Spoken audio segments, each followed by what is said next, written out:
distracting such that we should inhibit it.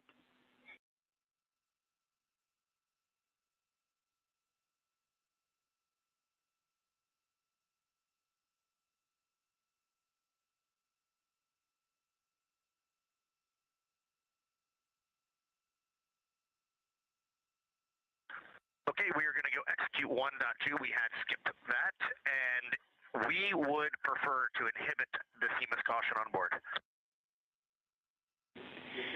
Okay, we copy, and just to close the loop on that, that will mean on flight.landing, you would not have a yellow or down arrow indication if that does stay below the threshold.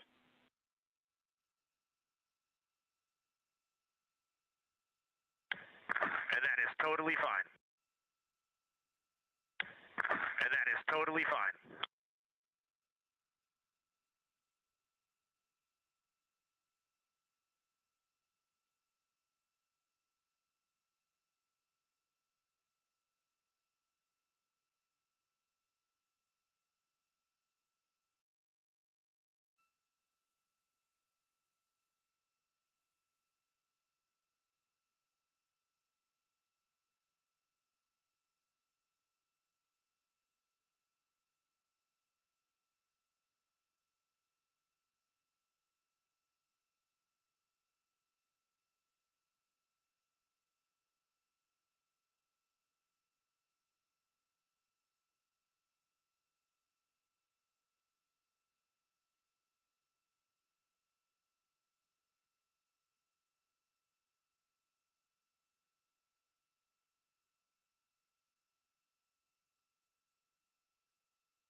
Houston, integrity for toilet deactivation.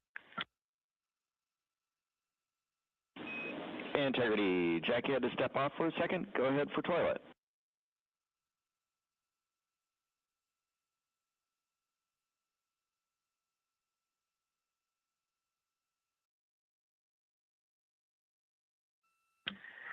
Yes, sir. Hey, Stan. Great to hear your voice. We are ready for MCC to deactivate the toilet. Houston copies. Putting that in work.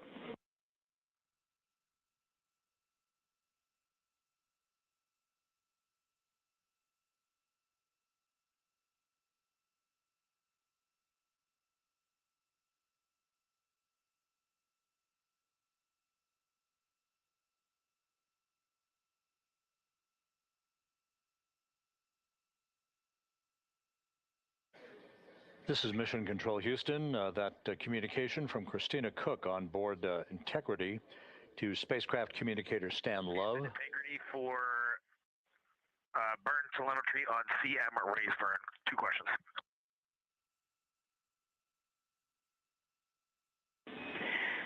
Go for CMA's questions. Hey, Jackie, we see a Delta V tote on our display of 9.9, which is fairly close to the 8.5 on the entry pad, but our TIGO on the display is 44 seconds, and the entry pad estimated 19 seconds. Can y'all take a look at that for us?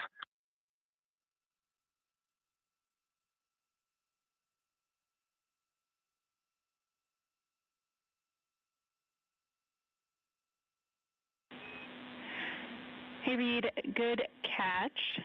The explanation there is that Delta V is about what we expect update-wise, but the TIGO calculation is not understanding that you will not have the SM when you burn CM raised. So it's doing a different mass calculation there. I remember that class in November of 2023 in Building 5 on the 3rd floor. Thank you very much.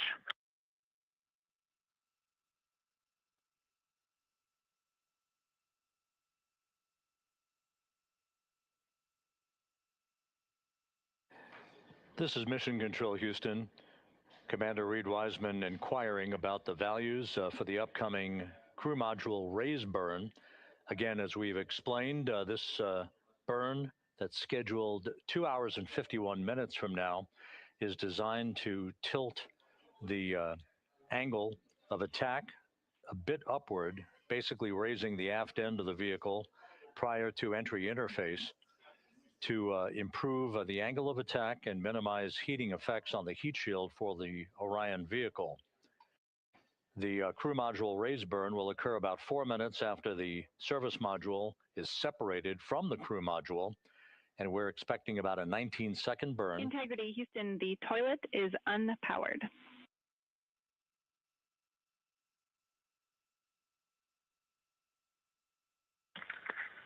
Christina Rogers, thank you. The crew module raise burn is expected to be 19 seconds in duration, with a change in velocity of about 9.9 feet per second. Once again, that's designed to fine-tune the angle of attack for integrity as it enters the Earth's atmosphere, which will occur about 16.5 minutes after the raise burn itself. And as you heard, spacecraft communicator Jackie Mahaffey relaying that we have sent commands to turn off the ship's potty, so it is no longer to be used for the remainder of the mission, with splashdown scheduled 3 hours and 19 minutes from now. The 4 crew members on board Integrity, Reed Wiseman, Victor Glover, Christina Cook, and Jeremy Hansen, are in the process of completing the stowage of items in the crew cabin before they move into their entry checklist, basically looking through all of the chronological procedures that lie ahead for the rapid-fire succession of all of the events that will unfold over the course of the next 3 hours.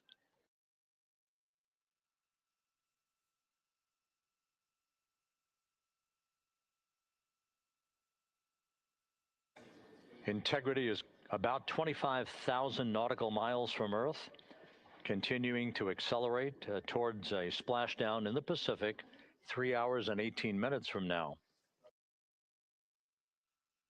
All of Integrity's systems are in excellent shape. The crew is great, feeling well, and the weather in the splashdown zone in the Pacific, although a bit cloudy with broken and scattered clouds, is a go forecast with just 10-knot winds and wave heights less than 4 feet.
views from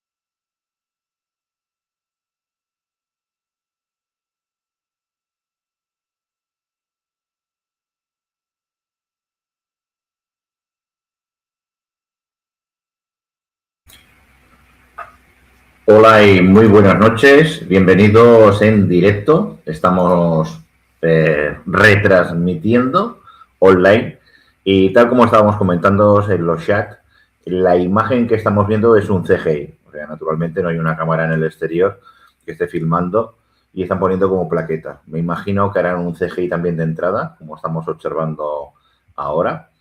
Y sí que ha salido el buque operativo de emergencia, el que está ya en el mar, para recoger la cápsula de un amerizaje. O sea, van a soltar la cápsula y en teoría es un amerizaje. Ahí en Instagram y otras sedes vemos cómo están haciendo las pruebas desde un avión y lanzan una cápsula con paracaídas. Bueno, lo que es la información de directos vía visual, no creo que tengamos nada. O sea, desde el propio helicóptero, en el momento que vayan a recogerlos, si toda la entrada y todo es correcto.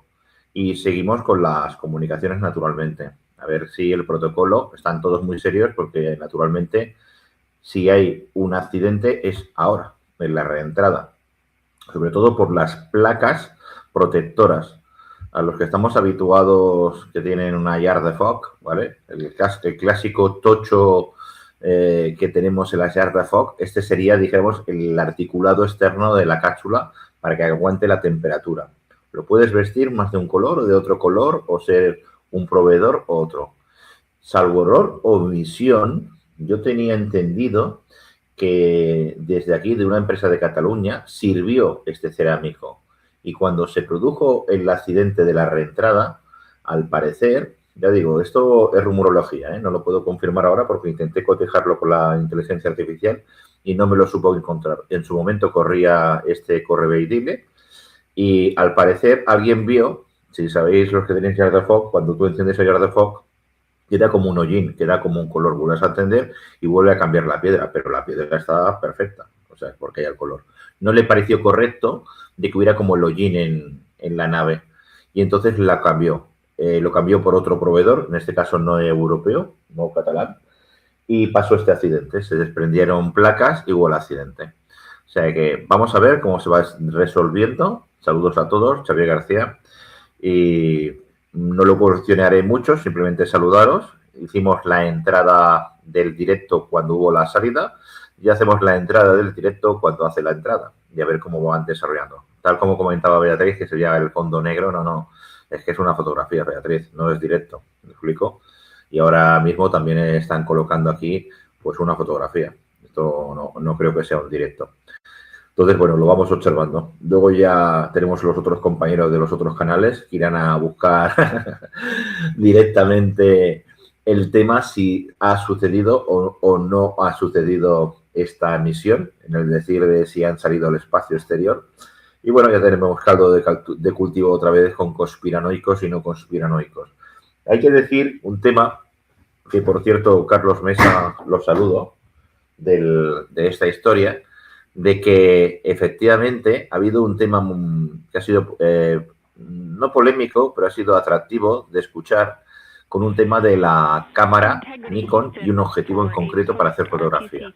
Os lo recomiendo. El canal de Carlos Mesa lo ha extendido profesionalmente. Él más a más pertenece y creo que es presidente de una asociación tanto de cámaras como de cámaras de filmar. Espera que entra en el protocolo. Corto aquí radio, a ver qué van diciendo. Hey, the post-RTC3 tracking looks great. So good, in fact, that if we got to CM rays and did not yet have GPS acquisition, we would still be go for CM rays from that perspective. And so overall, I can confirm the post-RTC3 trajectory is within EI limits. All right, Jackie, we love that. That says a lot about our FIDO folks in this vehicle.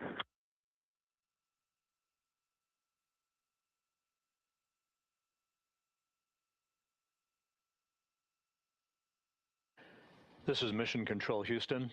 A tip of the hat from Canadian Space Agency astronaut Jeremy Hansen to the flight dynamics folks and the guidance, navigation, and control officer. The RTC-3 burn that was conducted just over 2 hours ago, which was basically a final fine-tuning of the trajectory of integrity to hit the sweet spot in the corridor over the Pacific Ocean for entry interface, was so perfect that we are dead on the center line down the corridor. And the crew module raise burn that is scheduled at 6:37 p.m. Central Time and which will be conducted is only required to lift the aft end of the vehicle ever so slightly by a degree or two to improve the angle of attack of the spacecraft as it enters the atmosphere, mitigating peak heating effects on the heat shield for integrity. But our trajectory is dead set, right on the money, right down the pike, heading for a splashdown 3 hours and 10 minutes from now at 7:07 p.m. Central Time, 5:07 p.m. Pacific Time.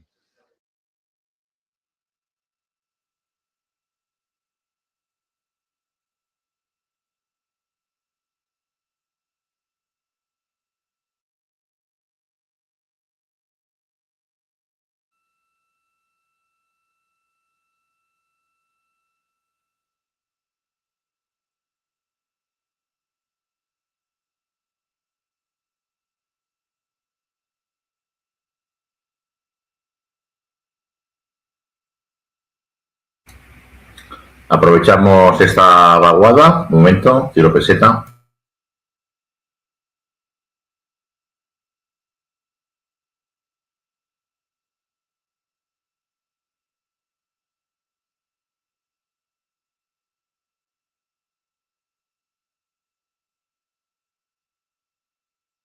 Yo voy a hacer una prueba de operativo de micrófono también. Hola, hola, hola, hola, hola.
Bueno, aquí estamos otra vez con el operativo, con micrófono. Ahora he activado el Yeti, seguiré haciendo pruebas. Y bueno, va ralentizando, todo se va a acelerar muchísimo en breves minutos. En teoría está estipulado el ETA, que se denomina en las siglas, es el tiempo estimado de llegada, arribé, ¿vale? Y tiene que ser, yo creo, sobre las 11:11 p.m., ¿vale? No creo que vaya más allá, entre las 23:07 y las 23:11, ¿vale? A mí me da la sensación que será las 11:11, obvio, por una serie de parámetros que todos los que estamos en el mundillo, dentro de lo que pudiera ser, creemos que es probable que marquen las 11:11 en el momento del aterrizaje. Y seguimos por aquí a la escucha, a ver qué nos dice el CAP de control, el jefe de control de comunicaciones, y naturalmente los 4 componentes, los astronautas de la Reentrada Artemis II, el regreso de la Luna, ver cómo va a dar, por lo menos va a dar bastante que decir en las pequeñas tomas que han sido transmitidas. Tal como comentaba, ha faltado más transparencia, porque nosotros, las personas que tenemos comunicaciones, podemos detectar la comunicación si es real o no real y si sale desde la zona. Tenemos antenas directivas y si efectivamente está en el cielo, al igual que la estación orbital, la ISS, que por lo menos se puede poner con la directiva y lo estás cogiendo cuando hace el paso y lo ves visualmente, las dos cosas. A ver si se podría enlazar las transmisiones de la nave, ¿no? Que yo sepa, ningún radioaficionado ha filtrado nada de comunicaciones. O sea que no os puedo decir nada. Seguimos a la escucha y a ver qué nos comenta jefe de control, protocolo de NASA. Esta filmación es directa, oficial de la NASA. Quiero decir que aquí lo que sucederá filtrado desde la NASA. Naturalmente le damos prioridad absoluta a todo lo que vayan diciendo y haciendo. Seguimos a la escucha. Iba a decir de Coalfa 3 Eco Golf Oscar, que es el indicativo mío de radioaficionado. Venga, seguimos a la escucha. Gracias. Y a ver cómo hacen la reentrada, el amerizaje. A ver cómo nos la presentan. Gracias.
Pues la verdad que estoy como vosotros, porque claro, aquí nada podemos hacer. Estamos esperando que nos emitan la transmisión desde la NASA. El tiempo de corte, 23:07, 23:11, en teoría deberíamos tener ya como mínimo el barco y la salida del helicóptero prácticamente.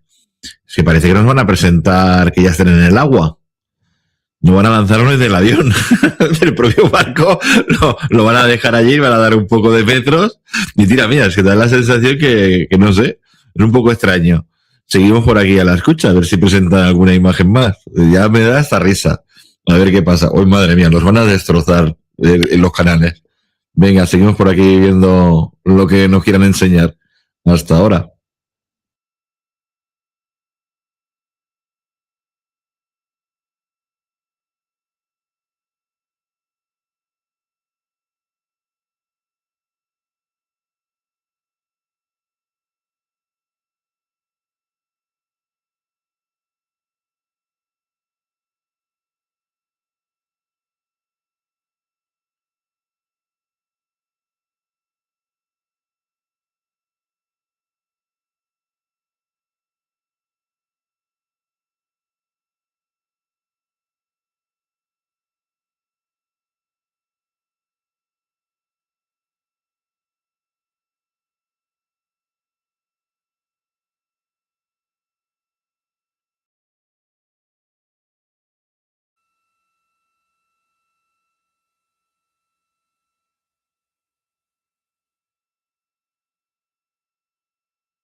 Efectivamente, tal como indica, vea, puedes ir a dormir. Y los otros compañeros. Está cotejando que antes el chat GPT estaba un poco extraño. Me decía que no existía ninguna misión en el aire, que no había nadie ni nada, que Artemis fue tal, bueno, una cosa muy, muy extraña. Y he tenido que convencerlo de que hay una misión en el aire, yo a ChatGPT. O sea, la conspiranoica era la propia ChatGPT. Entonces, cuando me ha informado del mensaje, a mí no me cuadraba, ¿vale? Yo te digo, iba un poquito perdida. Me decía que a las 11:11. Como estoy viendo que esto se está dilatando mucho, digo, esto no cuadra, pero en absoluto no puede ser. A las 5:07 de la mañana, hora española, ¿vale? Como tenemos abierto el directo, he hecho el cálculo, creo que sí, que, a ver, llevamos 39 minutos, estamos cerca de las 11, la misión de una transmisión de directo son 8 horas, nos pilla, no hay ningún problema. Lo que os quiero decir que dejo cámara abierta, cuando ellos se quieran poner en comunicación con Artemis II se pondrán, pero que es a las 5:07, hora española, ¿vale? 5:07. Yo os digo que ha sido un poco extraño la conversación, no sé si os lo puedo poner, de ChatGPT antes. Ha sido rarísimo. O sea, a ver si está aquí. En la reentrada. Ha sido en el ChatGPT de amigos de los misterios. A ver, un momento. Más que nada para que veáis que digo, ¿pero esto es una broma o qué? Y he tenido yo que convencer a ChatGPT de que había una misión en el aire. ¿Pero qué me estás diciendo? a ver si ya os hago un poco de particularidad, otra cosa rara, ¿vale? De lo que ha sucedido en el intercambio de comunicación. Y bueno, no creo que me haya engañado, pero debido al despiste inicial que tenía, pues no está diciendo toda la información correctamente. A las 5:07, os voy a poner la conversación que he tenido con ChatGPT para que veáis el tema. A ver, un momento, que minimice. A ver, esto, ¿dónde estamos? Estamos aquí. Vale, a ver, cambio de pantalla. Sería esta. Un momento. Añado la otra.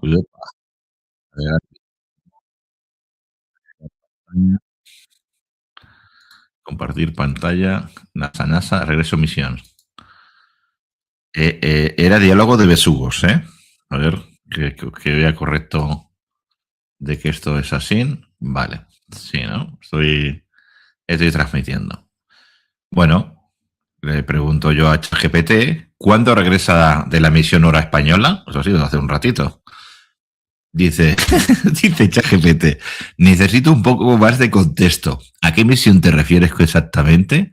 Por ejemplo, puede ser un lanzamiento de la NASA, una misión de SpaceX, la Estación Espacial Internacional o incluso una misión militar o noticia reciente. Dime el nombre o algún detalle de astronautas, cohete, país y te doy la hora exacta en España. Y le digo, Artemis. Digo, pero ¿esta qué le pasa, no? Artemis.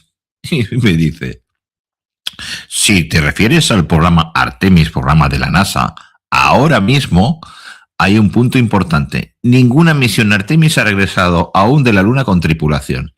Situación actual, Artemis 2022.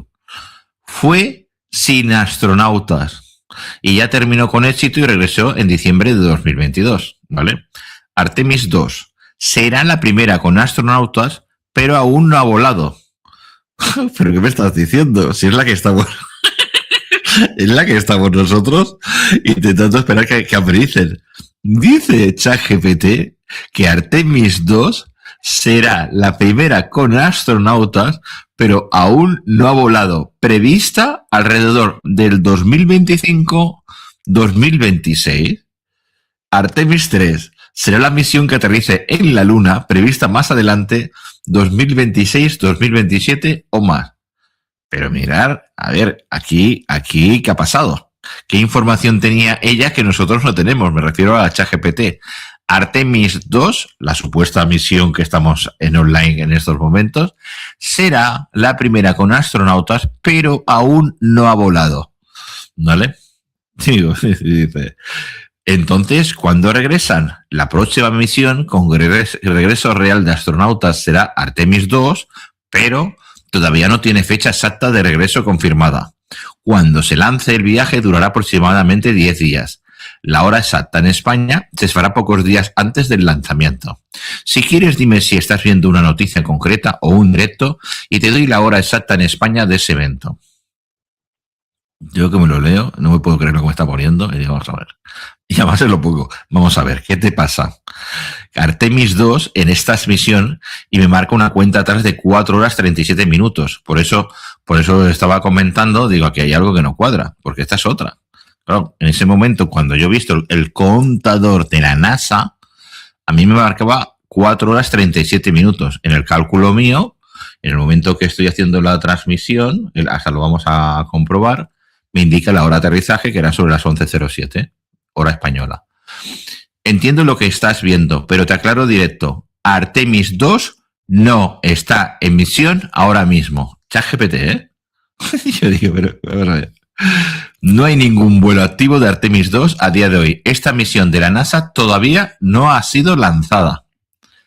Entonces, ¿qué puede ser esta cuenta atrás? Lo más probable es que estás viendo una simulación o directo recreado, muy típico en YouTube o apps de Space Tracking, contenido antiguo o reutilizado, o incluso una misión diferente mal etiquetada, que pasa bastante.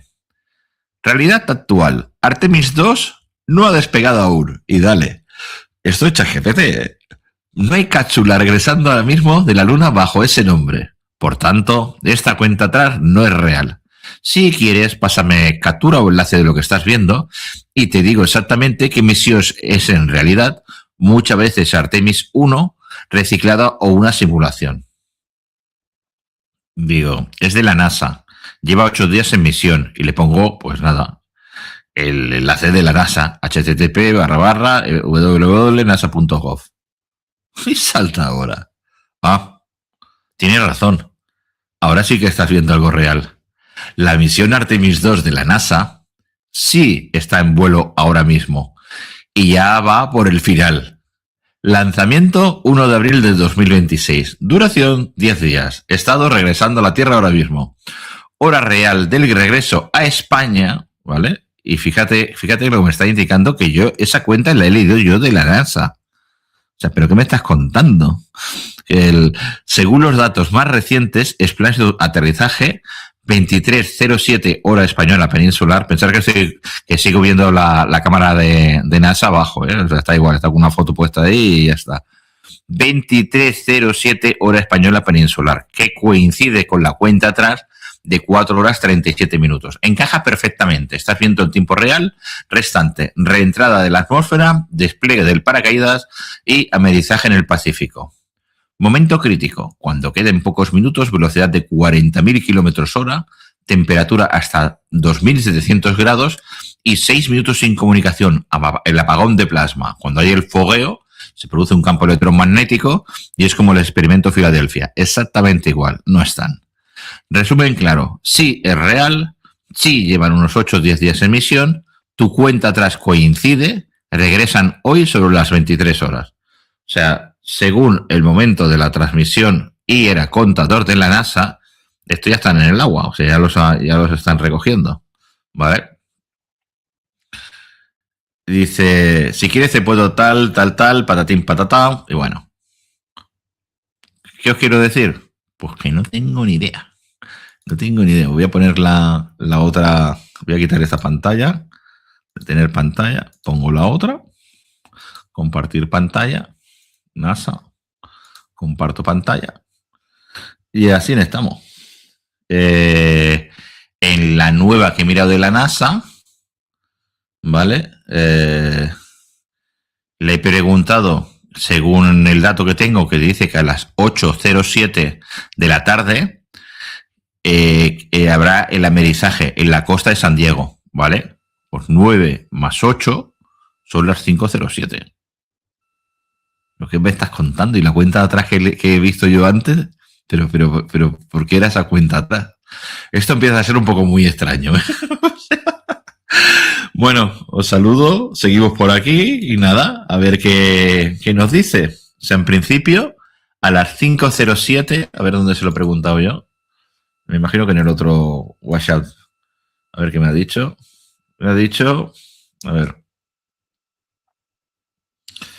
Le he preguntado, las 8:07 en San Diego, ¿qué hora es? Dice, más 9 horas. De hoy en España, las 5:07 AM. Pues vale. ¿Y la cuenta atrás que hemos visto antes? ¿A qué se refería? Porque una cuenta atrás es una cuenta atrás. ¿O van a hacer el aterrizaje de lo que tengan y luego montarán el vídeo y nos lo van a ofrecer a las 5:07? Pero se les sacó la cuenta atrás. Madre mía, los conspiranoicos van a tener aquí chicha, pero chicha. Aquí no cuadra. En principio, vamos a reajustar los cerebros electrónicos. 5:07 se supone que hacen el amerizaje. Y anteriormente decían que a las 11:07. O sea que nada. Seguimos por aquí para bingo. Os saludo y corto audio.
Vuelvo a entrar yo.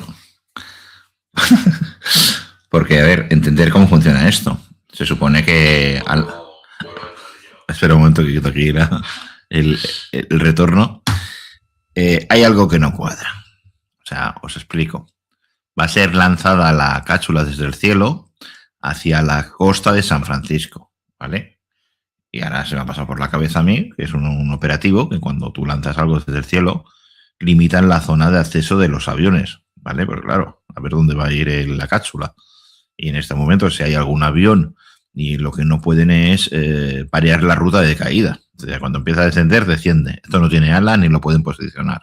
¿Vale? Es una cápsula que se lanza los 3 paracaídas y cae en el mar, ¿vale? En el océano, en este caso. Es decir, que tienes que tener una amplia zona de radio para que no haya ningún avión en vuelo. Digo, bueno, déjame mirar. Y ahora esta es la mía, un momento. Quito un momento la pantallita esta que tenemos compartida. Tener pantalla. Ahora hemos pasado al modo conspiranoico. No lo han obligado ellos. No era mi intención, que conste. Vale. Vamos. ¿Vale? ¿Qué tenemos?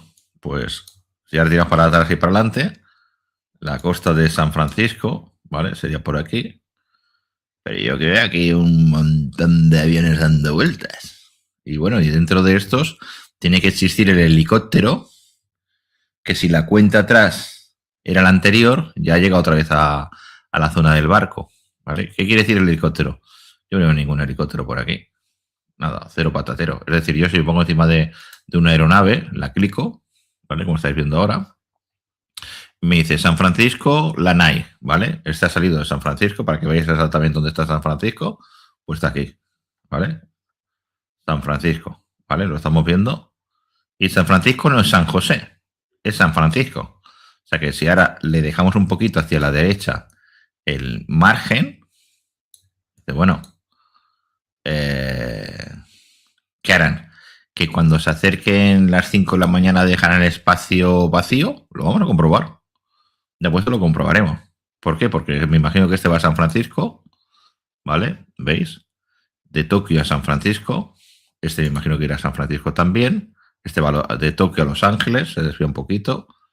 Este va de Seúl a San Francisco, ¿vale? Y estos que hay por aquí, este debe estar parado. Está en Ontario. O sea, ya nos hemos pillado. Y todos estos deben estar en el aeropuerto. Voy un poquito para abajo. Voy a pegarla. Ah, mira, que hay un helicóptero. Cuidado. Aquí. Ese es el de las 11:07. Cuidado. Que sí que tenemos un helicóptero. Vamos a ver. Hostia. La madre que nos parió. A ver. Vamos a parametrizar. A ver, vamos a intentar pensar que el contador de la NASA sí que es el correcto, que efectivamente ha sido las 11:07, ¿vale? Y vamos a ver al Charlie 6559, ¿vale? Es el código del helicóptero. Y está haciendo la maniobra, ¿vale? Y este hombre... estamos viendo la inicial y lo que está haciendo ahora en la actualidad, ¿vale? A ver si corresponde al helicóptero que debería recoger los astronautas. Esto es más raro que un perro verde. En teoría los debería dejar encima del barco. No lo va a llevar al aeropuerto. Pero sí, hay un helicóptero. ¿Vale? Dice que vuela a Rabat y vuela a Tánger. Ah, no, que son propagandas. San Francisco y no tiene punto de destino. Lo han dejado con el plan de vuelo abierto. Sería bastante lógico jugar el helicóptero delante de las costas de San Francisco, ¿vale? Pero, a ver, ¿qué me tiras? ¿Una cápsula desde el cielo y vas a caer delante? Porque lo lógico es que cayera por aquí en el mar, ¿no? Con todo el mar que tenemos. Seguimos para abajo, vamos a inspeccionar el helicóptero. La pantalla, no os digo nada de la pantalla porque sigue en negro, no dicen nada. Si entra audio, entrará directamente, sobremodulará mi voz y punto. ¿Vale? Este sigue. Ahora ya a una velocidad de crucero bastante amplio. No nos da información. Va que se las pela. Ahora, ¿qué ha pasado? ¿Los has perdido por el camino? A ver, pues tiro hacia arriba, a ver qué ha hecho. ¿Qué pirueta ha hecho aquí? Ha hecho una pirueta. A ver si me indica la altura, no me la indica. Está capado. El plan de vuelo está capado, no me deja ver. Este da la sensación que ya vuelve al aeropuerto porque está cogido otra vez la línea. A ver, sigamos. Delante de las costas de San Francisco. A ver qué hay por aquí. Uno chiquitito. Este es el de Lanai. Este se va a Lanai. Y este ha salido de Oakland y se va a Kaului. Madre mía. Este va a San Francisco. Este va a San Francisco. Este va a San Francisco. O sea, veo varios que van a San Francisco. Y es lo que digo, bueno, si tú no quieres dar a nada, pues bueno, aquí en la zona esta central, se imagino que sería lo suyo, ¿vale? Esto que es un cachito de tierra que hay aquí. A ver. Ah, esta es la zona esta que comentaba, el Kaului. Y esto pertenece... Curioso. Las Islas Highland. ¿Y este qué es? ¿Y esto qué es?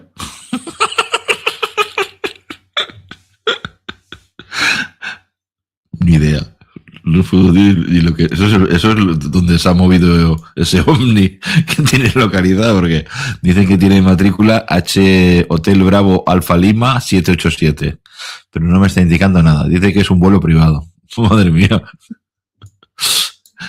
Le han dado el carnet de piloto a los extraterrestres, los intraterrenos. ¿Y aquí qué ha hecho?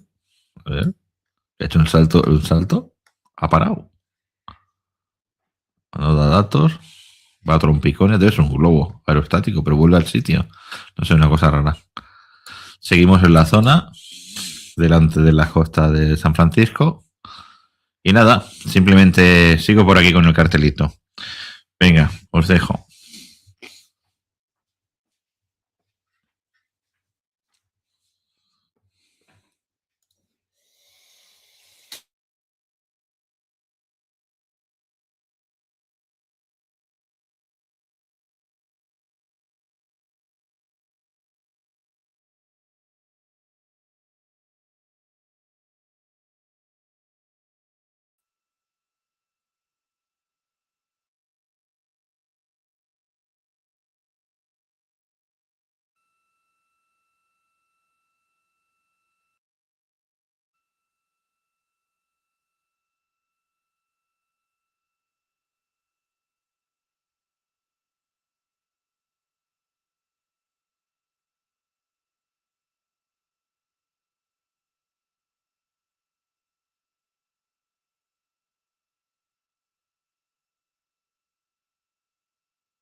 This is Mission Control Houston, 8 days, 22 hours, 55 minutes into the flight of Integrity on the Artemis II mission.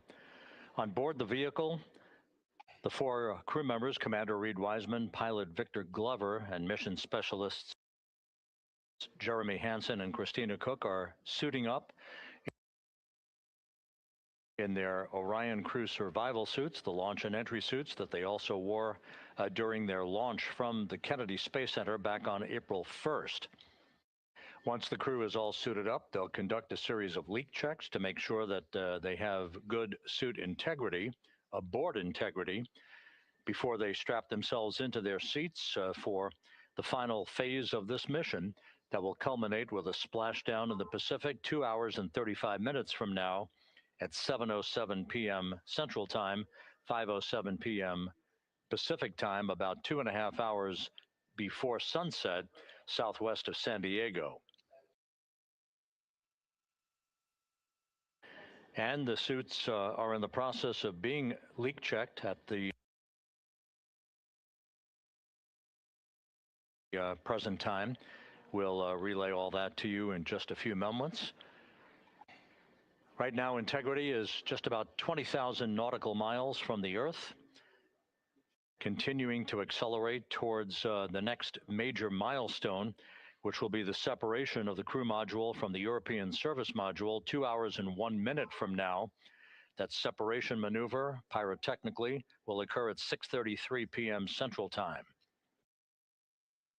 That will be followed just 4 minutes later by a raise burn, a 19-second burn of Integrity's thrusters to induce a change in velocity of 9.9 feet per second, slightly raising up the aft end of the vehicle to improve its angle of attack as it enters the Earth's atmosphere, and in the process mitigates the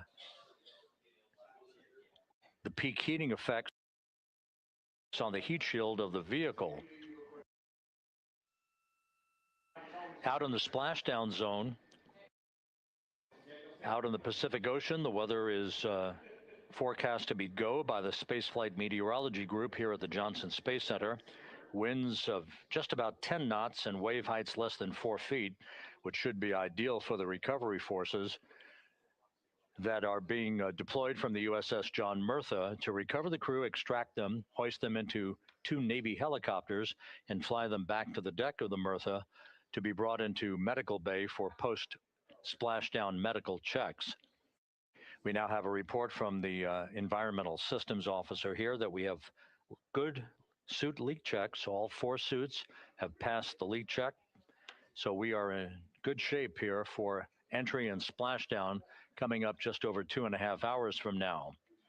One data point, just an update on some numbers that we've just received from Flight Dynamics, and these are unofficial and will not become official until post-flight.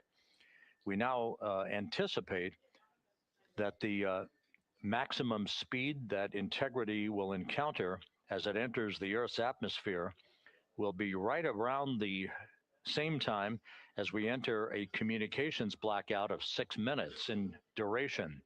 We're expecting Integrity's peak speed at 6:54 and 4 seconds p.m. Central Time, and at that point, the vehicle should be traveling at 24,661.21 miles per hour, which will be just 130 miles short in velocity of the record that was set back in 1969 by the Apollo 10 crew, Tom Stafford, Gene Cernan, and John Young, on their return from orbiting the moon.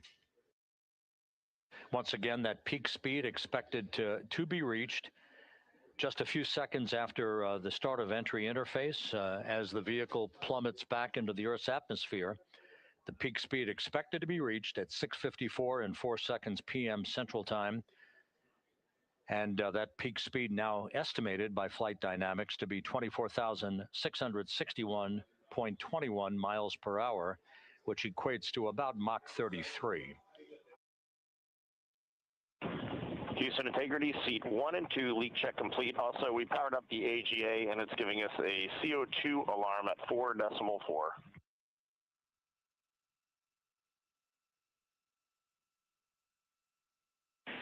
We copy leak check. We saw it as well. And copy CO2 at 4.4. We are discussing. We also on the AGA have a bit A of 16. We've seen that in the past. Should go away.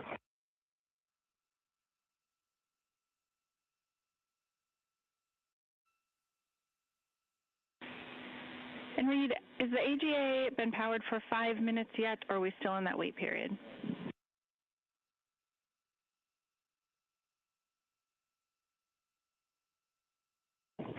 We are in the wait period. We expect that bit will go away.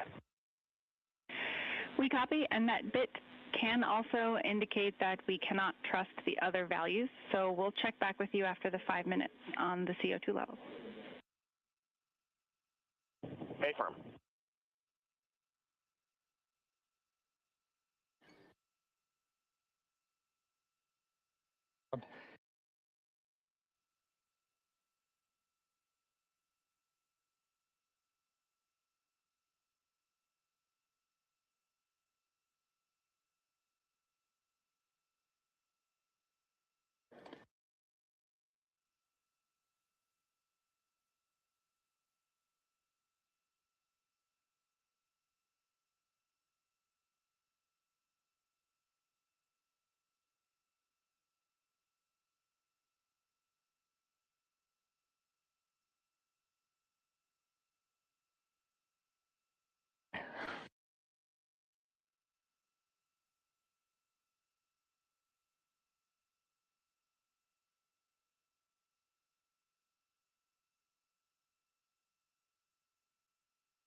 This is Mission Control Houston. Mission elapsed time of 8 days, 23 hours, 2 minutes into the flight of integrity on the Artemis II mission. While we have a moment here, just an opportunity to run down some of the chronological highlights that lie ahead over the next 2.5 hours before integrity splashes down in the Pacific Ocean. Coming up at 5:30 p.m. Central Time, 6:30 p.m. Eastern Time, we will begin a simulcast of NASA Plus coverage that will accompany our 24/7 YouTube coverage that we have been providing ever since we began the mission with the tanking of the Space Launch System at the Kennedy Space Center for launch back on April 1st. Houston, integrity, we are complete through steps 18. Seats 3 and 4 are yet to suit, obviously.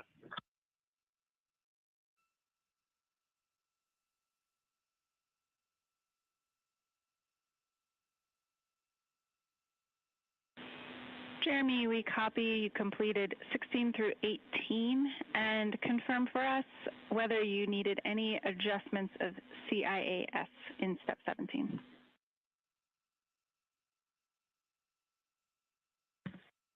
Negative. All the settings were still in their launch config. Houston copies.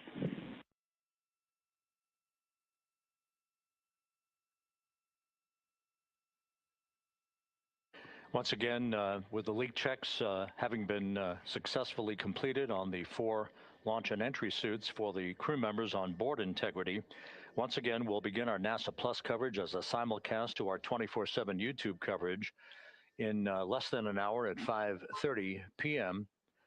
Central Time, 6:30 p.m. Eastern Time. At 6:15 p.m., we're going to hand over communications from the Deep Space Network to the Tracking and Data Relay Satellite System as Integrity continues to approach the Earth. Currently, Integrity is less than 20,000 nautical miles from its destination and a splashdown in the Pacific. We will separate the European service module from the crew module at 6:33 p.m. Central Time. And just 4 minutes later, we'll conduct a raise burn, a 19-second burn of the Integrity thrusters to slightly tilt the vehicle's orientation upward, with the aft end being tilted upward. That will also change the velocity by 9.9 feet per second and complete the orientation of the vehicle for its angle of attack as it enters the Earth's atmosphere. Entry interface, where we reach the first traces of Earth's atmosphere and where most of the dynamic operations will then begin. Entry interface is scheduled at 6:53 and 31 seconds p.m. Central Time, where Integrity will be at an altitude of 400,000 feet above the Earth, traveling at about 34,882 feet per second with a range to splashdown of 1,701 nautical miles.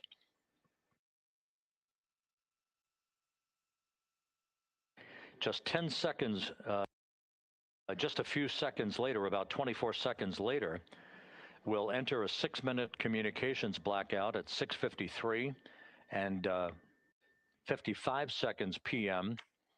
That communications blackout will be due to the buildup of plasma around the vehicle, the ionization of the interaction of the velocity of integrity with the friction of the Earth's atmosphere. So the communications blackout, to last about 6 minutes in duration, will start 24 seconds after entry interface. At 6:54 and 4 seconds p.m., we'll reach our peak velocity. This is an estimation from flight dynamics. We should be reaching a peak velocity of 24,661.21 miles per hour, or somewhere around Mach 33. This will fall about 130 miles per hour short of the speed record set by the Apollo 10 command module, the Charlie Brown, during the Apollo 10 mission of Tom Stafford, Gene Cernan, and John Young back in the spring of 1969.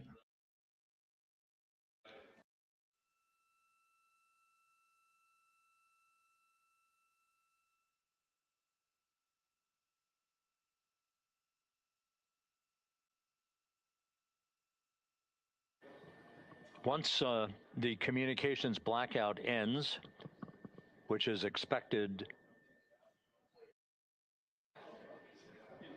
just a few seconds before 7 p.m. Central Time, 6:59 and 56 seconds p.m. Central Time, we will be at an altitude of 157,000 feet over the Pacific Ocean. And at that point, we should be traveling at about 13,300 feet per second, with a range to splashdown of just 147 nautical miles.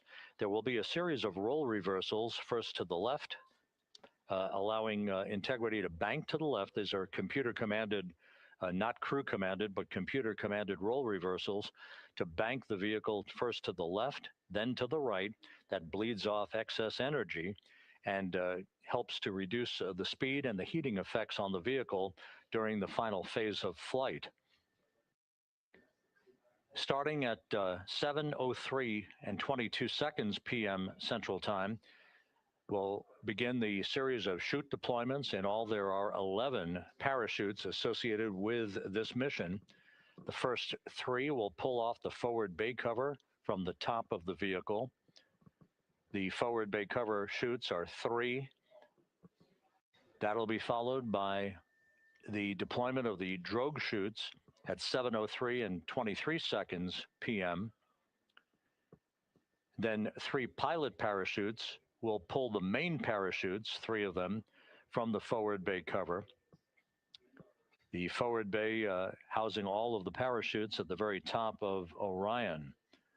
The main chute deploy is scheduled at 7:04 and 44 seconds p.m. The vehicle will have slowed to just a very glacial speed of 198 miles per hour, feet per second, I should say, at that point, at an altitude of 5,400 feet above the Pacific Ocean. The splashdown velocity, of course, will be 0. 19 miles an hour is the velocity that the crew will feel under the 3 main parachutes as they splash down in the Pacific, southwest of San Diego. So a number of major milestones lie ahead. Splashdown time is currently estimated at 7:07 and 7 seconds p.m. Central Time, 5:07 and 7 seconds p.m. Pacific Time. That will conclude a total traveling distance from launch to splashdown of 694,481 statute miles.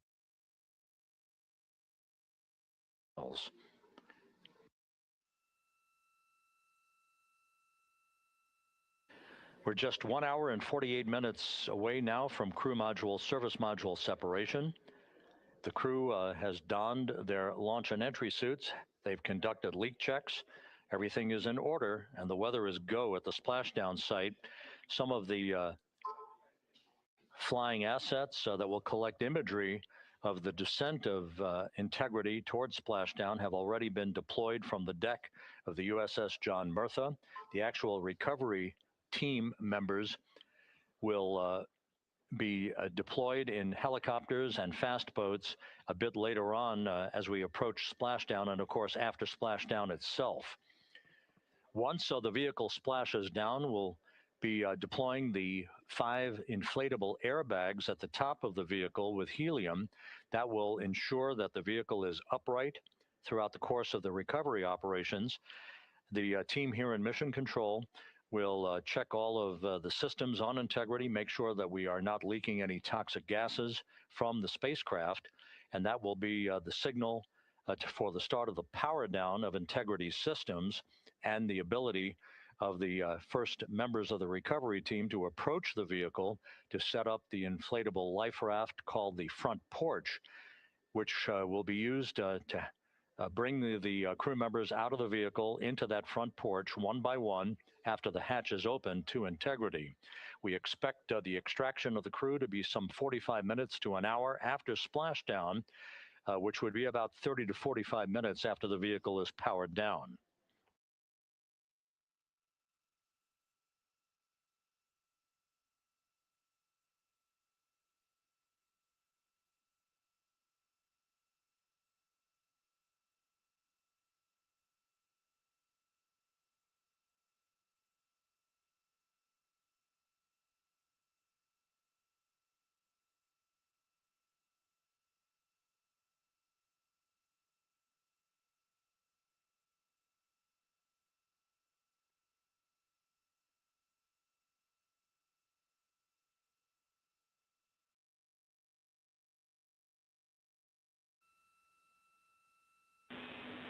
Integrity, Houston, we are ready for another CO2 reading on the AGA.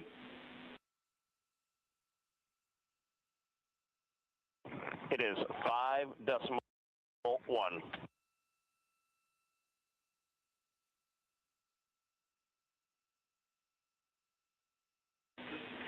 Houston copies. And Reed, earlier I did misspeak. The CO2 reading specifically would not have been affected by that particular bit.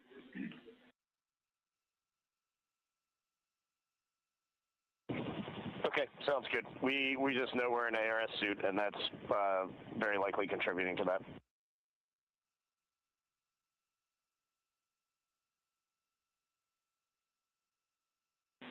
We concur.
Integrity, Houston, for CO2. Go ahead, Jackie. Hey, Reed, what we'd like to do is open the ARS ISO valve to mix the cabin and suit loop air for the time being. And we would just need a call from you all when Christina and Jeremy are getting in their seats and are a few minutes out from leak checks, and we'll get that back into a good config for you to start the next leak check.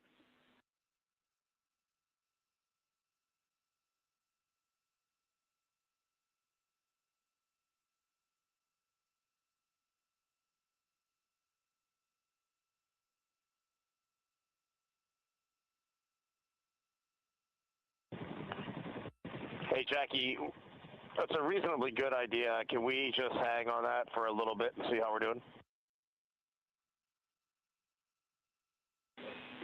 Yep, up to you. We will wait. Let us know if you'd like that cabin air mixing. Is there a CO2 number where you guys would advise on that?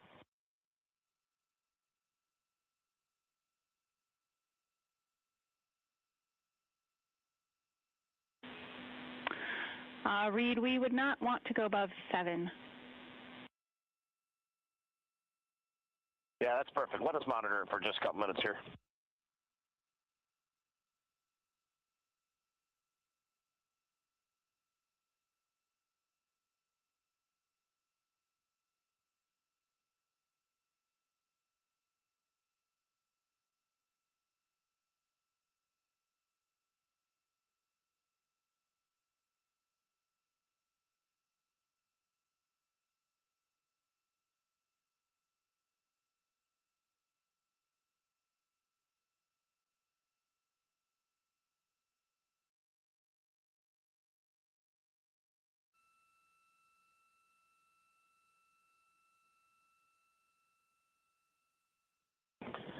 Houston, cabin entry config is complete, and Christina and Jeremy are about to start suit on. Excellent on cabin config, and copy suit down.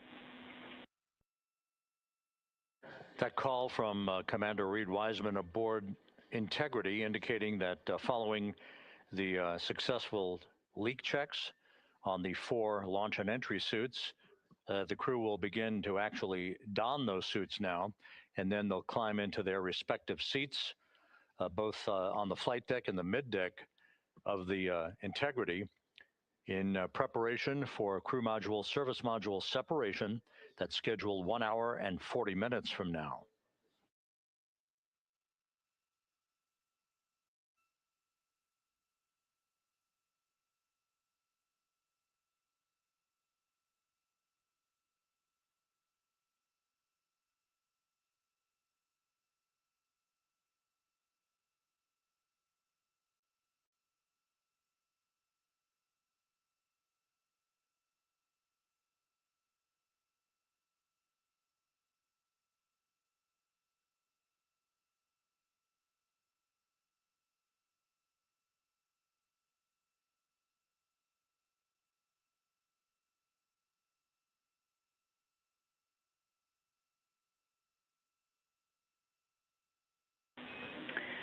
Integrity, Houston, for entry checklist. Your CMSM SEP ATP is set to go. We see that on the PFD, Jackie. And the call from Capcom Jackie Mahaffey here in Mission Control to Reed Wiseman, indicating that the pyros are armed for crew module service module separation coming up 1 hour 38 minutes 52 seconds from now.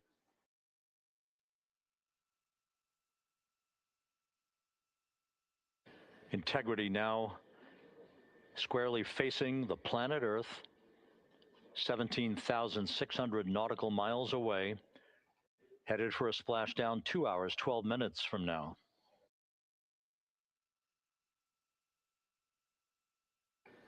All of the recovery assets, the helicopters, the Navy P-3s, the para-rescue divers, they're all in place, ready to recover this crew following splashdown. And again, the chronology after splashdown will call for the flight control team here in Houston to assess integrity systems, make sure no toxic gases are leaking from the spacecraft, And first order of business will be the command to inflate the crew module uprighting system bags, the 5 inflatable airbags that will be inflated with helium to maintain its upright position as it bobs in the Pacific before the recovery forces reach the crew. About 15 minutes after splashdown is when we expect the green light to be given to power down integrity systems, at which point the recovery teams will begin to make their way toward the vehicle to set up that inflatable life raft called the front porch, buttressed alongside the spacecraft. That will be the precursor to the opening of the hatch and the extraction of the crew members, one by one, into that raft, giving them a chance to get their land legs back as they feel the first sensations of Earth's gravity in 9 days and their high-speed return to Earth, with their peak speed reaching some 24,661 miles an hour.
Houston, Christina's got an amazing view of home planet out the side hatch window, and it's lighting up the cabin, and it's just a great blue hue to it. It's beautiful. That is amazing. When you kicked us out of the cabin, we turned on one of the SAW cameras and also had the Earth's reflection on one of the arrays. It was very cool. Oh, man, that is amazing.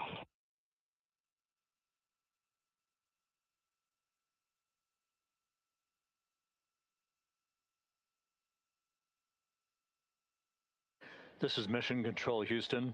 Commander Reed Wiseman reveling about the view of the Earth from a distance of less than 17,000 nautical miles now. The cabin audio cable and boom mic are in F3 large stowed.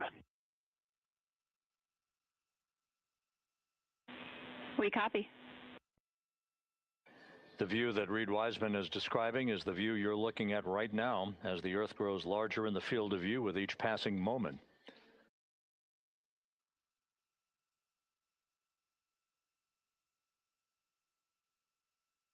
We're about 29 minutes away from the start of the NASA Plus coverage, joining our 24/7 YouTube coverage as a simulcast for the remainder of the evening through the time the crew is on the deck of the USS Mertha and in medical bay. So we'll be looking forward to additional reports and other video coverage from the deck of the USS John Mertha and other assets in the splashdown zone as we continue toward splashdown and the return of Integrity's astronauts just 2 hours and 5 minutes from now.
Couple of minor updates, just tweaks by a second or so for some of the key activities that will be coming up.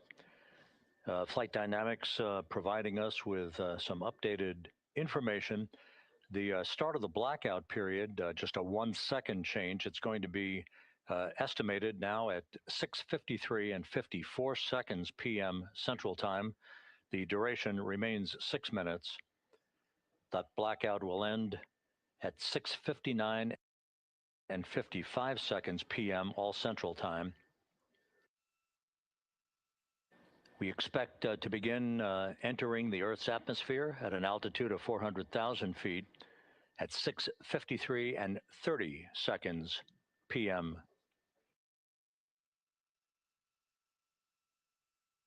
And 1 second difference now in our splashdown time.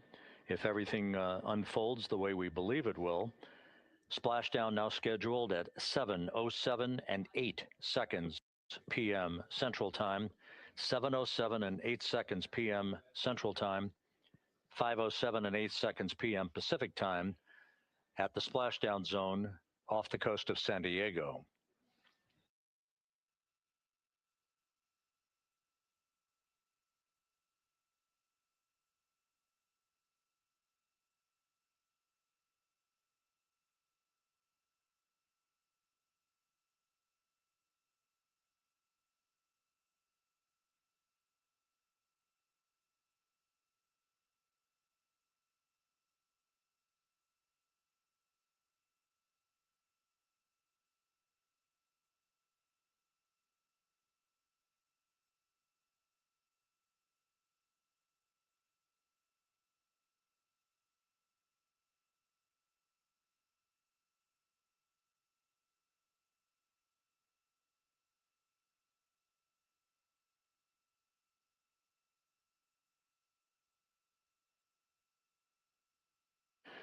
And one other update, the latest weather forecast from the Spaceflight Meteorology Group passed on to Flight Director Rick Henfling, calls for the clouds in the splashdown zone to be in the process of dissipating. The winds are somewhat reduced, now just 6 knots. The wave height's still less than 4 feet. All go forecast.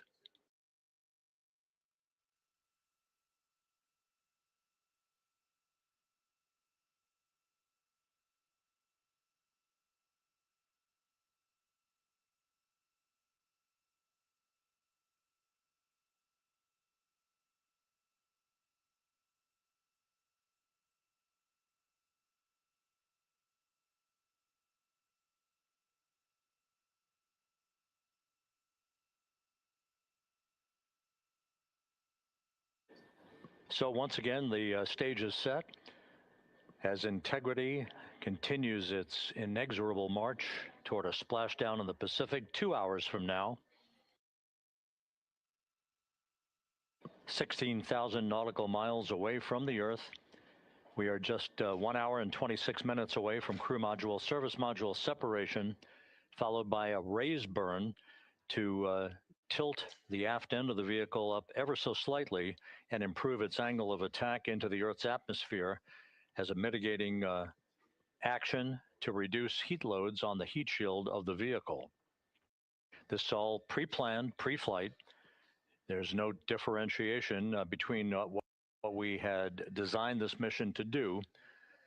We are expecting to reach the first traces of Earth's atmosphere at entry interface and 400,000 feet above the planet 1 hour and 45 minutes from now.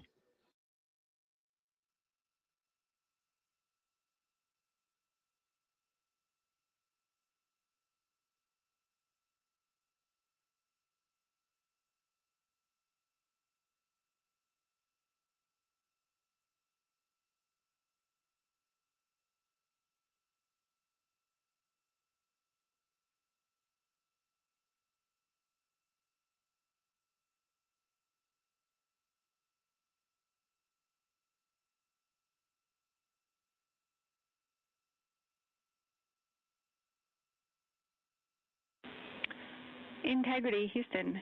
Cabin temp cold soaking is initiated.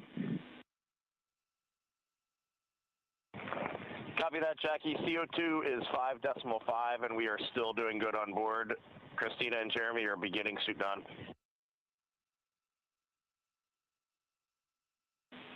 Houston copies all.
Integrity Houston for entry checklist.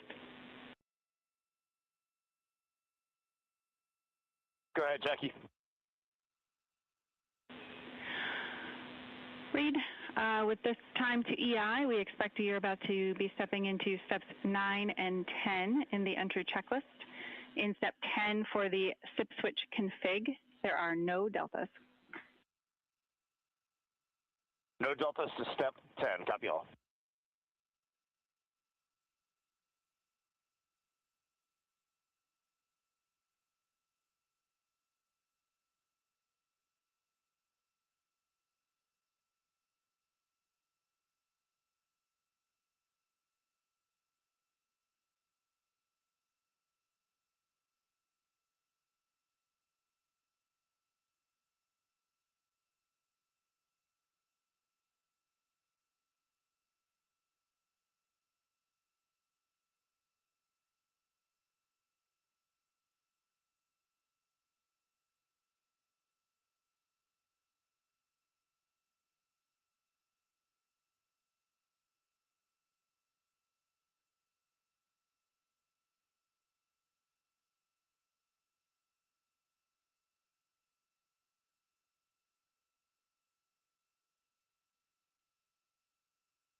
This is Mission Control, Houston. Once again, a great view of the planet Earth from Integrity from one of the solar array wing cameras. Now just 14,000 nautical miles from splashdown. Splashdown schedule for 7:07 and 8 seconds p.m. Central Time, 5:07 and 8 seconds p.m. Pacific Time. At a point to the southwest of San Diego in the Pacific Ocean, where the USS John Murtha is on station and where recovery team assets are being deployed to the predicted splashdown site to complete the mission of Integrity's astronauts and their lunar flyby. With the Earth growing larger in the field of view, the next major milestone, just 1 hour and 13 minutes from now, will be the separation of the crew module from the European service module. Houston copies. The separation of the crew module will set the stage just 3.5 minutes later. One question. Go ahead. When I was looking at the BFS-SM SEP, it was the exact same time as our predicted SM SEP. Can you just confirm we don't need that to be a touch later?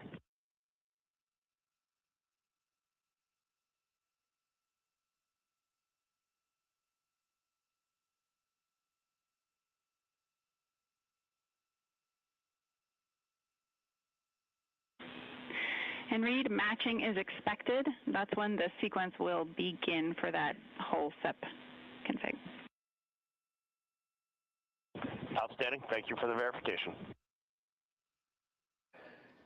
Here in Mission Control in the Artemis Flight Control Room, Capcom Jackie Mahaffey confirming some of the timeline activities with Commander Reed Wiseman aboard the vehicle. The crew has suited up in its launch and entry suits, ready to begin the critical phase of this mission. Their homecoming to a high-speed entry and a parachute-assisted splashdown in the Pacific. Once again, the next major milestone, 1 hour, 11 minutes from now, the separation of the crew module from the European service module as Artemis's astronauts head home to complete this historic flight.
The Artemis II mission is a test mission of the Orion space capsule. Artemis II will be the first time we put humans on this rocket. We're going back to the moon because it's the next step in our journey to Mars. We were always going to the moon. Pushing ourselves to explore is just core to who we are. That's a part of being a human. And liftoff! We shall return. continuing to test out every bit of Orion. Coming back to Earth, 7 miles a second. When humanity sets big goals, we can bring together genius from around the world. You have the best people on planet Earth putting this vehicle together. That's what's up. To innovate for the benefit of humanity and to inspire the world through discovery. And here we go.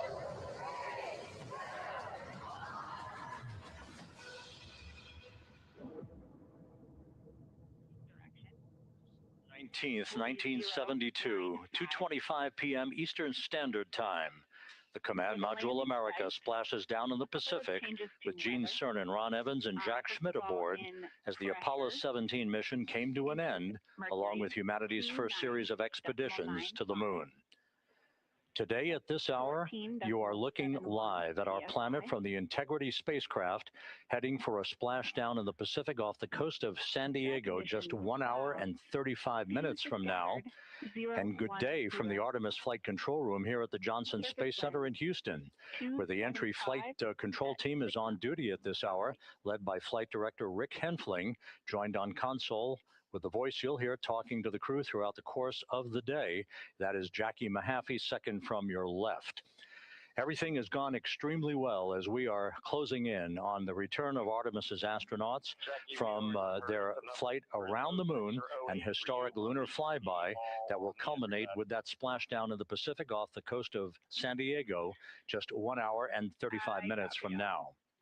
And with that, it's a good entry pad, and we can continue in the procedure. Integrity. You're looking at a live view inside Integrity. Reed Wiseman on the left doing a fist bump with pilot Victor Glover on the right, and down in the middeck area just below their feet, suited up in their launch and entry suits, are mission specialists Christina Cook and Jeremy Hansen of the Canadian Space Agency. A number of milestones yet to unfold before splashdown just over an hour and a half from now. Earlier today, the crew woke up at about 10:35 a.m. Central Time. They completed the final major maneuver of the flight, that being the return trajectory correction 3 burn. It was an 8-second burn that fine-tuned its trajectory to enter a corridor over the Pacific Ocean a short time from now. That will be the point of entry interface, where the crew will reach the first traces of Earth's atmosphere at an altitude of 400,000 feet. The crew moved into its entry checklist just after 4 p.m. Central Time, suited up in those launch and entry suits, conducted leak checks, and now are in the final stages of their entry checklist. Instruction 115 of entry checklist. SM separation ATP is go. Houston copies. The next major milestone on the route home. Fully zipped, and they're working on EBS and then seating up. We copy. Thanks for the status. Jackie Mahaffey talking to Reed Wiseman aboard Integrity. The spacecraft now about 12,000 nautical miles from the Earth's surface. The next major milestone on tap for the crew will be the handover of communications from the Deep Space Network to the Tracking and Data Relay Satellite System. The Deep Space Network came into play after the translunar injection burn back on April 2nd that propelled Integrity toward its lunar flyby. We'll be back on the TDRS network here in about 41 minutes. Following that, the next activity will be the pyrotechnic separation of the crew module from the European service module. That is scheduled at 6:33 p.m. Central Time, followed 4 minutes later by one final critical maneuver. That will be a 19-second burn of Integrity's thrusters in what is called the crew module raise burn. Now, what that does is it basically acts. If you were sitting in a reclining chair, you'd basically tilt yourself back.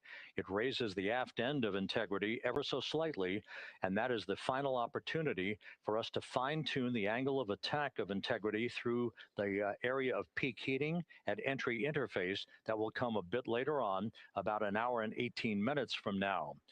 So after the raise burn, we will be in the final orientation that will minimize any peak heating on the heat shield of Integrity, and prior to the time the crew enters the Earth's atmosphere at an altitude of 400,000 feet. Entry interface. This is the critical time where the crew will reach the first traces of Earth's atmosphere at an altitude of 400,000 feet, traveling 34,882 feet per second. Just 24 seconds after entering the Earth's atmosphere, we will experience a communications blackout expected to last 6 minutes in duration. This is planned, and it is caused by the interaction of the velocity of integrity with the friction of Earth's atmosphere. There will be a buildup of plasma around the vehicle, and that ionization will prevent any communications with the crew and any receipt of data by flight controllers here in Mission Control. That blackout is scheduled to begin at 6:53 and 54 seconds p.m. Central Time. Again, a 6-minute blackout that will end, if all goes as planned, at 6:59 and 55 seconds p.m. Central Time. At that point, we expect to regain communications with the crew and a reacquisition of data through the tracking and data relay satellite system. We will have a series of roll maneuvers. These are computer commanded that will roll the vehicle slightly to the left, then back to the right. That will bleed off excess energy as we begin our peak period of velocity. We expect to reach a maximum velocity of 24,661.21 miles per hour, equivalent to about Mach 33 times the speed of sound, shortly after we enter that blackout period. Once we exit the blackout period, of course, we're in the denser regions of the Earth's atmosphere, and then we get set up for the parachute deployment sequence. First, the deployment of 3 forward bay cover chutes that will pull essentially the top forward bay cover off the very top of the Integrity vehicle. That will be followed by the deployment of drogue chutes, and then the final deployment of a series of 3 main parachutes at 7:04 and 44 seconds p.m. Central Time. From that point on, it is about 3 minutes or so until splashdown. Splashdown scheduled at 7:07 and 8 seconds p.m. Central Time at a gentle speed of 19 miles an hour. So just to give you some perspective, at the time that we enter the Earth's atmosphere, we're traveling somewhere around Mach 32. We will splash down at a speed of about 19 miles an hour. The G-forces that will build on the crew members inside Integrity will build to about 3.9 Gs. That is what is expected and what they have trained for and what the spacecraft is designed to support.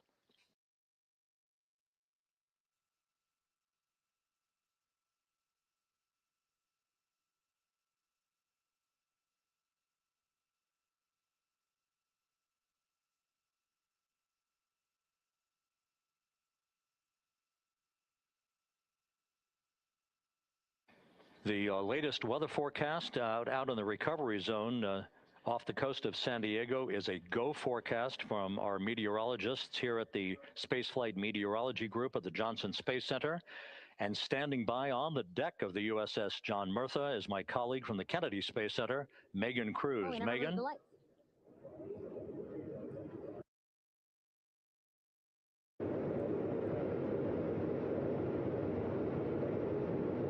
Hey there, Rob. Yeah, welcome to the bow of the USS John Murtha. This is where we will report out live updates from the ship as NASA and the U.S. military work to recover our Artemis II astronauts in just about an hour and a half. How exciting. Now, right now, as you can see, we are out in the Pacific Ocean. We are just west of San Diego. We're actually staged about 6.5 miles away from where we expect Orion to splash down. And then we will incrementally move closer. So at the time of splashdown, we'll be about 5 miles away, and then we will move to 3.2 miles away. At that point, we'll pause, make sure that all the debris that might be coming down with Orion, because basically some parts of like the parachute system, they're jettisoned off Orion during descent. So we'll just want to make sure that those all land in the water and that we are safe to move even closer. So we will make sure that we can move a little closer, and at that point we will move to a mile away from Orion. And at that point the ship will circle the capsule while NASA and Navy recovery forces work to get our astronauts out, and we should have great views of the bow from here. But also we have a ton of cameras all around the ship. For example, we actually have some cameras right to the left of me here on the bow. These are very strong, stabilized cameras. We can really get up close to make sure that we are sharing all the images we have available to you. We also will have some views from above. We actually have 5 planes providing live views of splashdown today. In fact, some of those aerial assets just took off from San Diego minutes ago. And then actually here on the flight deck, you see 4 helicopters, the 2 in the back. Those will take off in about 30 minutes from now, also with live cameras. So again, lots and lots of imagery that we hope to share with you today.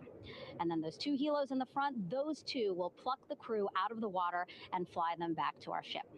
Now, the combined team here on the ship, more than 550 people, left San Diego 4 days ago, and since then I've watched different teams train every day, rehearse, final preps to make sure that they're ready for today. So to give us more of an update about how recovery is going on right now, why don't we turn over to Paul here, Paul Serpinski. He is the Assistant Artemis Recovery Director. Great to have you here, Paul. Great to be here, thanks. Absolutely. So you just left the landing forces operations center here on the ship. How are we looking for recovery?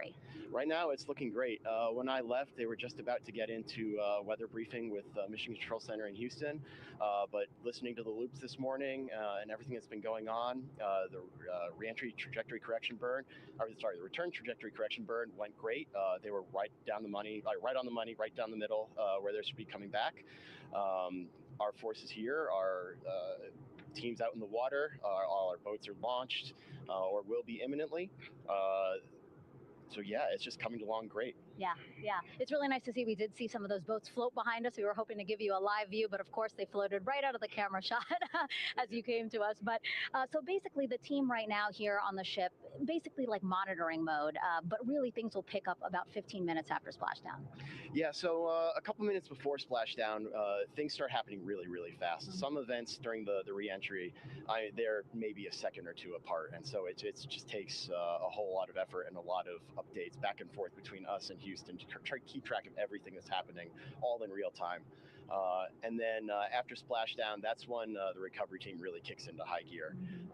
We have our boat teams, our boat crews going out, our divers doing hazardous assessments as they get progressively closer to the capsule, making sure, it's safe for all of our people to go in, and it's also safe for the astronauts to come out, because really at the end of the day, that's what we're here for, is we're to make sure that the astronauts get home safe after their tremendous journey to the moon and back.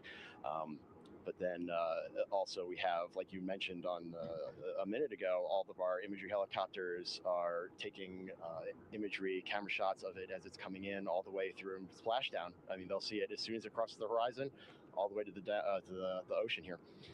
And then afterwards, we have to recover actually Orion to bring it into the well deck of the ship. Absolutely, yeah. And so once the astronauts are safe on board, then those same dive teams are going to transition into securing the capsule. They'll position some equipment around it to kind of facilitate that. The ship will move into position. We'll attach a really big winch line to it, and then a bunch of tending lines. We'll pull the capsule around behind the ship and then start to slowly bring it in. And then, Orion comes in, goes hard down, and everyone cheers. Great day. Great day, exactly. Lots to coordinate, a lot to manage. Basically, planning for this recovery, Artemis II recovery, started a month after Artemis I launched. That was the uncrewed test flight of the Space Launch System rocket, as well as the Orion spacecraft. That was November 2022, a month later, all the planning for this. How does it feel to be so close to welcoming our friends, our astronauts, home? For the whole team, I walked around the ship this morning, just kind of visiting with a lot of people, a lot of groups, and just kind of get the feel of them. And everyone has that same kind of mentality. Everyone's excited. Everyone's thrilled to see all that work that we've been doing, like you said, for the last 3 years, since right after the last one came back till now. And some people even further back. Some of them go back a decade or more. So everyone is just excited, and they're ready. They're really ready for this, and just to be able to see our crew come back, that's going to be a thrill for everyone. How are you feeling? Are you ready? Is this something you ever thought you'd be doing? I'm ready. I'm excited. This has been the pinnacle of my career so far. It really has. I've seen a lot of firsts, a lot of lasts, but I can't think of ever topping seeing the first crew to go to the moon and back in 50 years, and to be here and be a part of that. And it's just a tremendous privilege. And I'm on behalf of the whole team. Like, I'm thrilled, and so are all of us. We're ready. Yeah, I definitely think that those words really embody how everybody on the ship is feeling. So thank you so much, Paul. I appreciate you being here. And so, Rob, we'll toss it back to you again. We will continue to join you with live updates from the ship as much as possible. Thank you, Megan. Back here at the Johnson Space Center, the entry team of flight controllers looking over the shoulders of Reed Wiseman and Victor Glover there on the flight deck of Integrity, and again, just below their feet in the mid-deck area, if you will, Christina Cook and Jeremy Hansen of the Canadian Space Agency. They're in the final review of their entry procedures and all of the activities that will follow here very shortly in trip hammer fashion. We should note that after splashdown occurs, the flight control team here in Houston will be monitoring the orientation of the Integrity spacecraft. We are expecting it to splash down upright in what is called the stable 1 configuration, with the top of the spacecraft pointed upward. Stable 2 would indicate that it is upside down in the water.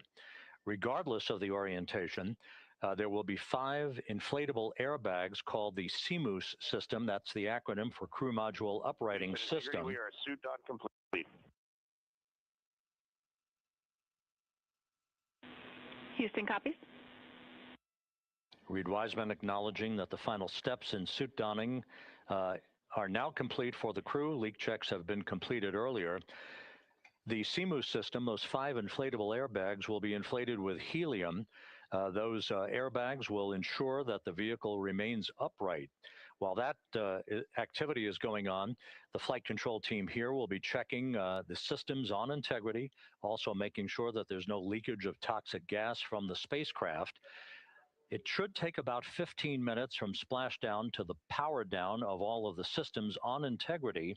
And at that point, assuming everything is in a nominal fashion, then the green light will be given for the Navy recovery teams to begin to make their way closer to Integrity, to begin the erection of a large inflatable life raft called a front porch that will be buttressed up alongside the hatchway to the spacecraft. That life raft will be used to bring the crew members out of this vehicle once the hatch is open, one by one. They'll get their land legs back after 9 days of weightlessness before they're put in harnesses to be hoisted one by one in sequential fashion, in an alternating fashion, to the 2 hovering Navy helicopters overhead. Houston Integrity for status. Go ahead. Seats 3 and 4 are connecting umbilicals. We're going to be stepping into leak check soon. 1 and 2 will be seated. 3 and 4 will be free float, and we'll configure EPROC accordingly. Houston copies all. Reed Wiseman talking about the current procedures with the suiting of the crew members and subsequent leak checks, a final leak check for all 4 crew members. Everything is actually running a few minutes ahead of schedule. So once the life raft is inflated next to the Integrity spacecraft and the recovery teams have arrived alongside of the vehicle, the hatch will be open and the crew members will be brought outside into that front porch, as it is called, one by one.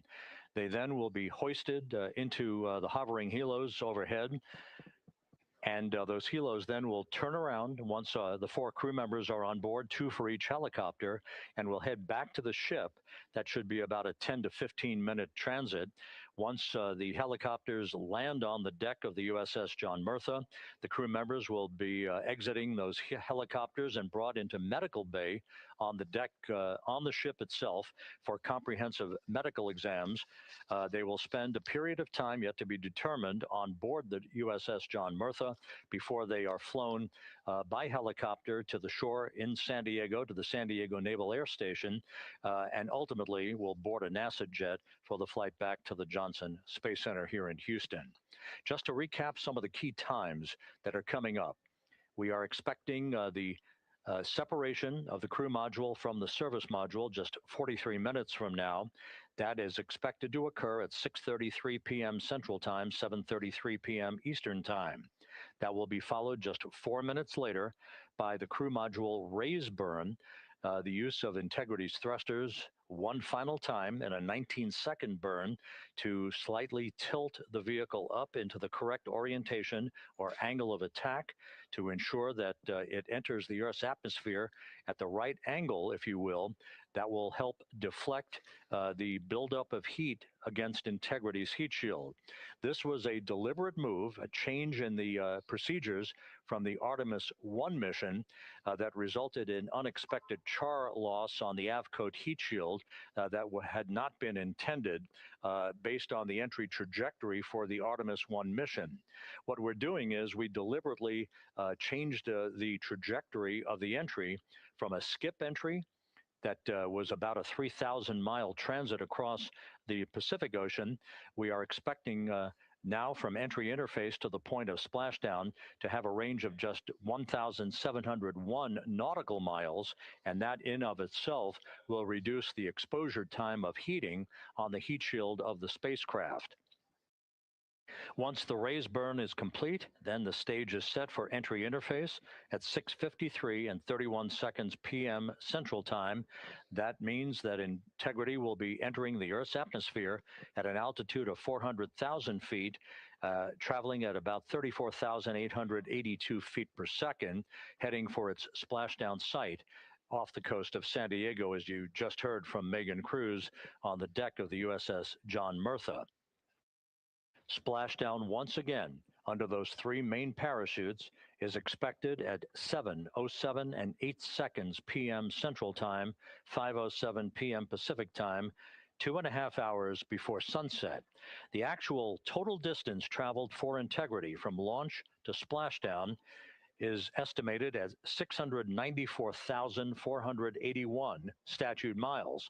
Now that includes the first high elliptical Earth orbit following launch that enabled Integrity to move to 43,000 miles above the Earth at its apogee and enabling a 24-hour period of systems checkouts before the flight control team here and the mission management team gave approval for Integrity to conduct its translunar injection that propelled it on its way to the moon and its historic lunar flyby. So the total distance we expect this vehicle to have traveled at splashdown, 694,481 statute miles.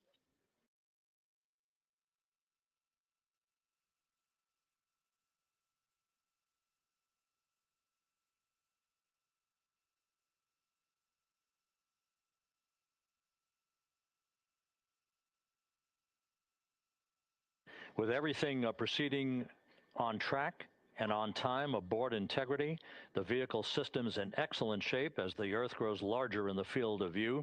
Let's go back to the USS John Murtha and Megan Cruz, who is standing by.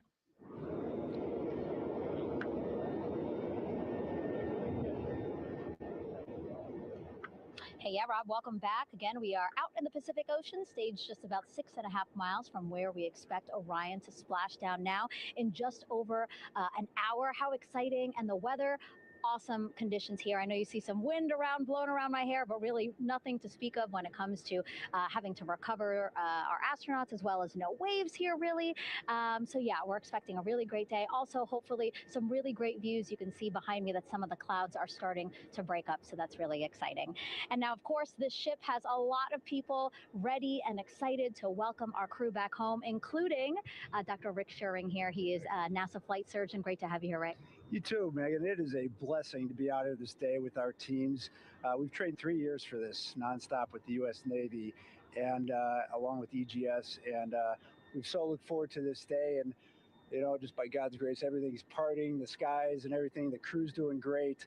Looking forward to coming back and our teams are ready. So this is one of those days you've dreamt about, and now it's finally here, and we're ready, and just thankful to be a part of it. Yeah, and you play a really integral role. When was the last time you spoke to the crew, and how are they feeling in this last hour before splashdown? Sure. Yeah, so the crew woke up. When they splashed down, they were woken up about 8.5 hours ago. Me and my fellow crew surgeons, Doctors Chris Haas and Rafi Kumjian from this Canadian Space Agency, spoke with them about 6.5 hours ago, just to double check on how they were doing, if there's any medical issues, how they slept, and then kind of go over their landing day protocol for their medications, for what we call a fluid load, to try to replace some of the fluid and electrolytes that they've lost with just a normal space adaptation. Once they got to space, they kind of have to replace some of that fluid to help them with the whole landing kind of readaptation to 1G, which they haven't done for the last 10 days. And then just kind of let them know how things are going to play out, out with the open water teams all the way until we finally get to the med deck. So they were very pumped up, very hurried though. They had a lot of cabin configuration, a lot of things to get ready. So they're excited, but also very focused on the job that they had to do. So we've trained a long time for this, and we're ready. And you said some medications. I mean, those are kind of just to mitigate the effects of, obviously, their more than 695,000-mile journey back to Earth. It's just like anti-nausea medication, right? Yeah, exactly, Megan. The astronauts are very healthy, fortunately, and even when they come back in reentry, the human system is very kind of dynamic. It has to readapt very quickly, and one of the most common responses they get is just some stomach awareness, to some nausea, even to some vomiting. And with our crews that land out in Karagana, the Soyuz crews or our SpaceX crews, they all kind of experience the same thing. This will be the first time we're landing in water since December 1972, and I worked with all the Apollo astronauts years ago, and they all told me that landing in the water, especially in the Pacific, can be very provocative. So we take steps to give them medicines to really mitigate some of that nausea, vomiting, help them feel a little bit better, and also sometimes just use a little anti-inflammatory medicine just to help with coming back to 1 Earth or 1G. The effects of microgravity, especially as you age and you have a little arthritis, you feel great microgravity, and everyone kind of curses coming back to the ground like, oh, dang, 1G, but so that helps a little bit. But for the most part, the main thing is just replacing that fluid and then trying to help them with that transition back to 1G, and then we're ready to go. Yeah, and their health is assessed almost immediately after they splash down. Yeah, so we have Dr. Jesse Wang, and we have our independent duty corpsmen, who are the Navy version of paramedics, extremely highly trained, highly experienced Navy medics and divers who will go out there, open the capsule about 28 minutes after splashdown and do the first initial assessment. So Jesse and his team will go out there and look at each crew, kind of do their assessments, get vital signs, report back to Drs. Haas and Kumji and I and back in the med bay, let them know how they're doing. And then, if they've got the normal kind of space adaptation kind of things, we expect that. They're good to go on that. If anything, didn't go the way we want, they're all prepared for that as well. And Jesse and his team, I mean, this is their full-time job, taking care of, sailors and folks who might be injured. We don't expect any injuries, but coming back, going 25,000 miles an hour down to, 20, miles an hour is still a dynamic process. I've heard it described as, kind of like a car crash. And then the crew will be ready to go, and Jesse and his team will make that transition to get them out to the front porch, do assessments on them again, call it to our med bay, and then once we have that and they're all good to go and the crew's feeling okay, we'll hoist them up in the helos. It's about a 3-minute flight back to the flight deck, and that's where me and the astronaut chief, Scott Tingle, will actually meet them.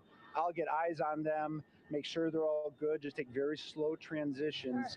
And then one by one, we'll either get them out with the SMTs, the SAR med techs under each arm, just kind of just walking very slowly to med bay, which actually helps them acclimate back to 1G. Or if they really don't have their sea legs back yet, then we might put them in what we call a stair chair, which will be right behind them, and then just very slowly kind of get them back into med bay to start our full assessments for the team. Yeah, so a really great team here to support them as soon as they get back, and also all throughout the mission, of course. You talked a little bit about this, but obviously, we have seen astronauts return from the International Space Station for over 25 years. So we kind of know that that journey, how it affects the body. But yes, we're talking about humans returning from the moon for the first time since 1972. How is this different from your perspective?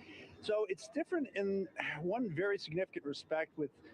On Apollo, for exercise, they had something called the Apollo exergenia, which was basically just a little canister with some ropes, and they would have some resistance and kind of do that. And the Apollo astronauts really liked that. They liked the ability to exercise because you decondition from a musculoskeletal standpoint, you lose your strength and your stamina very quickly. We had something called the Orion flywheel, which was able to impart much greater loads in terms of resistance. So they're able to do squats, deadlifts, different things, not dissimilar to what the ISS astronauts do, but with a lot less room to do it. Mm-hmm. And they also did rowing activities for cardiovascular health, and the crews loved it. But for the lunar crews, the future lunar crews, maintaining that physical conditioning, which our astronaut strength conditioning rehabilitation specialists, affectionately known as the ACERs, back in Houston, really worked hard to get them in the best shape they're going to, have to be in to get to the moon. That device hopefully will maintain that. And Apollo only had about a 4.3-day journey to the moon. Our astronauts are going to have about a 10 to 14-day journey. Right. So maintaining that physical fitness, that strength and stamina is going to be crucial for the success of being able to do those very physically demanding lunar EVAs. Right. So we're very excited about what the astronauts have said about the device and what they have to say about the role exercise plays, going to the moon. And also the mental benefit. Sure. They just really like sweating, breaking the sweat, and actually just feeling like, they're just getting a workout. Right. So thank you so much, Rick. I really appreciate it. I know they're going to be in good hands, so we'll let you get back to it. Thank you so much. Megan, thanks for the time. Back to you, Rob. Okay, Megan, back here in Mission Control in Houston. Everything is moving along in order. This view of Reed Wiseman on the left, Victor Glover on the right. We have good suit leak checks. Everything aboard integrity is in excellent shape. The vehicle, with the Earth growing larger and larger in the field of view, we're now just about 8,200 nautical miles away from Earth and closing in for a splashdown just 1 hour and 5 minutes from now.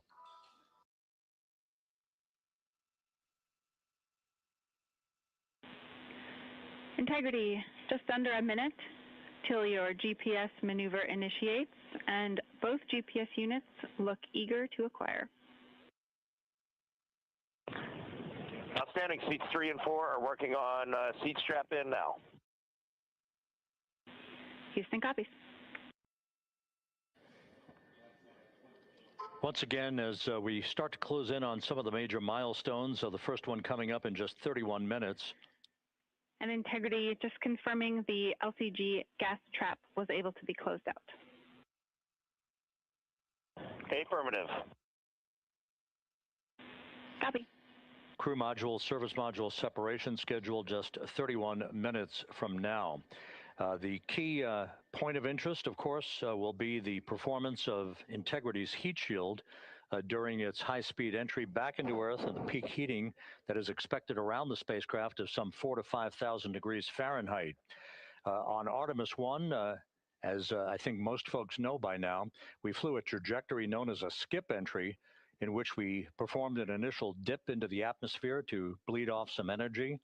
Then we skipped out of the atmosphere and dipped back into the atmosphere before splashing down in the Pacific. But after the mission was over with, we noticed unexpected liberation of some of the charring effects on the heat shield known as AVCOAT. Before the flight, we had an opportunity to sit down and talk with Entry Flight Director Rick Henfling to get a perspective on what this all means and how the mission was redesigned to try to protect Integrity's heat shield to a higher extent. Let's take a look at that interview. Returning from the moon is a lot different than deorbiting from low Earth orbit. When we return from the moon, we expect to achieve velocities upwards of 36,000 feet per second. And in order to slow down to a nice, graceful splashdown in the Pacific Ocean, the flight crew is going to experience between 3 and 4 times the force of Earth's gravity. On Artemis I, pressure buildup inside the char layer of the heat shield resulted in the char losses we saw. NASA established a Tiger team whose job was to investigate the cause of the problem and then make recommendations on how to fly the Artemis II mission safely and successfully. And so for Artemis II, we are going to fly a profile that ensures the spacecraft will not see that same type of pressure profile. And so the char losses seen on Artemis II will not be like the ones that we saw on Artemis I. Rick Henfling indicated that the orientation of the spacecraft and the shortening of the distance of transit to the splashdown zone from the point of entry interface when we reach the top of the Earth's atmosphere, which will be coming up at 6:53 and 30 seconds p.m. Central Time, should do the trick in minimizing the deleterious forces against that heat shield that were noticed on the Artemis I mission. And we think we see a beautiful sunrise over the west coast of Australia.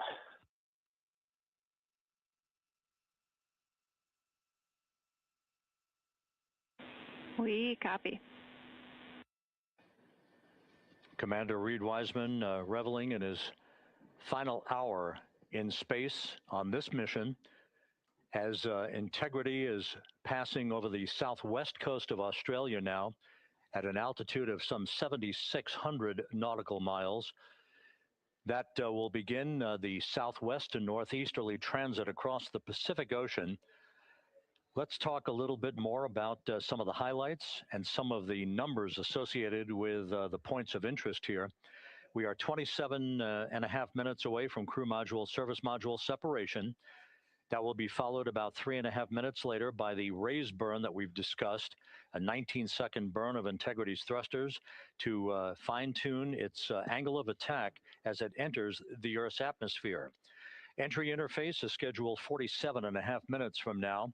That's the point at which we will reach the top of the Earth's atmosphere, traveling about 34,882 feet per second at an altitude of 400,000 feet. Just 24 seconds after entry interface, we will begin a blackout period of 6 minutes in duration at 6:53 and 54 seconds p.m. Central Time. Now, right about 10 seconds after the blackout period begins, we are expected to reach peak speed, which would be 24,661 miles an hour.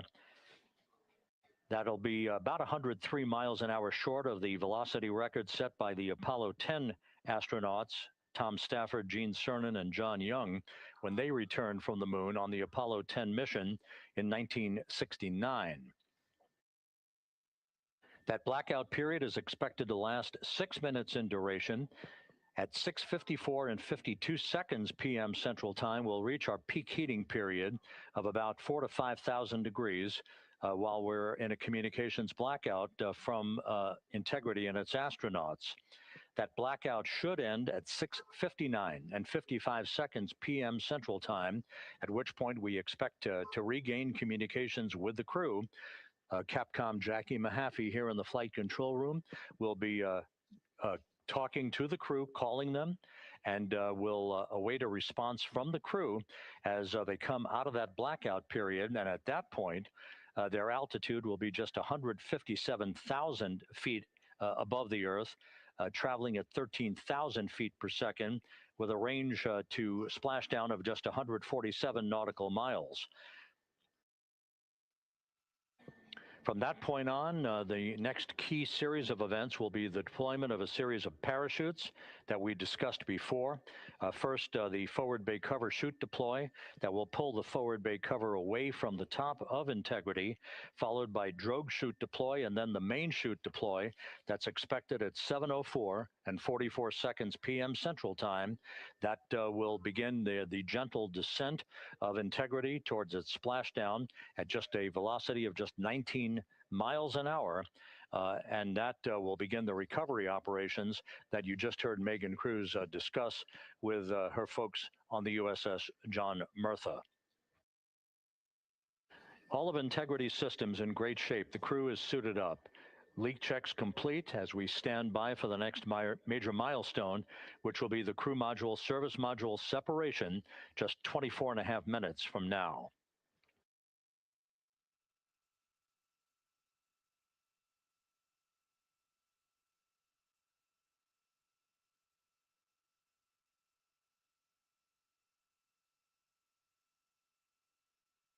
All of the activities from the start of entry interface to the point of splashdown will be quite rapid fire just 13 and a half minutes from the point at which we begin descent into the Earth's atmosphere till splashdown.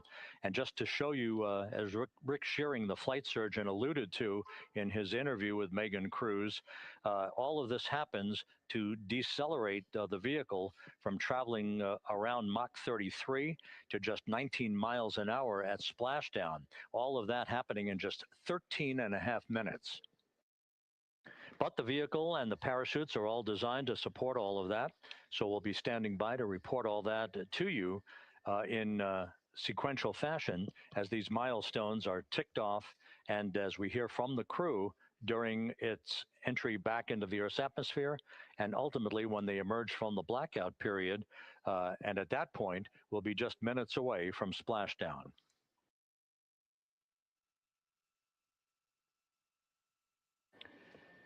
So with all of those preparations ongoing, we can return here briefly for another report from the USS John P. Murtha and Megan Cruz. Megan?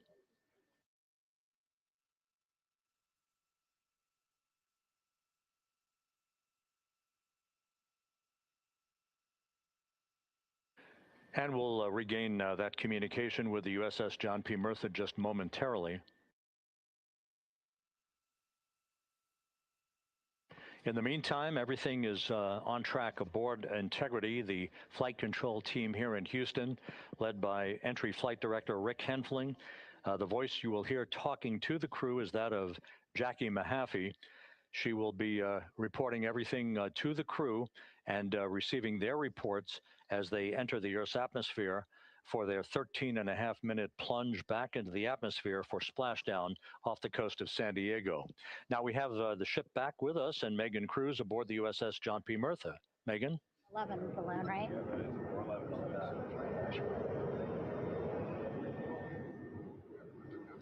Hey, Rob, yeah, the excitement is really building here on the ship. I'm watching right now one of the weather balloons being lofted up from the ship. Again, weather balloons, very important for us to make sure that we are tracking the right kind of weather and also the data that's needed for what's called our Sasquatch team. Again, it's a team out of NASA that basically makes sure that the debris that comes off of Orion, again, some of those pieces of the parachute system, make sure that they don't fall on us here in the sea, and also our aerial assets, our folks in helicopters. So watching that float away right now. But with me right now is Captain Eric Kenny.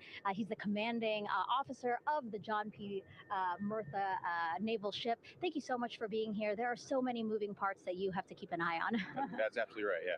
But first of all, on behalf of the crew of USS John P. Murtha, Megan, thanks for having me on today. Happy to tell you what we're doing and excited to get the interview started. Yeah, absolutely. Why don't we actually take a look at the flight deck here? We'll start there. Basically, we also, while watching this weather balloon float away, we noticed all 4 helicopters leave the flight deck. We now have an empty flight deck. We had 2 imagery helos as well as the 2 crew helicopters that will go recover the crew. This is just one of the many things that, again, our ship of 550 people, it's something that you oversee as commanding officer. Yeah, absolutely. Every commanding officer, I would say really every naval service member, our priority is always safety. And as a commanding officer, I take that as one of my primary roles here on board. Mission accomplishment is important, safety always. So my day really has, I would say my message to the crew has sort of changed over the past 24 hours. As we're leading up to today, we've been building up with excitement and motivating the team for the training that we've executed. But really over the past 24 hours, now I'm trying to get us to slow down a little bit. Trust our training, right? Don't believe all the hype. Don't believe everything that's going on. Just let's trust what we've done to get to this point.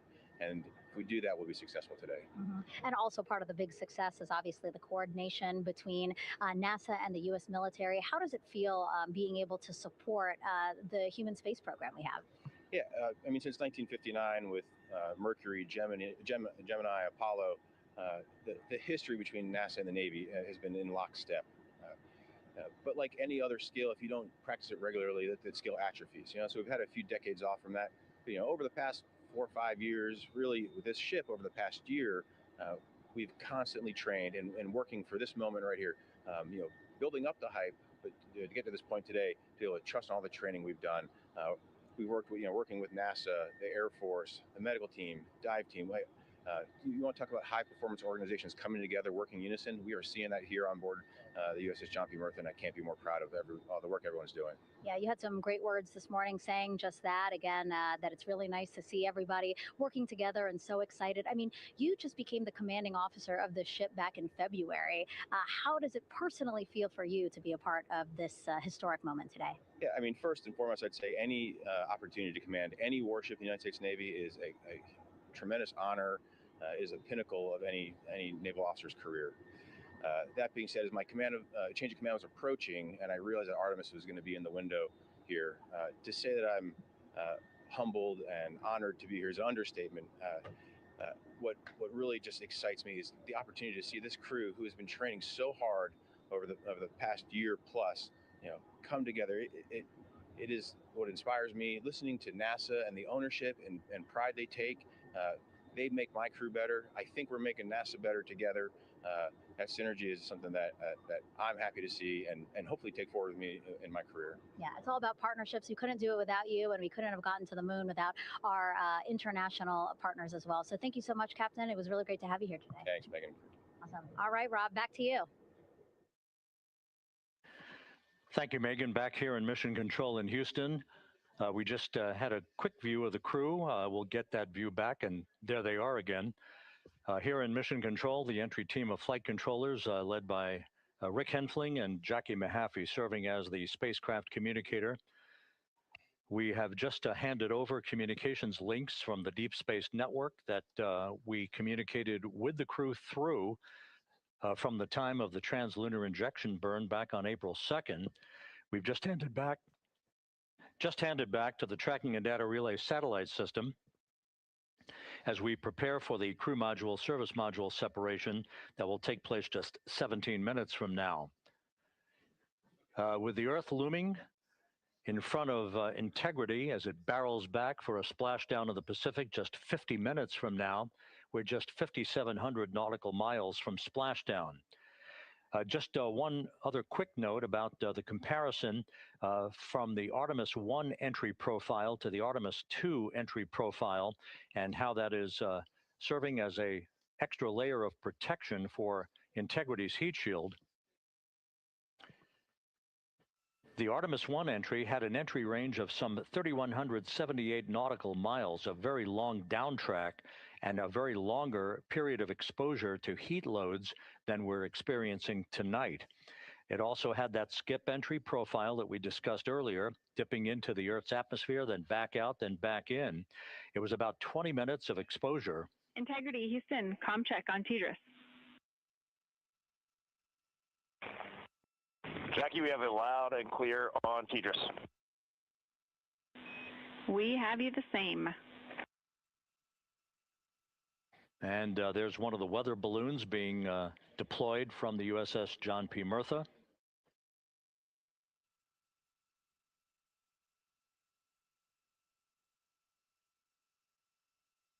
So the Artemis I entry had the vehicle. The update on GPS, we haven't seen it track in yet.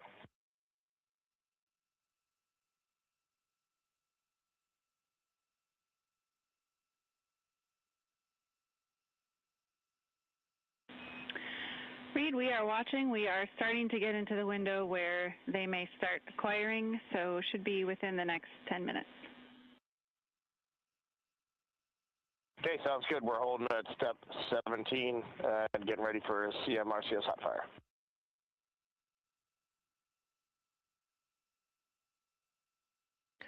And that exchange indicating that we are expecting to acquire data from the GPS system on board. That'll be a navigational tool that will basically tell Integrity's computers that they're on track down the center line of the corridor for the entry interface that will lead them to their splashdown point.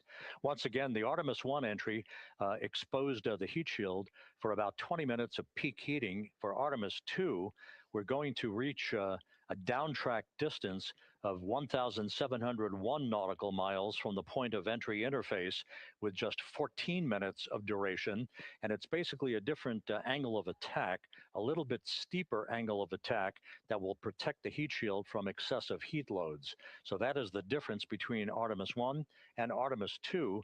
all designed into this mission to gather data, to protect the heat shield, since the Artemis III mission and beyond will have a different designed heat shield that will allow that skip entry type of profile to be resumed for all of the future missions coming back from the south pole of the moon when we initiate lunar landings. So we've handed over to the tracking and data relay satellite system. That's where we'll have communications for the rest of the flight. Just to give you some time hacks here, we're 13.5 minutes away from crew module, service module separation, and just 17 minutes away from the raise burn, that 19-second firing of the thrusters that will basically be the final fine-tuning of the angle of attack for integrity as it enters the Earth's atmosphere.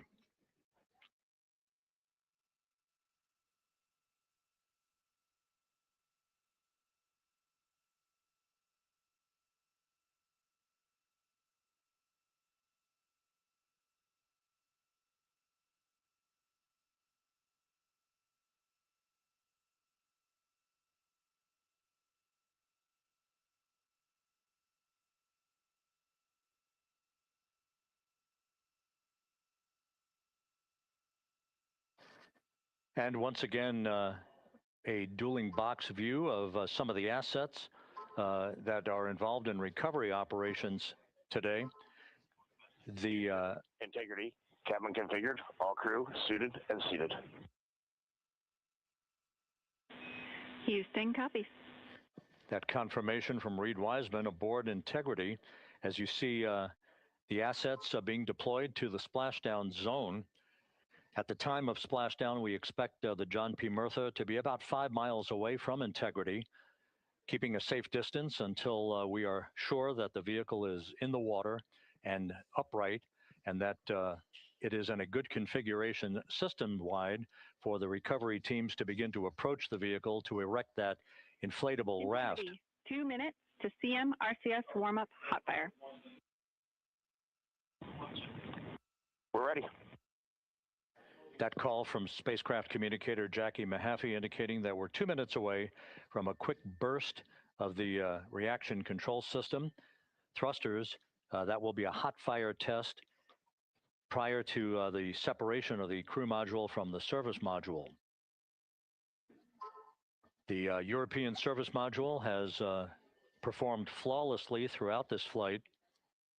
Everything, all the burns that had been prescribed for that service module have been executed on time and without a problem. There is the European flight control room that has overseen the manufacturing, the design of the European service module. They deserve quite a bit of credit on this mission for not only propelling the Integrity and its astronauts toward the moon, but also conducting the fine-tuning of its trajectory to bring it to this point where we are dead spot on down the middle of the corridor trajectory-wise to bring Integrity down for its splashdown in the Pacific just 44 minutes from now.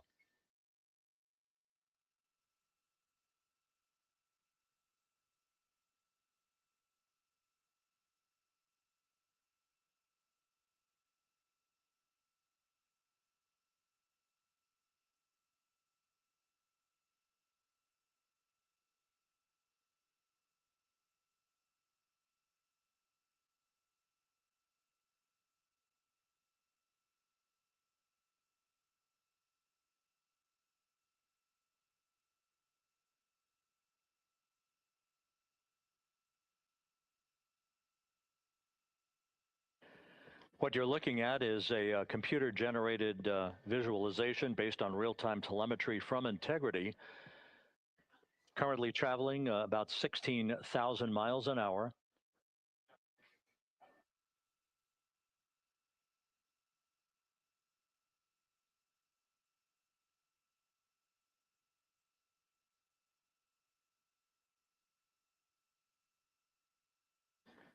Integrity traveling about 16,000 miles an hour. For the prop cautions, we're taking a look. Copy that. Now just about 5,100 miles from Earth. Splashdown scheduled 43 minutes from now. We're just 9.5 minutes away from the crew module service module separation.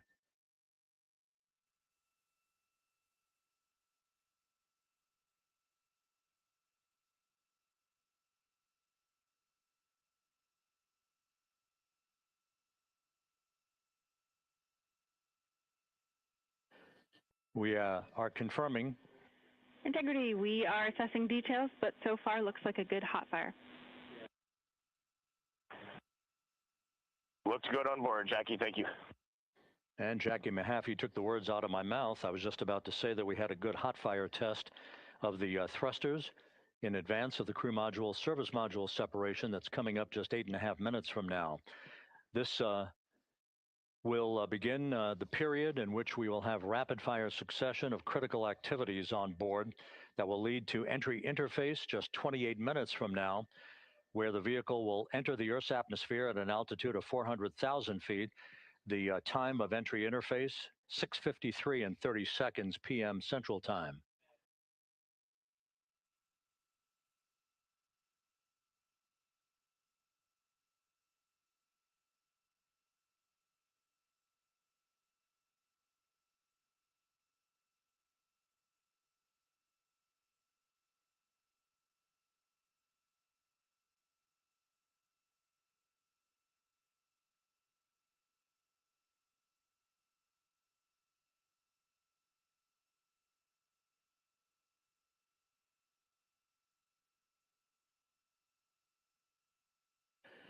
Integrity's astronauts were awakened at mid-morning to begin their entry preparations. And propulsion officer now reports a good hot fire test in preparation for the crew module service module separation.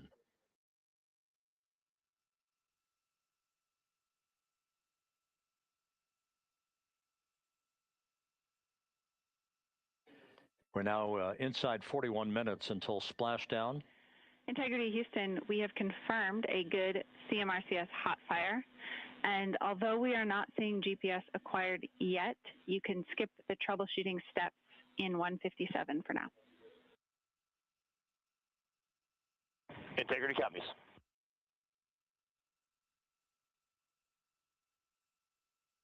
That GPS discussion indicating that we will be acquiring navigational data for Integrity through the Global Positioning System equipment on board.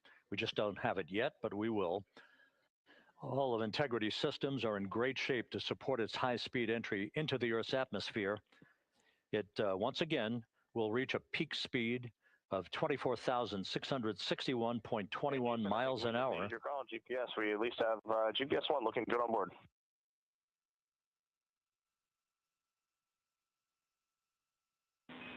We are confirming.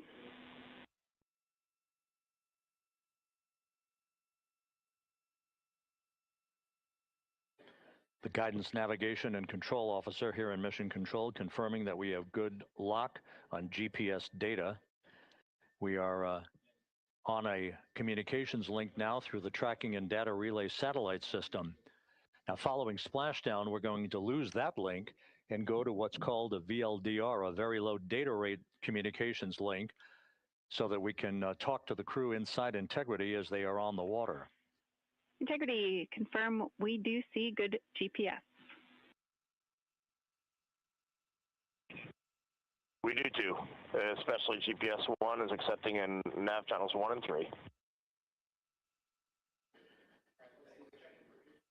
That GPS data is basically telling Integrity's onboard computers its position relative to the Earth, but its trajectory and its orientation according to flight dynamics and the guidance, navigation, and control officer is spot on. We have now armed the pyros for the crew module service module separation coming up less than 5 minutes from now.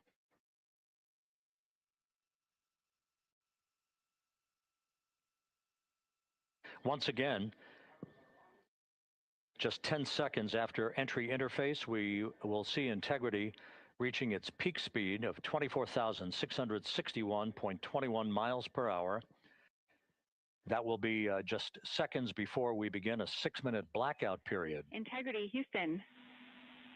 Your vehicle is in a good config for CM-SM set and go for CM raise. Houston, we see the same on board and copy go for CM raise.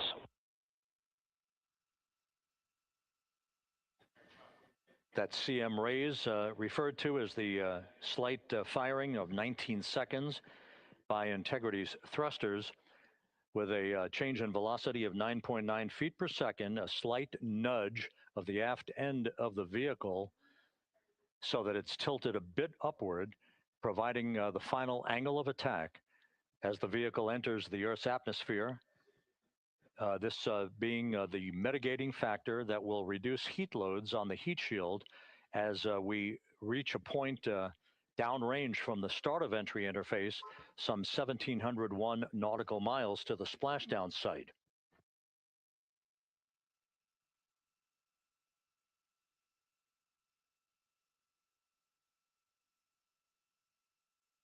Integrity systems in excellent shape. We are currently 3,300 nautical miles left in this mission. Splashdown scheduled 36 minutes, 39 seconds from now.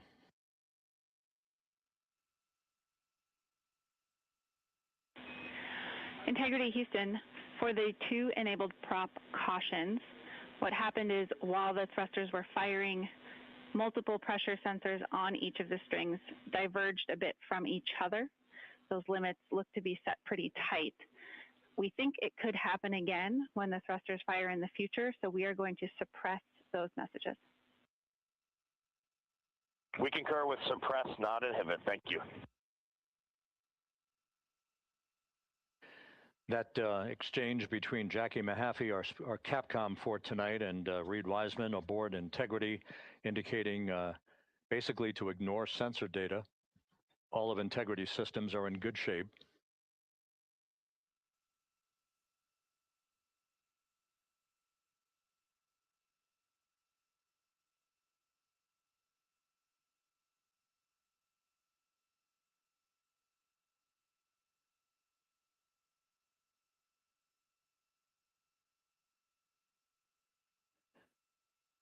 Now, coming up on about 90 seconds till the crew module, service module separation.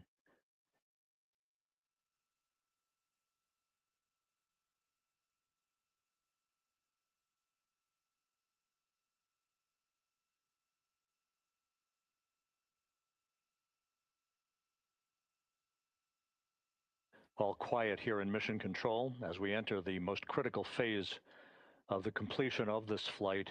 All of the preparatory activities leading up to the vehicle entering the Earth's atmosphere just 21 minutes from now.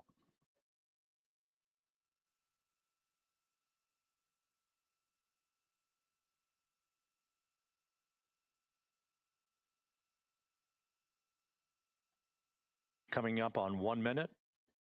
Mark, 1 minute till crew module, service module separation.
And we have confirmation of crew module, service module separation. And a great view, albeit momentarily. Houston, good step on board. Houston copies and concurs. The European service module now separated from Integrity, a job well done. Integrity, no action for the 4 CDH cautions. Those are SM related, not applicable. Integrity.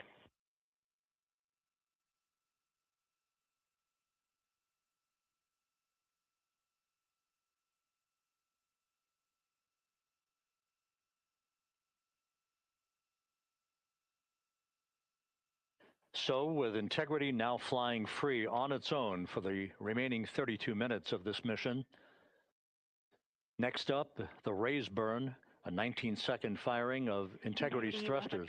GPS 2.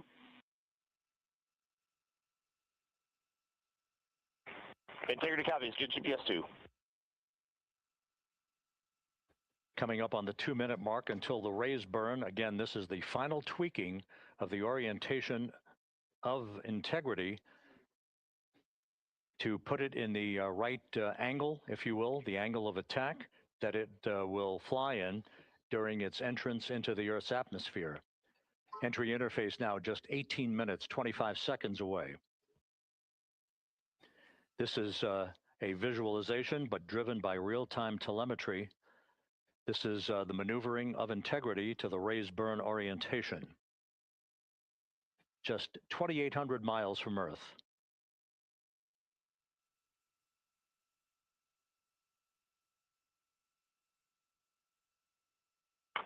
Houston, we got a great view of the European service module out the window with the sun hitting the side and the solar rays and the NASA worm right there. It's a beautiful looking machine.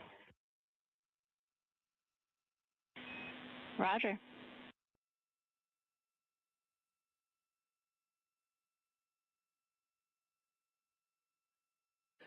And we have completed the maneuver to the raise burn orientation, 1 minute away from the raise burn.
And the crew module raise burn is underway, a 19-second firing of the thrusters, and we have a completion of the burn.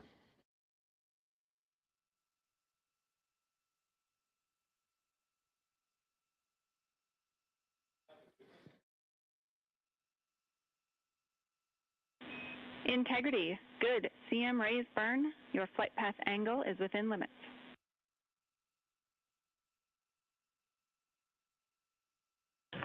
Integrity copies. Looks good on board, Jackie. So the final maneuver is now complete.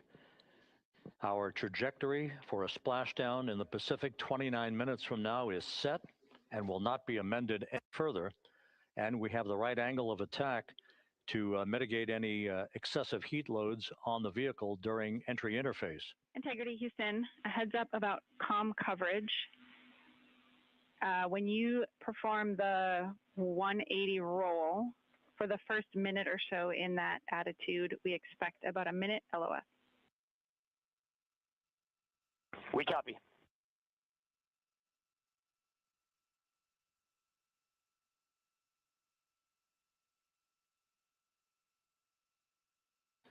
So for those who are watching the series of events coming up, we will enter the first traces of Earth's atmosphere 14 minutes, 45 seconds from now.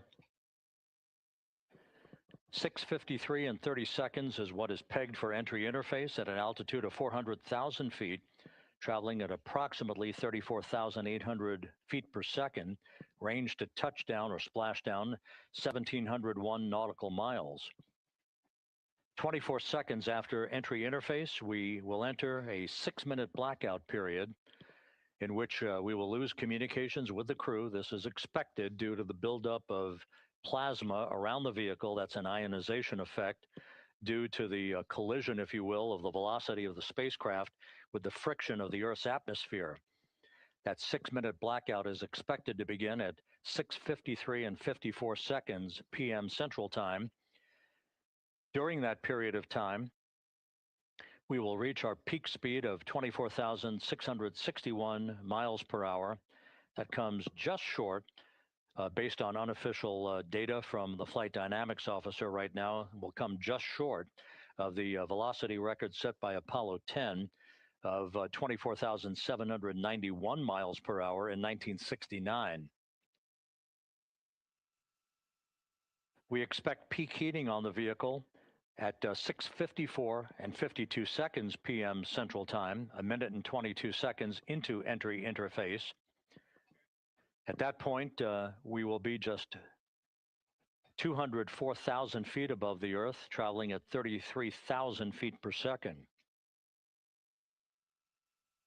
The blackout period is expected to last 6 minutes. We expect that blackout period to end at 6:59 and 55 seconds p.m. Central Time. From the end of the blackout period until splashdown, it is just 7 minutes, at which point we'll start deploying the series of parachutes to slow integrity down to an ultimate splashdown velocity of just 19 miles an hour. We see the same, waiting for the 180 rolls.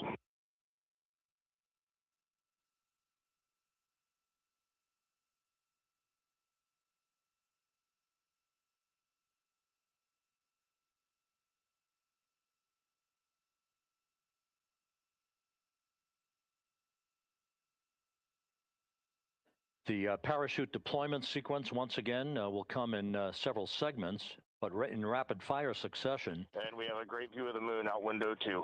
Looks a little smaller than yesterday. Guess we'll have to go back.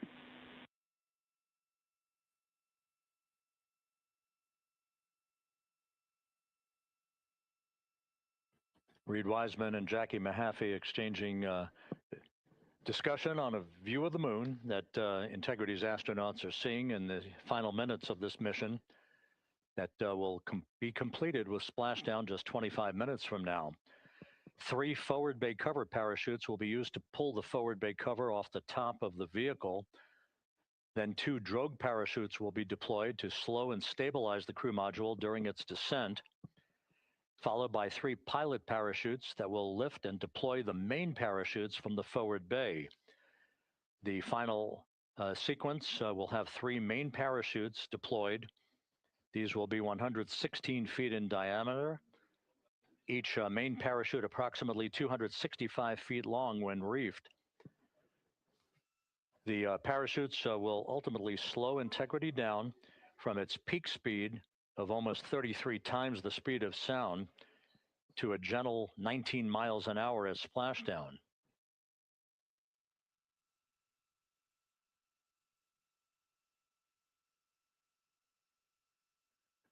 The vehicle is now currently in a roll to the proper attitude for entry interface. Our trajectory is right on according to flight dynamics.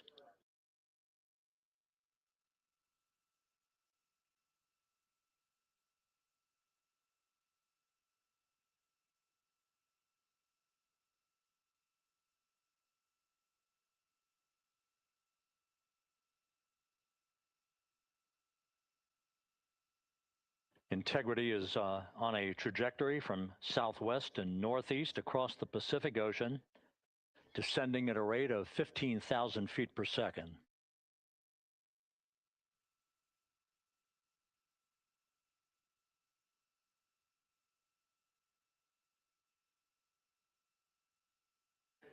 Range to touchdown 4,300 nautical miles, all the systems in excellent shape.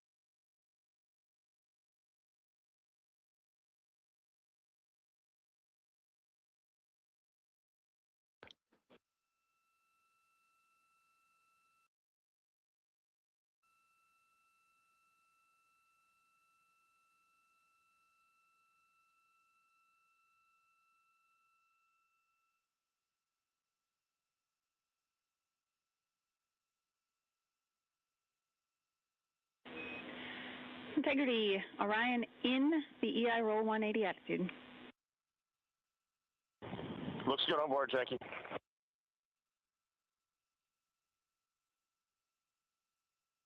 This view out of one of Integrity's windows.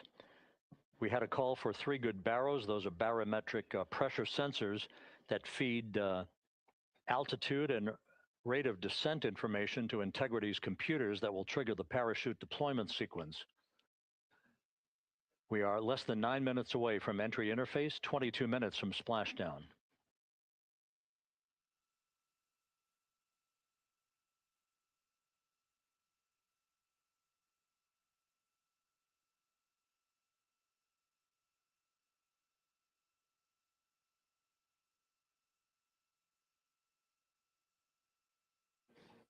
You can see the reflection of one of the crew members in the window.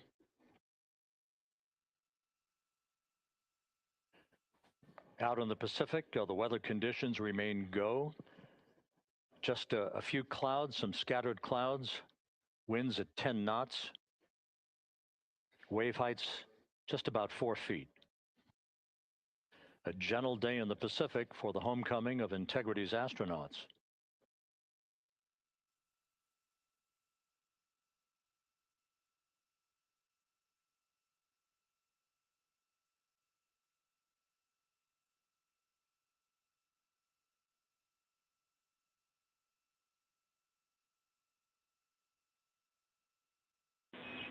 Integrity back in EI attitude.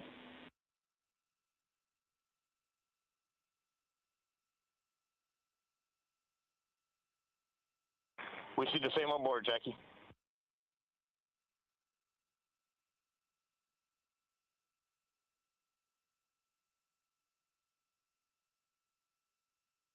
Houston, purge is complete. Crew and vehicle are configured for entry. Houston copies. And we're in step 37, transferring nav state to BFS.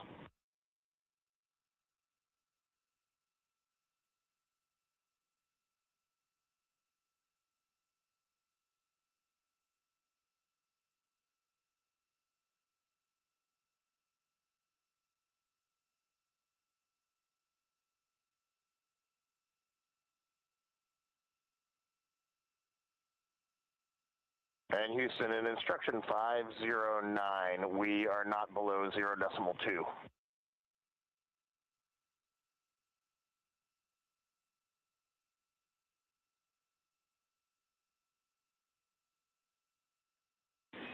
Integrity, no action required. Integrity.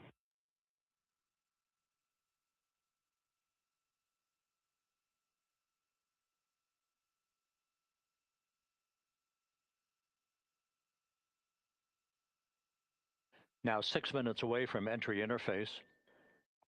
We will hit the first traces of Earth's atmosphere at an altitude of 400,000 feet, traveling about 34,882 feet per second. Range to splashdown at that point will be 1,701 nautical miles.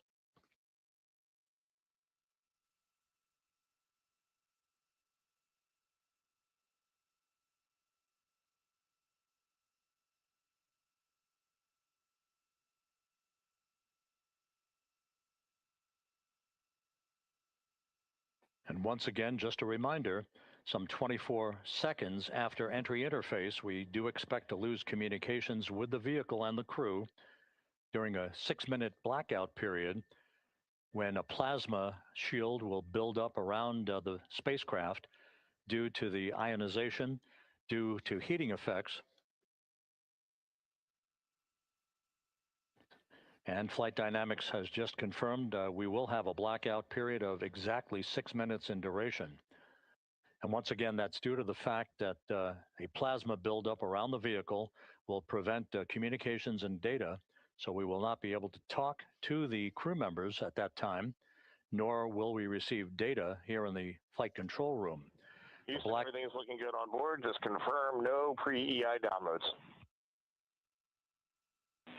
Houston concurs.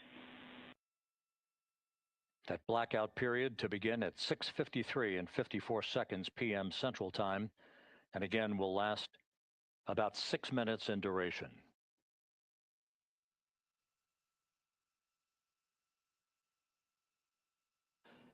We're 4 minutes away from entry interface.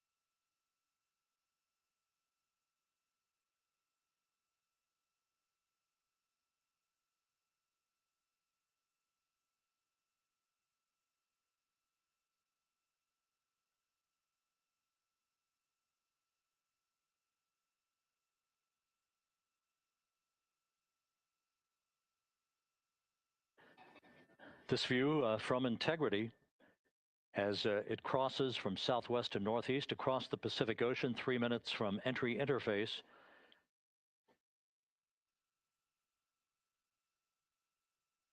"16.5 minutes till splashdown."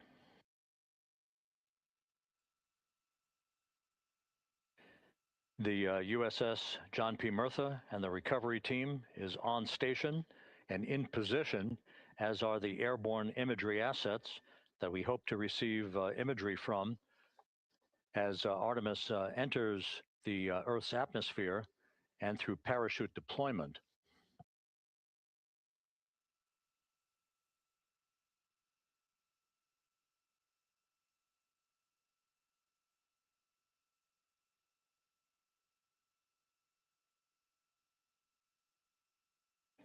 All of Integrity's systems are in great shape. The crew is ready to complete its mission just 15.5 minutes from now. All of the activities today have gone off in perfect fashion. No issues with the vehicle, no issues with the crew. And the weather at the splashdown site is go.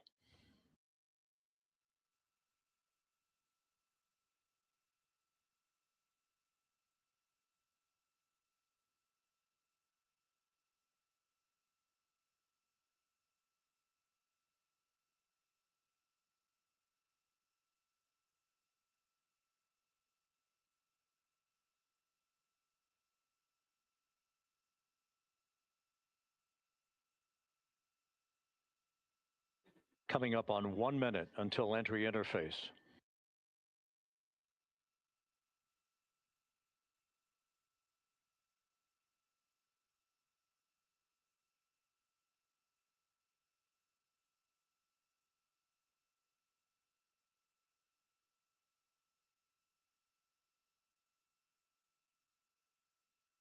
Mark 1 minute until entry interface. 1 minute, 20 seconds until the expected start of our 6-minute blackout. Integrity, 1 minute to a 6-minute blackout. Integrity.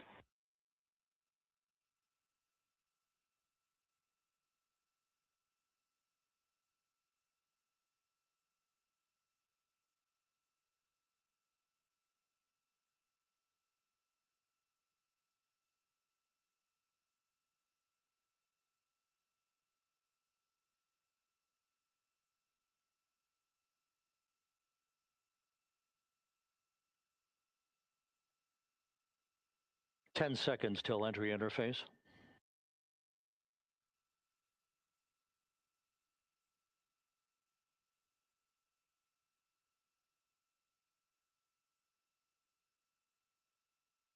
And we have crossed the threshold, now entering the Earth's atmosphere. We're at 400,000 feet, traveling 34,800 feet per second.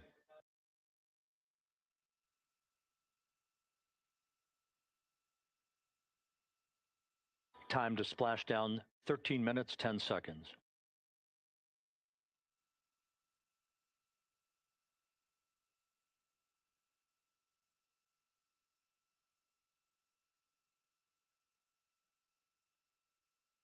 And as predicted, we've entered our communications blackout. This will be a 6-minute blackout period. No voice, no data from the crew.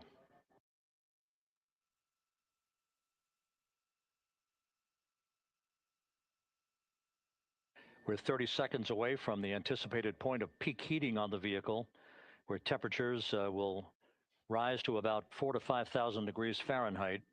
This is the true test of our trajectory.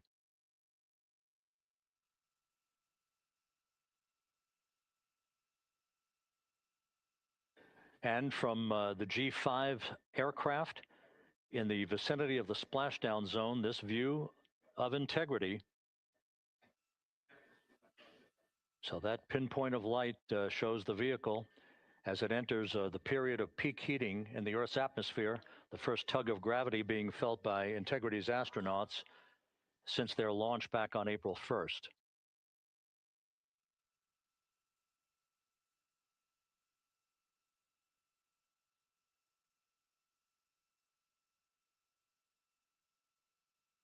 Four and a half minutes until the end of the blackout period. Time to splashdown, 11 minutes, 33 seconds.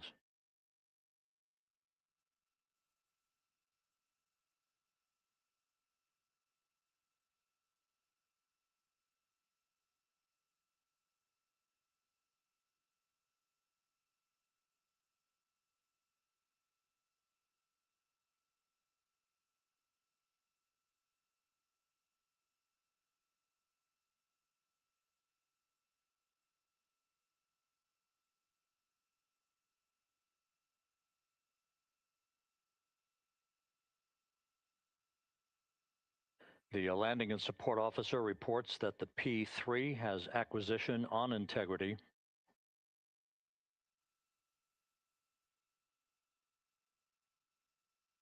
Three and a half minutes left in this blackout period. This is a visualization of the plasma buildup around the spacecraft and the repelling of that heat on Integrity's heat shield.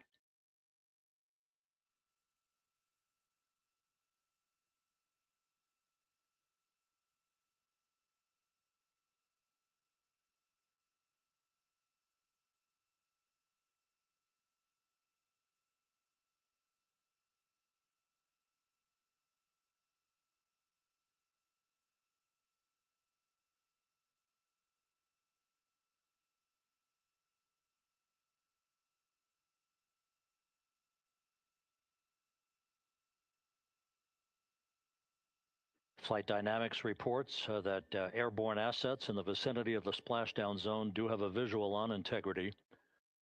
Still 2 minutes and 40 seconds left in our blackout period. Time to splashdown, 9 minutes, 35 seconds.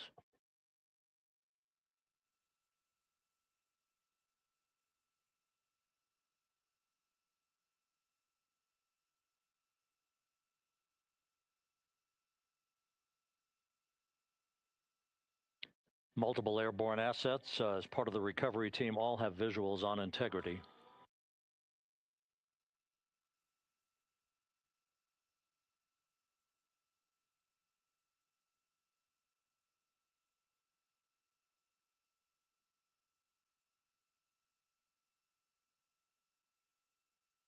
And the WB-57 flying in the splashdown zone also has a visual. And the Navy helos also have visuals.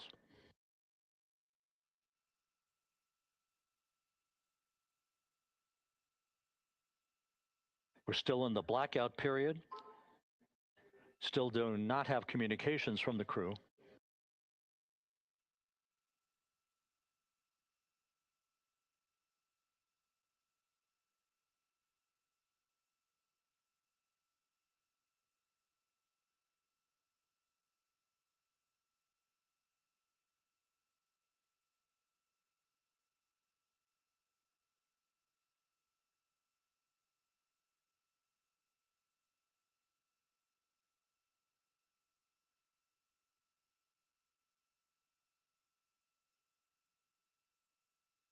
We're standing by for communications from the crew We should be out of the blackout period less than a minute from now.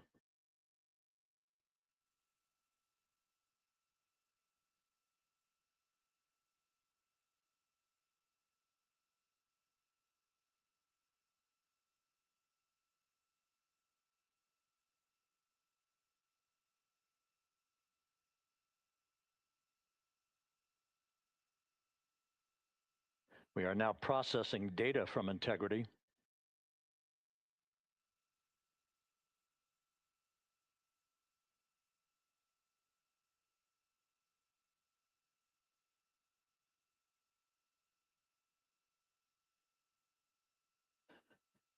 Landing and support officer reports the small boats are en route to the splashdown target zone.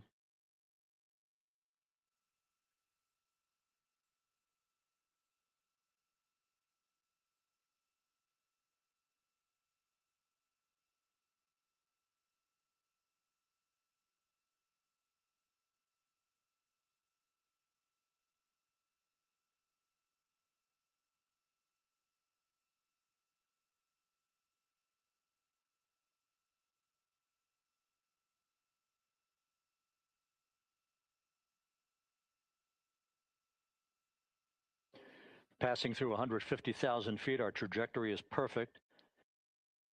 We're getting intermittent views of integrity. Still waiting to establish voice communication.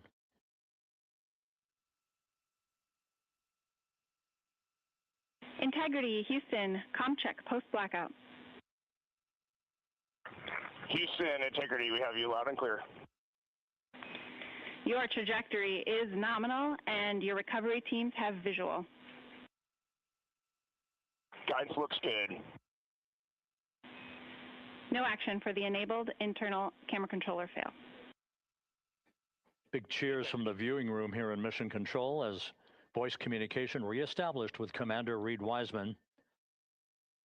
For America and a waiting world, Integrity is 5.5 minutes away from coming home.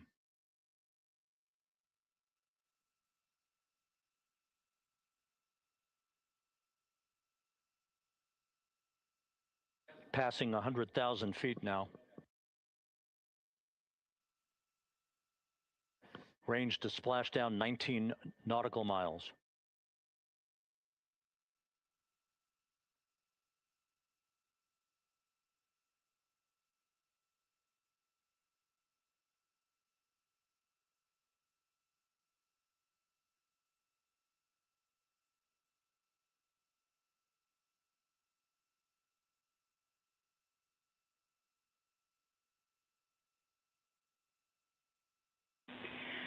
Integrity, impact to the camera controller fail is no cab 1 views of the chutes.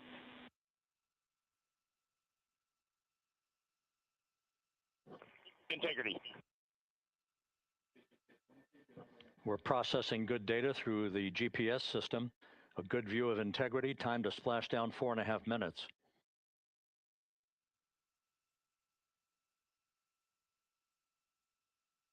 And a view of Integrity from the WB-57.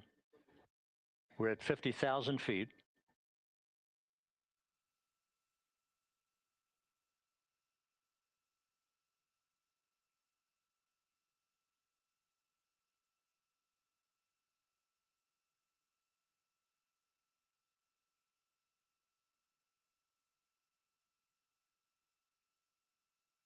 The pyros are armed for forward bay cover jettison.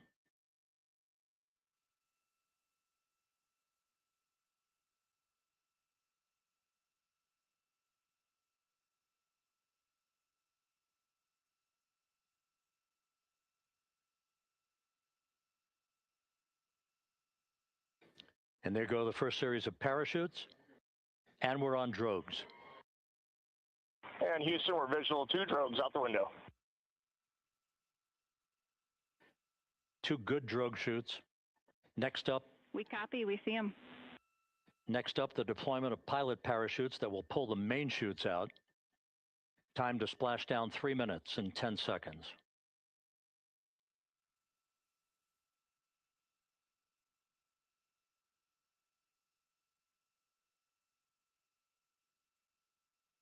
Perfect descent rate according to flight Integrity, dynamics. good rates on 2 drogues. We see the same on board.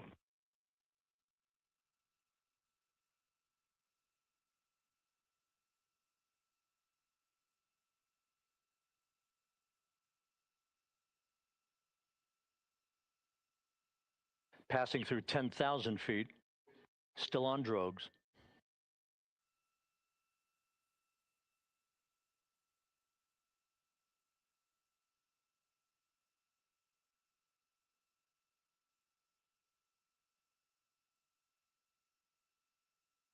Main chute deploy. We're at 5,000 feet.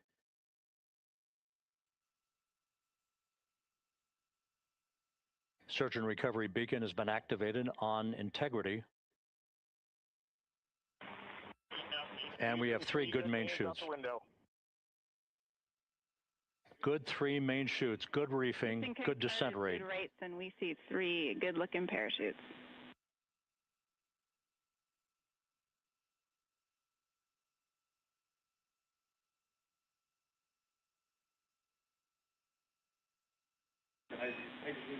Integrity, cabin pressure indicates no need for hydrazine checks. Integrity copies. This is a perfect descent for integrity. Its crew sounding hale and hearty on board. Time to splashdown 1 minute, 15 seconds.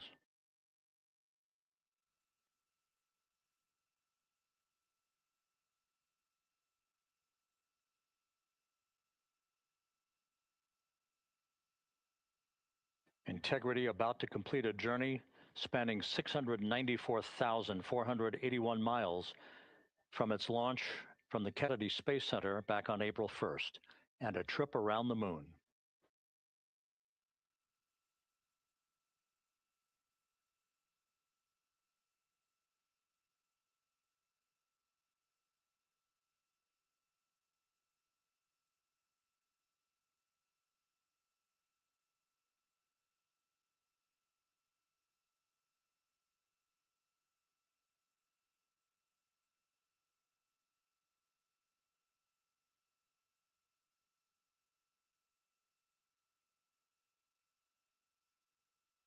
Passing through 1,000 feet.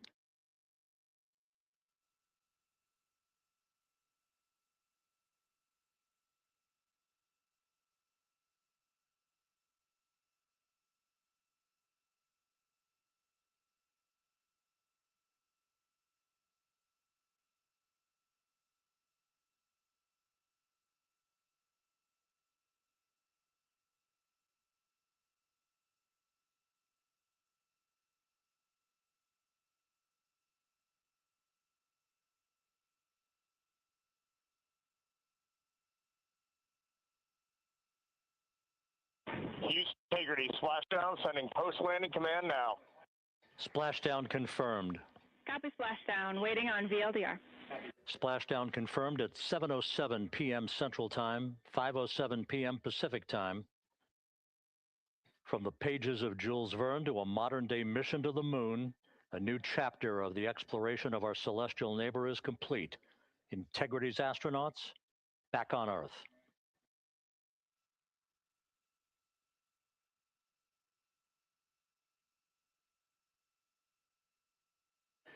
And the landing and support officer reports the vehicle is stable 1. We still will be deploying the crew module uprighting system to maintain that orientation. A perfect bullseye splashdown for Integrity and its 4 astronauts.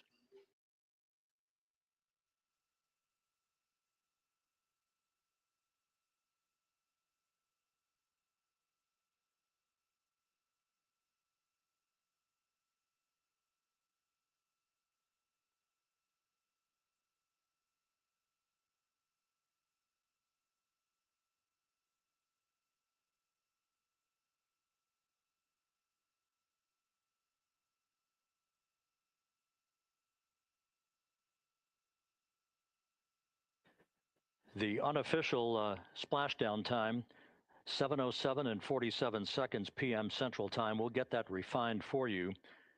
That would put the end of the mission at a mission elapsed time of 9 days, 1 hour, 31 minutes, 35 seconds.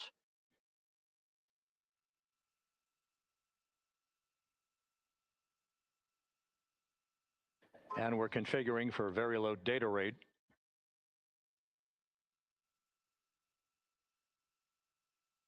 Once again, splashdown occurring in the Pacific, southwest of San Diego at 7:07 and 47 seconds p.m. Integrity Houston, comm check on VLDR.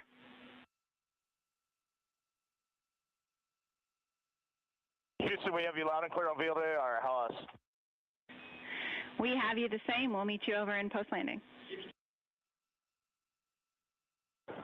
Perfect communications established. What a journey. We are stable 1, 4 green crew members. Houston copies all. Reed Wiseman reporting 4 green crew members. That is not their complexion. That is the fact that they're in great condition. That's what that means. So stable 1, upright. The crew module uprighting system is being deployed. The 5 airbags being inflated through helium to maintain the upright configuration for the vehicle. This was a textbook entry and a textbook touchdown for integrity. Reed Wiseman, Victor Glover, Christina Cook, and Jeremy Hansen back on Earth after a journey around the moon.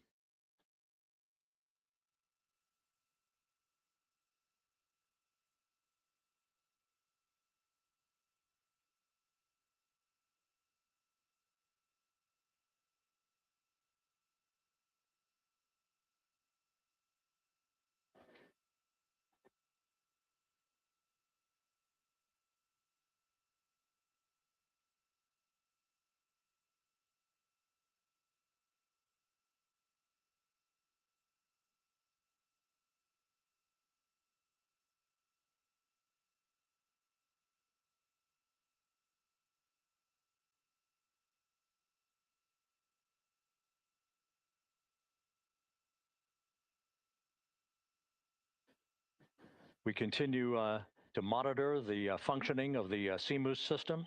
The airbags are being inflated to maintain a stable 1 or upright configuration. And there's a good view from one of the naval helicopters hovering overhead. Reed Wiseman reporting 4 green crew members, meaning they're all in excellent shape.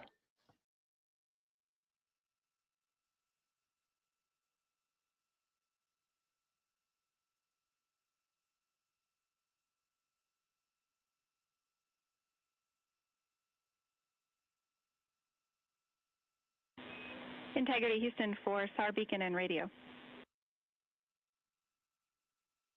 SAR beacon is in 406, and we're powering the radio now. Go ahead. We see the beacon on. However, the recovery team is not seeing the signal. Your SAR radio uses the same antenna, so you may run into trouble with the radio. Okay, copy. And we are also powering up the sat phone now.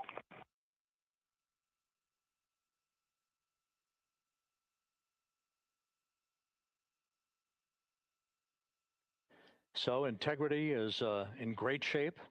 And as the crew continues its post-splashdown timelined activities on board, Reed Wiseman once again reporting that all 4 crew members are in excellent shape.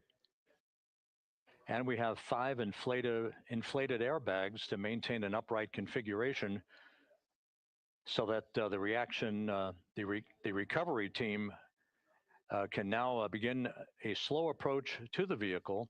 Meanwhile, here in the flight control room, entry flight director Rick Henfling is polling his team of flight controllers for the start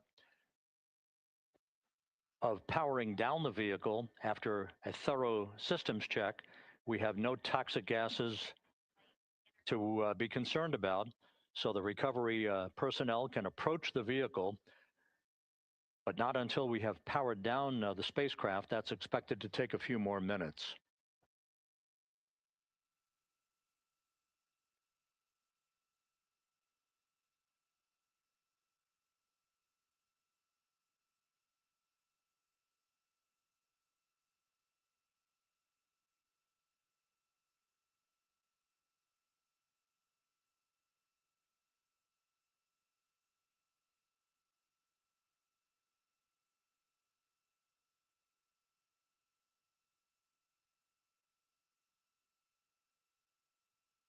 Integrity back on Earth, following its historic flyby of the moon.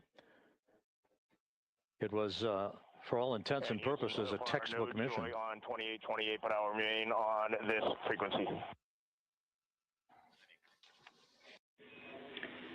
We copy.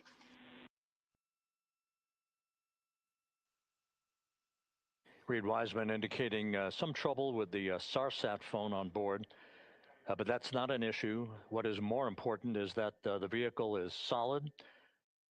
No issues as we begin the power down of the vehicle to begin the recovery process.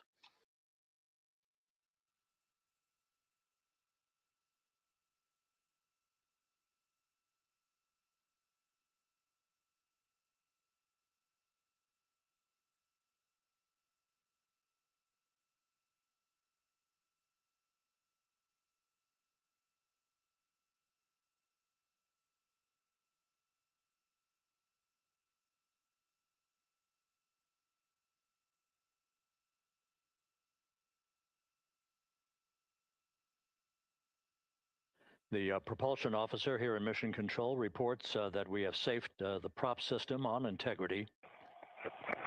Can you say again? That was very weak and broken. Integrity, Houston did not call.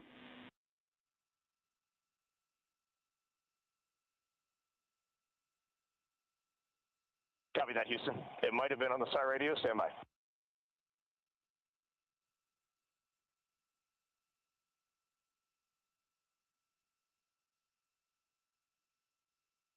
All of the milestones were executed in perfect fashion.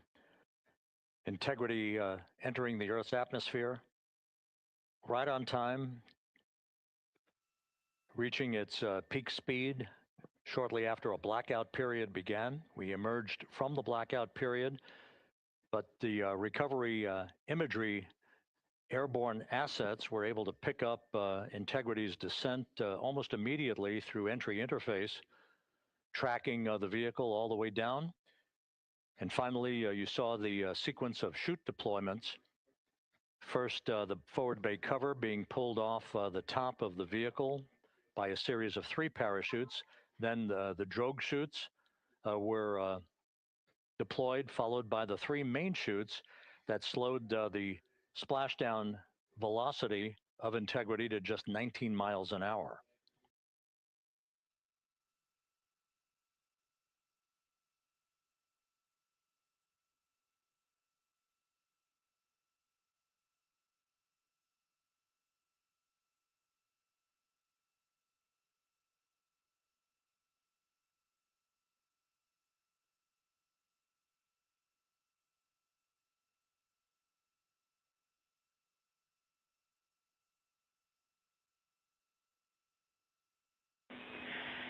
Integrity, Houston, with no joy on SAR and SAT phone, we'd like you to command an additional 15 minutes for a total of 30-minute power down delay.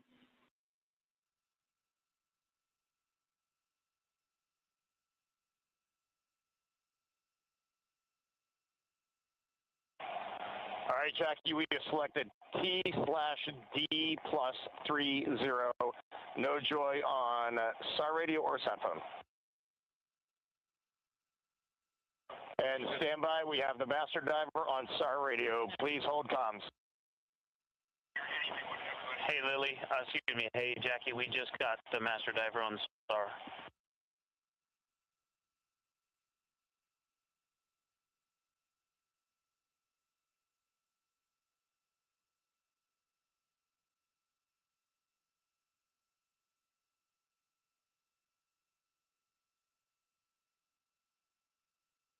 A good view of one of the fast boats. Integrity, Houston, if you are happy with your comm with Master Diver, you can go back to the 15-minute power down.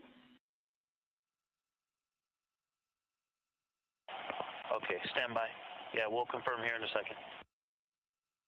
The crew on board Integrity coordinating with the flight control team in Houston here in Mission Control on the timing of the power down of the vehicle, which will be the precursor to the recovery teams approaching the spacecraft.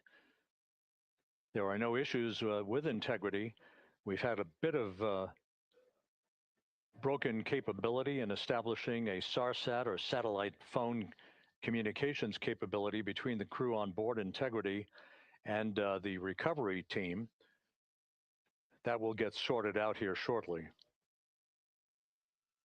There's plenty of cooling on board Integrity, so there's no rush to begin the power down. To call you on the sat phone and not getting an answer there either. Concur. We haven't had anything come through.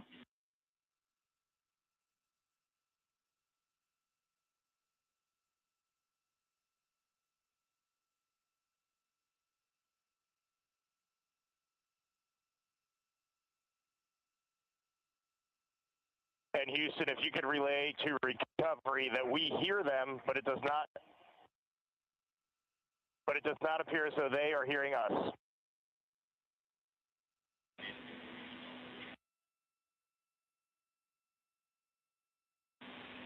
Houston copies, and Reed, just to confirm, you are pushing the PTT on the radio.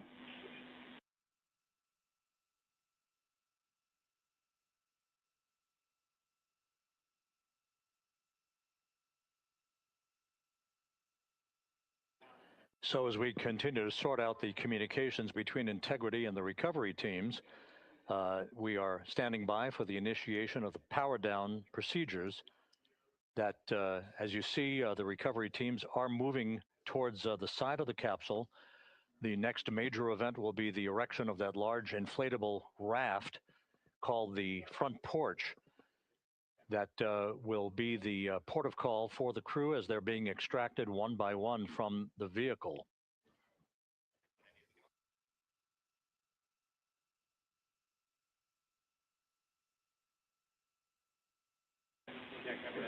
Integrity, Houston, for sat phone, we are going to attempt to call you.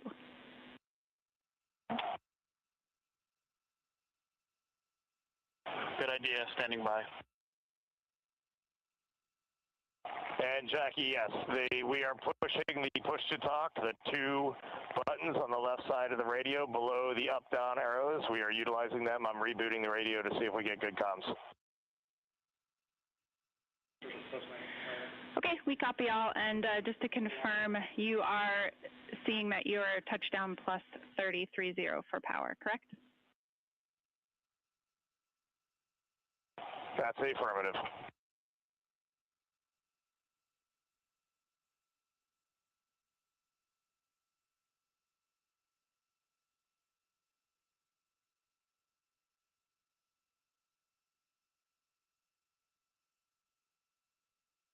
We are trying a backdoor approach to have mission control here call the crew on their satellite phone. This is all part of the coordination for the power down of the vehicle that will initiate the actual recovery operation. The first boats with the Navy divers on board are standing by, waiting to close in on Integrity to begin the process of erecting the large inflatable raft that's called the front porch that will be where the astronauts are extracted from so that they can have a few minutes to get their land legs back before they're hoisted aboard the Navy helicopters for the flight back to the deck of the USS John P. Murtha. Cannot reply.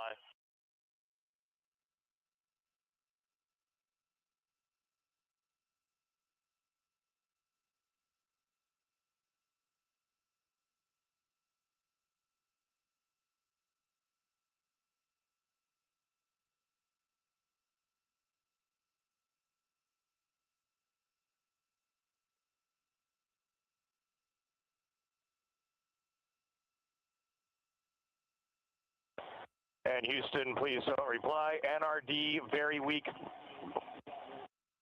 but readable. Master diver, we can hear, but they cannot hear us.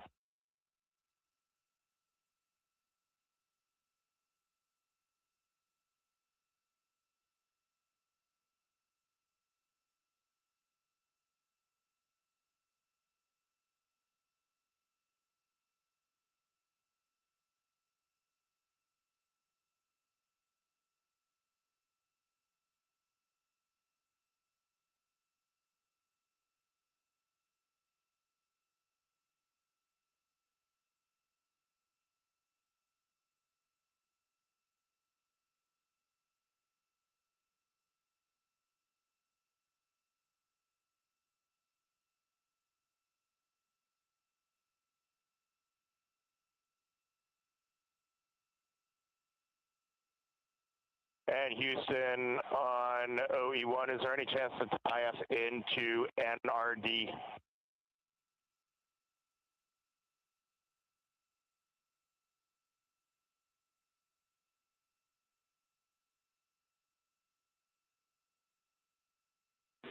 Checking.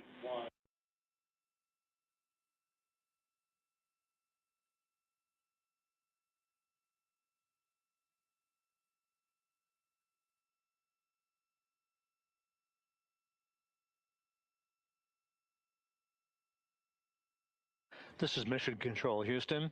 While we stand by for the establishment of communications between Integrity and the recovery team that is basically standing by very close to the spacecraft, we're going to go to the deck of the USS John P. Murtha, where Megan Cruz is standing by with Administrator Jared Isaacman.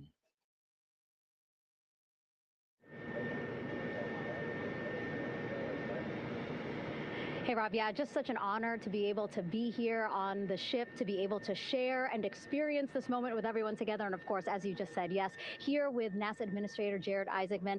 Administrator, how did you feel getting to witness this and seeing NASA at its best? Oh, I mean, I'm honestly, I'm still at a loss for words. I mean, you know, like the childhood Jared right now can't believe what I just saw. I mean, almost been waiting my whole lifetime to see this, and then it's NASA Administrator. I just couldn't be more proud of the entire workforce, the years, the effort, the late nights, all the hard work from across the country that contributed to this incredible moment right now. And yeah, incredibly grateful too for our teams here on the John P. Murtha right now. Yeah, look at them behind us here. Got everybody. What do you guys think? We just brought some astronauts back from the moon, huh? Unbelievable. Thank you. Yeah, so grateful to the Navy, the sailors that are here, the NASA teams. I mean, this is a joint effort that's on their way right now. These recovery forces are getting out to our Orion spacecraft, to Integrity, to get our astronauts back on the ship safely. Yeah, and this is not just an accomplishment for NASA. This is an accomplishment for humanity. Again, a historic mission to the moon and back. How does this make you feel, and what do you hope people take away from this? Well, I'll tell you, you know, I think about the crew members that we've all had an opportunity to observe over the last 10 days, right? I mean, they're absolutely professional astronauts. I mean, wonderful communicators, almost poets. But then I think these were the ambassadors from humanity to the stars that we sent out there right now. And I can't imagine a better crew than the Artemis II crew that just completed a perfect mission right now. So yes, it's a huge moment for everybody, right? I mean, we are back in the business of sending astronauts to the moon, bringing them back safely, and to set up for a series more. I mean, this is not a once in a lifetime, which you hear sometimes around here. It's like, this was a once in a lifetime. No, it's not. This is just the beginning. We are going to get back into doing this with frequency, sending missions to the moon until we land on it in 2028 and start building our base. Yeah, are we going to build on the momentum for Artemis III? I mean, it's just around the corner. Absolutely. So, I mean, that's, you know, part of me too. Like, I can't wait to get the crew off of Integrity right now, but also getting Integrity back on this ship so we can start taking a look at it, because all that data is so precious to us right now. I mean, we are going to definitely want to take a good look at the thermal protection system. We're going to want to download all the data they couldn't transmit back to us and use that to inform Artemis III. But we're already making progress, right? You had SRB segments already showing up at KSC. Core stage for Artemis III is rolling out on April 20th. We're getting Mobile Launcher 1 back in vehicle assembly building. So yes, there is a lot to celebrate right now on a mission well accomplished for Artemis II, and at the same time, we got to start getting ready for 3. Amazing. And last question, you know, for people who joined us for all 10 days to see what we can accomplish together with our international partners, what do you think about the fact that we're going to keep doing this more and more and more? It's incredibly exciting. I mean, yes, it's the contributions, like the best and brightest across the NASA workforce from across the country, our industry partners, our international partners. We had a Canadian Space Agency astronaut on board in Jeremy. We had the European Service Module. And you think in the days leading up to this launch, I mean, 48 hours prior to launching Artemis II, I was meeting with the Italian Space Agency. We signed a memorandum of understanding to build a habitation module on the moon. I mean, you have countries, all of our allies and partners coming together saying, we are committed to this effort. We are returning to the moon. We're doing it to stay. We are building that enduring presence. We are going to master the skills on the surface of the moon so someday we can undertake missions to Mars. It's just an incredibly exciting time, and we're not going at it alone. We're bringing everybody along with us. Absolutely. And speaking of everyone, one more time, we're going to ask the crew here, you guys ready to land on the moon? Awesome. I love that. Okay, well, thank you so much, Administrator. Appreciate you being here. We're, of course, going to stay on to watch the crew get extracted from Orion, so stay tuned, and we'll see you back here shortly.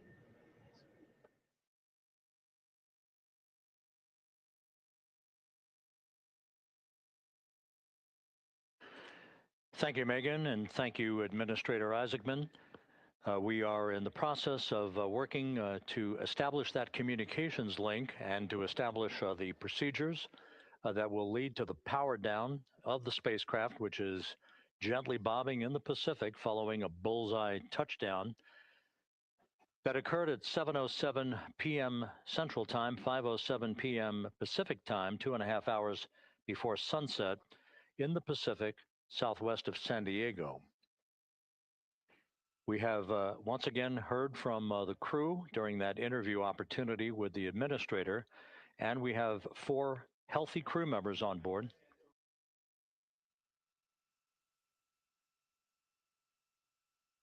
We now have confirmation that the vehicle has been powered down as per the procedures. So we have vehicle powered down, and the flight control team here in Houston, Flight Director Rick Henfling, has handed over mission authority to the Exploration Ground Systems team out in the Pacific. Now, we will physically not get off console with this team until the crew has been extracted into the front porch, that inflatable raft that will be erected along the side hatch of Integrity. So we're standing by for that in the next step in the recovery procedures. But everything is in great shape, and we have 4 healthy crew members on board the vehicle.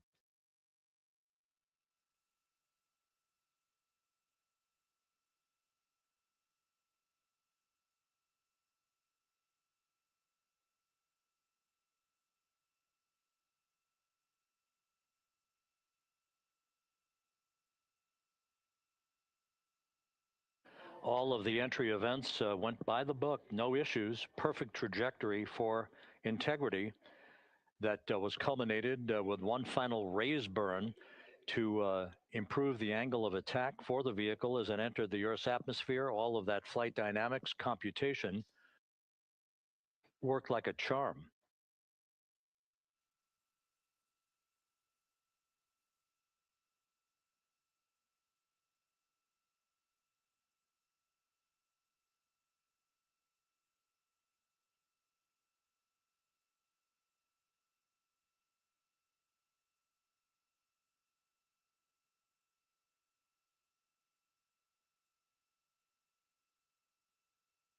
So we are standing by for the recovery team to approach Integrity and begin the process of erecting that inflatable raft called the front porch, which will see the crew members be extracted from the hatch of Orion into that inflatable raft before they're hoisted aboard 2 Navy helicopters in a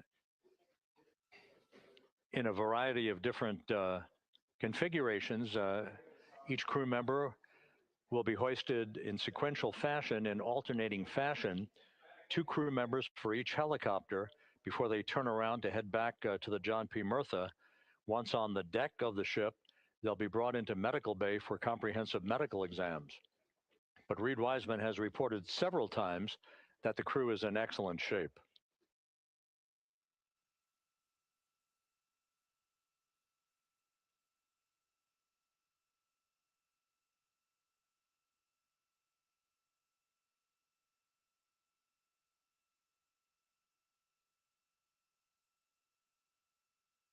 So just to recap, it has been some 26.5 minutes since the splashdown of Integrity in the Pacific. The vehicle is in excellent shape. It performed like a champ all the way down through the Earth's atmosphere. All of the vehicle functions were checked off in excellent trip hammer fashion. The parachutes all deployed as planned, splashdown occurring at 7:07 p.m. Central Time, 5:07 p.m. Pacific Time.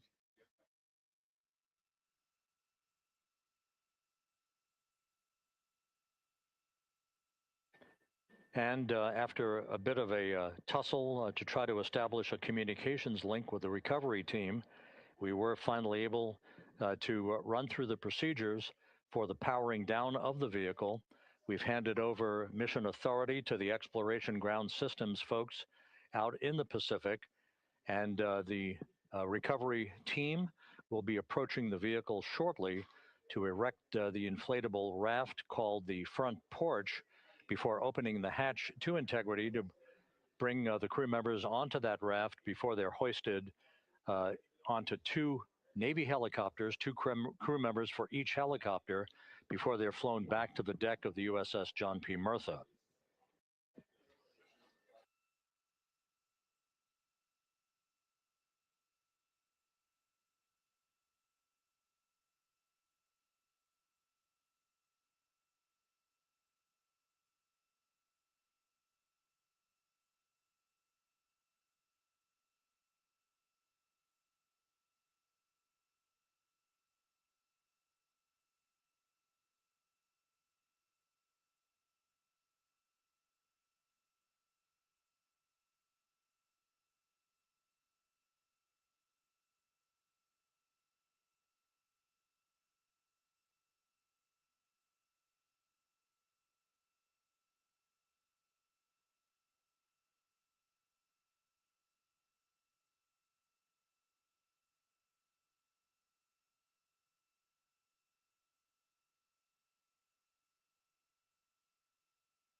This is Mission Control Houston.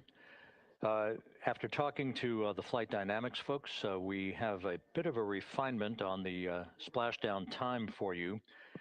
Their computation shows a splashdown time of 7:07 and 27 seconds p.m. Central Time, 7:07 and 27 seconds p.m. Central Time.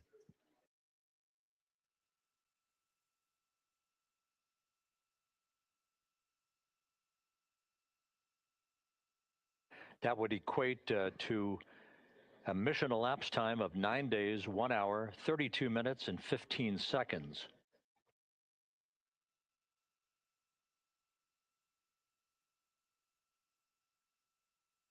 Once again, from Flight Dynamics, a splashdown time of 7:07 and 27 seconds p.m. Central Time.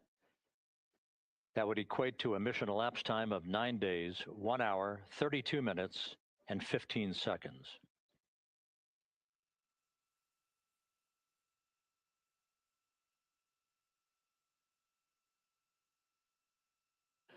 Reports from the Pacific indicate that the recovery team, in communications with the crew aboard Integrity, that the crew remains in excellent shape as they await the approach of the team for a final hazard gas evaluation before they move to the side of the vehicle to erect the inflatable life raft called the front porch.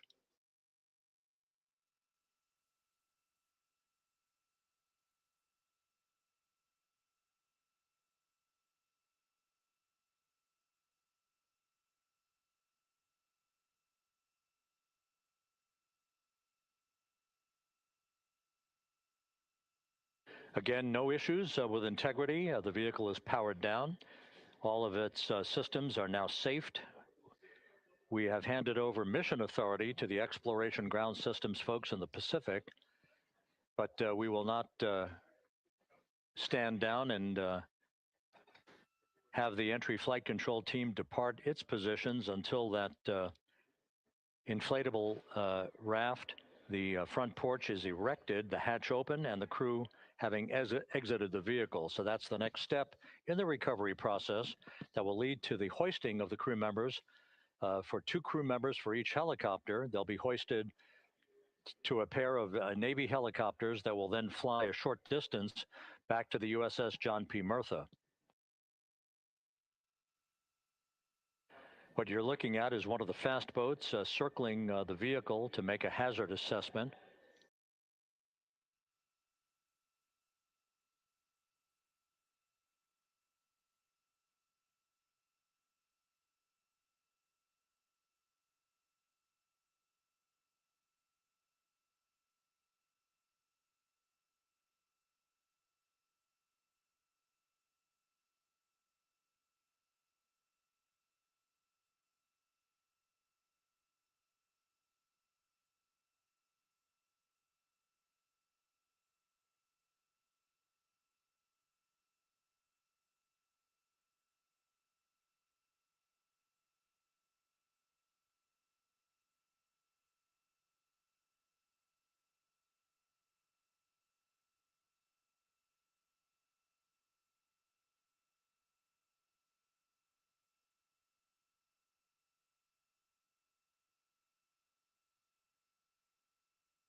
This is Mission Control Houston. Once again, you're watching the initiation of the recovery of the Artemis crew aboard Integrity. All of the Navy divers and the fast boats are now approaching the spacecraft after conducting a hazard assessment. The vehicle has been powered down. Entry Flight Director Rick Henfling now waiting for the life raft, the front porch, to be erected along the side of the vehicle so that the hatch can be opened and the crew members extracted from Integrity, soon to be hoisted one by one into a pair of Navy helicopters for a short flight back to the deck of the USS John P. Murtha. If you missed it earlier, we talked to Flight Dynamics and received a more official touchdown time or splashdown time, as it were, of 7:07 and 27 seconds p.m. Central Time, 5:07 and 27 seconds p.m. Pacific Time. That would equate to a mission elapsed time of 9 days, 1 hour, 32 minutes, and 15 seconds.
Continuing to get excellent views from the imagery assets out at sea in the Pacific of integrity. We continue to get good reports from the landing and support officer, who's in contact with the recovery team, that the crew is in excellent shape, no issues.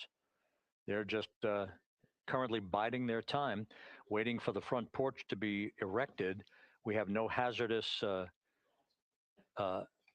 hazard gases and no hazardous situation with the vehicle. It performed perfectly all the way down from entry interface to its splashdown in the Pacific at 7:07 and 27 seconds p.m. Central Time. And as you can see, the first phalanx of recovery personnel now pulling up alongside of integrity.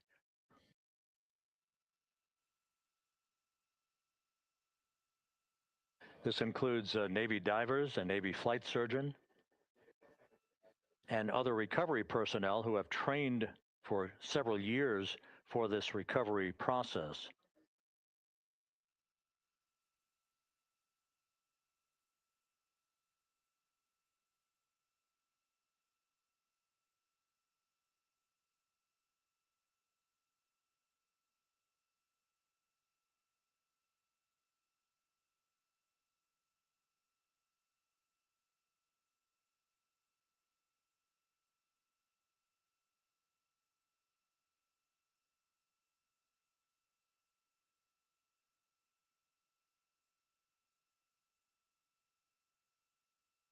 At this hour, some 41 minutes following splashdown, the vehicle has been powered down. There's no hazardous gas emanating from the vehicle. That's why the first team of recovery personnel has been able to pull alongside Integrity.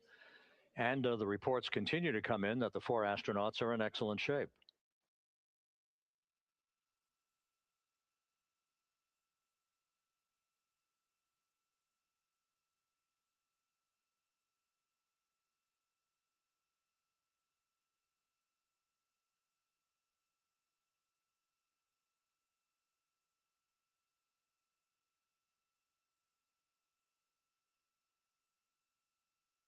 Yes.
This is Mission Control Houston, continuing to watch the initiation of the recovery of Integrity's astronauts. One by one, they'll be brought out of the spacecraft onto a large inflatable raft just a short time from now. In the meantime, we can go back to the USS John P. Murtha, where my colleague Megan Cruz is standing by to provide her situation report. Megan, can you hear us?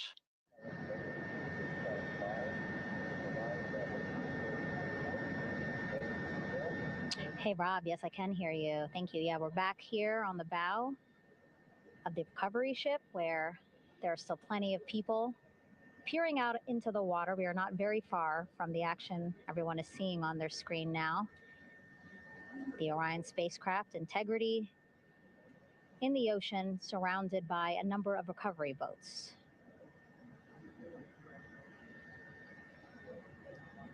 As Rob has been saying, in those recovery boats, NASA and Navy personnel specifically trained to get the astronauts out of Orion.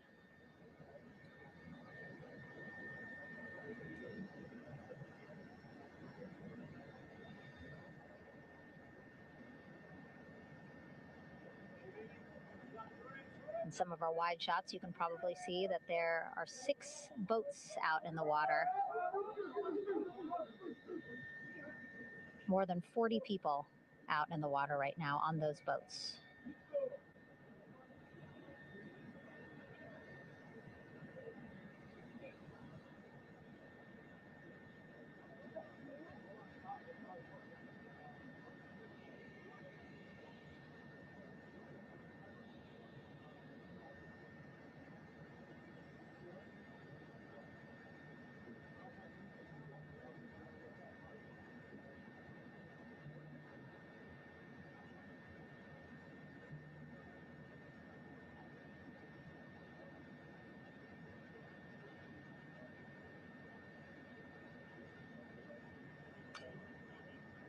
First order of business is to set up the front porch and the stabilization collar. You might also hear it referred to as a stab collar. Basically just to make sure that Orion stays upright, doesn't sway in the water too much, again, to make it easier for recovery forces to get the astronauts out.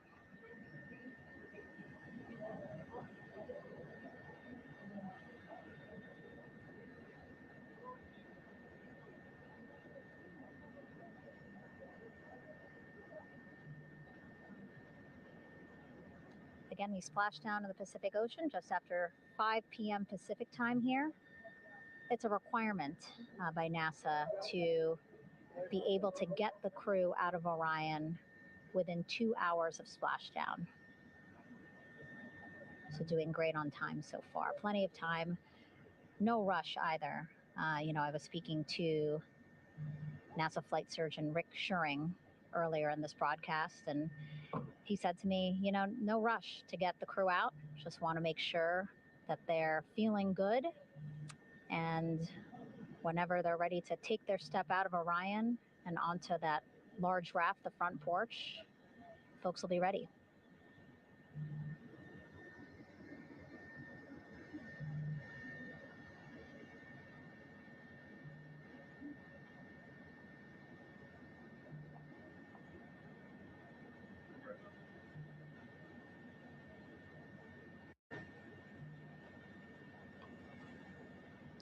And as there are mission audio loops in mission control in Houston, there is a mission audio loop here on the ship.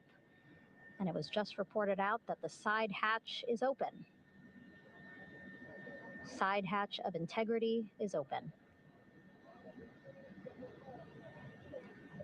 You're getting these beautiful shots from our aerial assets. The ship itself, where I'm on, just 3,000 yards away.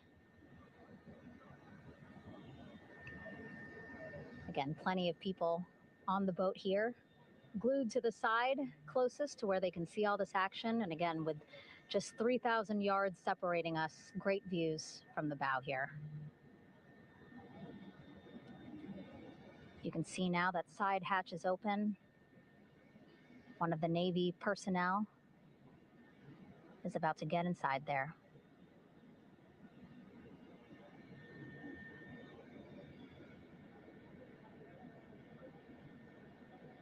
In they go. In total, 4 will go into Orion. So it'll be a little bit of a tight squeeze, but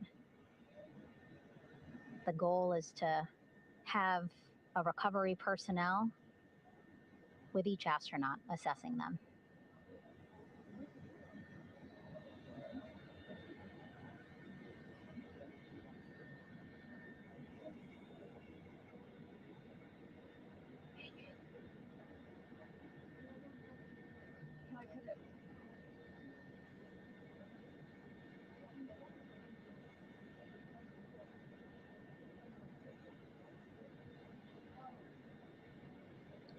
Boat's getting closer now. Again, that one that's right up against Orion, those are the divers that will go in to the spacecraft to check on each of the astronauts. These other boats will begin doing a number of things, putting on that stabilization collar onto Orion, building that front porch. Eventually, they will retrieve the parachutes, as well as tow Orion back to the well deck of the recovery ship here.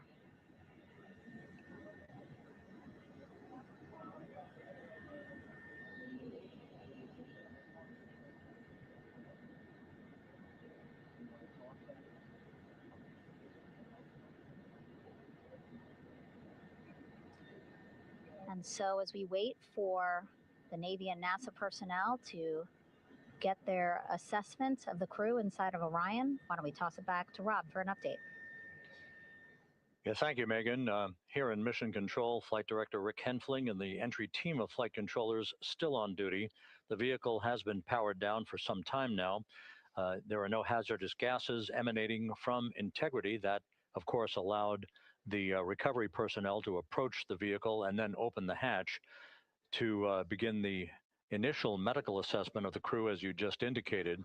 Now we're standing by for the erection of that inflatable raft, the front porch, alongside of the vehicle that will enable the crew to be extracted one by one onto the raft, have a moment or two to get their land legs back before they're hoisted into 2 hovering Navy helicopters, 2 crew members for each helicopter, for a short flight back to the deck of the USS John P. Murtha.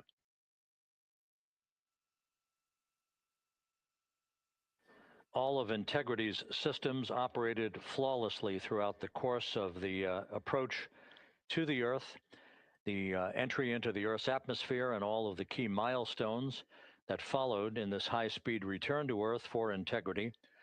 A mission that spanned more than 694,000 miles from the vehicle's launch from the Kennedy Space Center atop the Space Launch System back on April 1st.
As we mentioned at the top of the broadcast, the last time that the Apollo program saw a splashdown in the Pacific was Apollo 17 back on December 19th, 1972.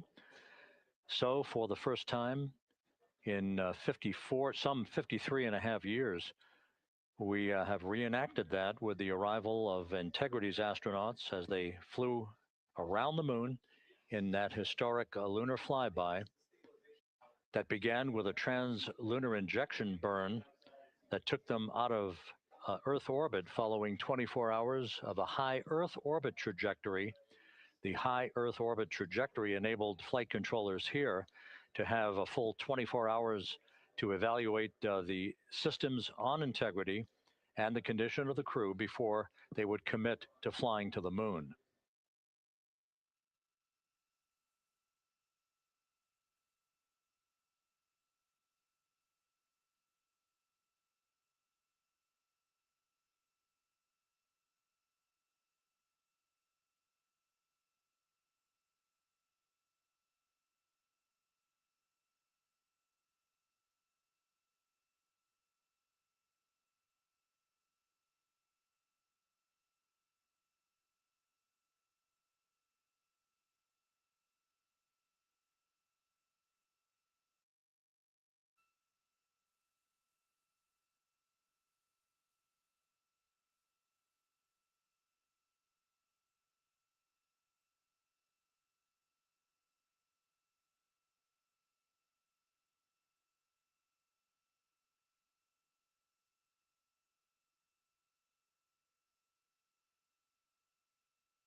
With the side hatch of Orion having been opened to set the stage for the erection of the inflatable life raft, known as the front porch, to be erected alongside the spacecraft for the extraction of the crew.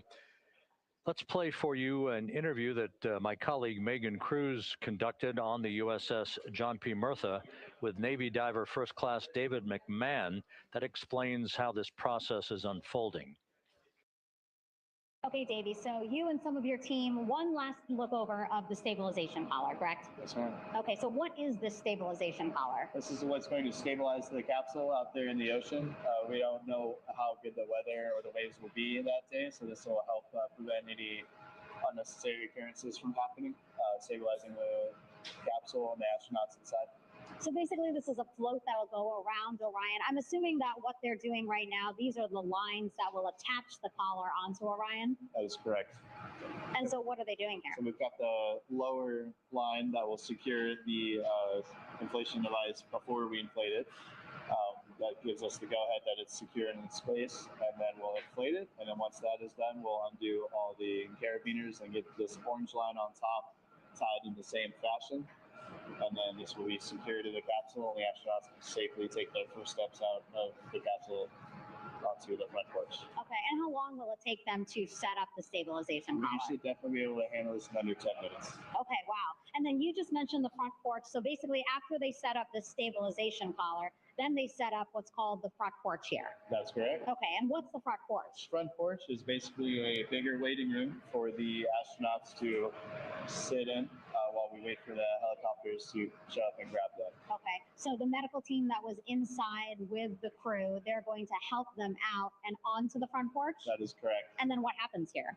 We have higher trained medical personnel also on board the front porch that will give them lookovers and just make sure they're okay while we wait for the helicopters to show up. Okay. How does it feel? I mean, your team, you, to be part of a mission that's returning astronauts from the moon in more than 50 years? We all feel extremely honored to be a part of this, as well as a bigger mission for the Navy and joining up with NASA to do great things. And do you feel like you and your team are ready? Yes, very ready. Cool. All right. Thank you so much. Thank you.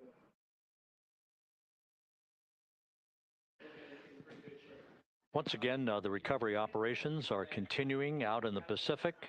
We shortly should see that life raft, the front porch, erected alongside the side hatch of the vehicle.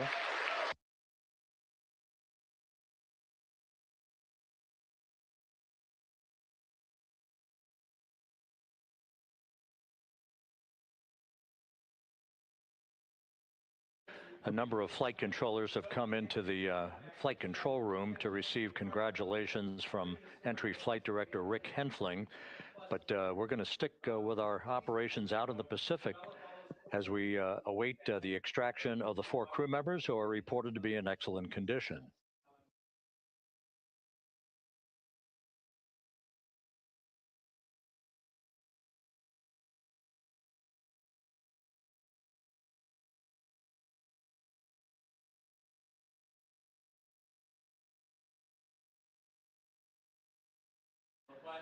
Again, while we stand by for that front porch to be erected alongside of the side hatch of the vehicle, let's go back to the USS John P. Murtha and Megan Cruz. Megan?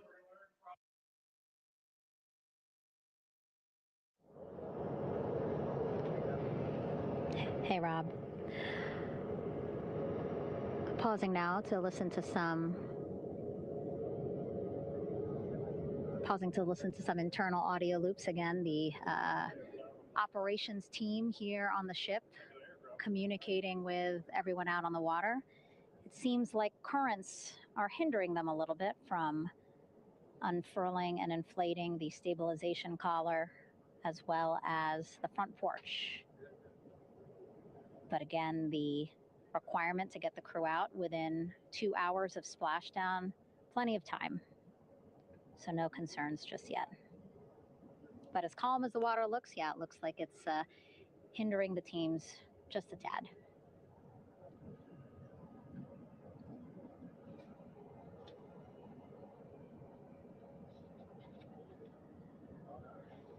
You can see in some of our shots that side hatch still open. Again, inside there are now 8 people inside. 4 divers, Navy divers, all with medical training, each assigned to an astronaut each.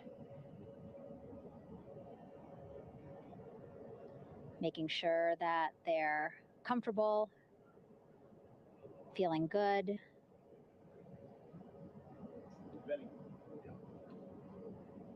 As you've heard us say in the broadcast, you know, they expect a little bit of discomfort. Again, these astronauts just traveled back to Earth at 25,000 miles an hour, a nearly 695,000 mile journey around the moon.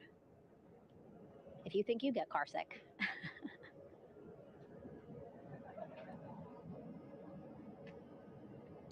Again, 6 boats out there, lots of gear with them, just in case, right?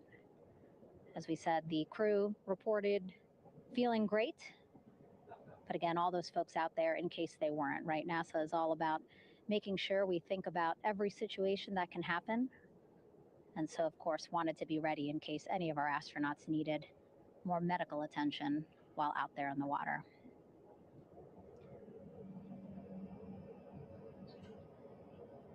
You see now teams, again, trying to set up the stabilization collar and front porch for the crew to get out of Orion. They need both, right? The stabilization collar will keep Orion from swaying as you see it is doing now.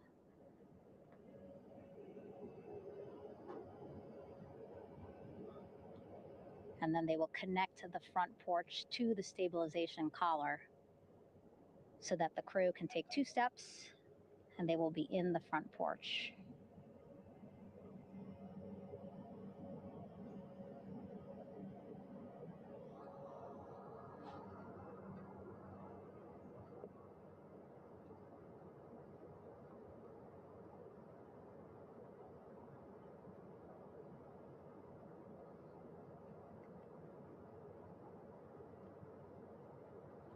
Not a lot of chatter on the mission audio loops. That's a good thing. Again, things proceeding pretty nominally, even if they're fighting some currents out there on the Pacific Ocean.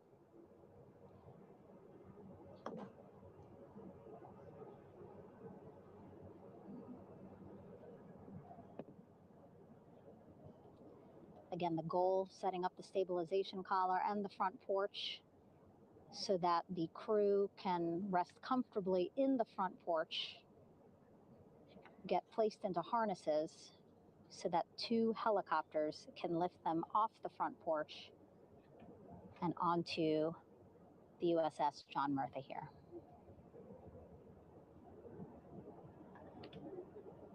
The helicopters are going to take turns picking up an astronaut. So again, Helo 1 and Helo 2.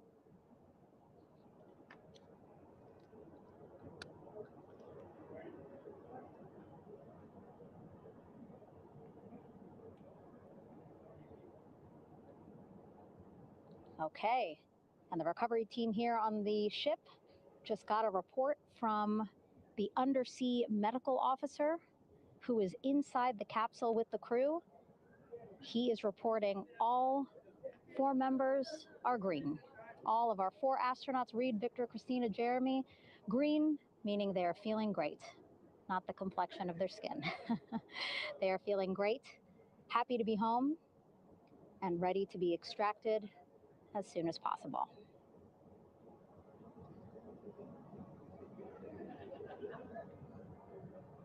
And so, as I was saying, we have 2 helicopters circling the activity you're seeing on the water right now. Each will take turns picking up an astronaut. So Helo 1 will come on in, hover above the front porch, about 40 feet above the front porch. A Navy recovery specialist will be hoisted down into the front porch. The restricted maneuvering doctrine is in effect. We'll connect to the first astronaut, which we're expecting to be Christina. And then Helo 2 comes around, picks up Jeremy, while Helo 1 stays above head, and then Helo 1 will come back in for another astronaut, and then Helo 2 for the last astronaut, and then back to the flight deck here on the recovery ship.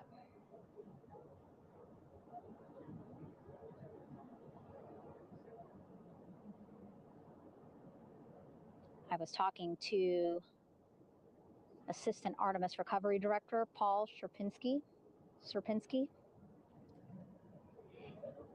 He said helos are a much quicker, safer way to get on board. They did actually consider boats, but then if you think about it, longer time, the crew would have to move through more of the ship. This way the helos will give a more direct, quicker route to the medical bay for our 4 astronauts.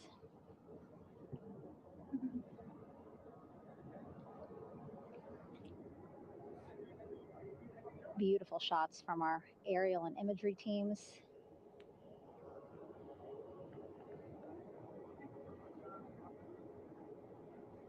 Clouds have dissipated for a clear view from the bow of the recovery ship here.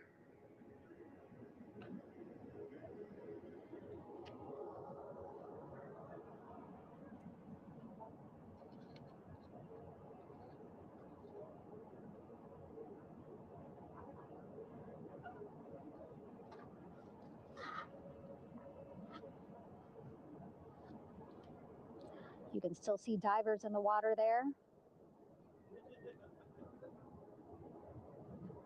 Encircling Orion, that is that stabilization collar we've been telling you about.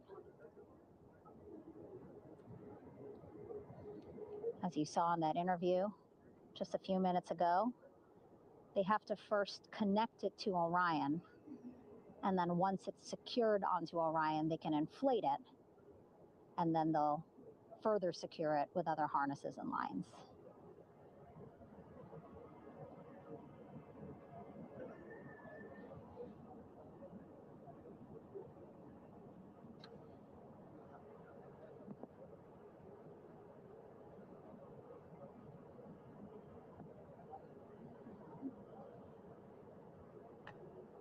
About an hour and 10 minutes since splashdown in the Pacific Ocean here.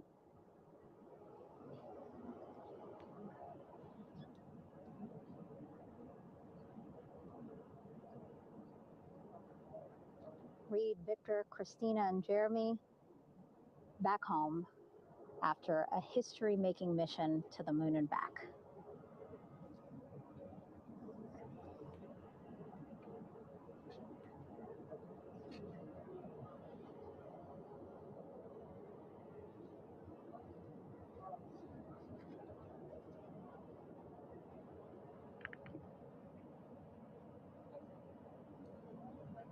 And if you missed what we said just a couple of minutes ago, the undersea medical officer inside with the crew in Orion, reporting all 4 crew members feeling great.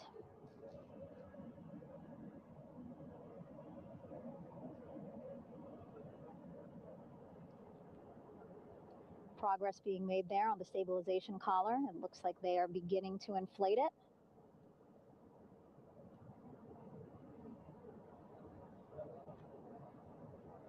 And it looks like they're starting to unfold the front porch in order to get that into the water here shortly and inflate that as well.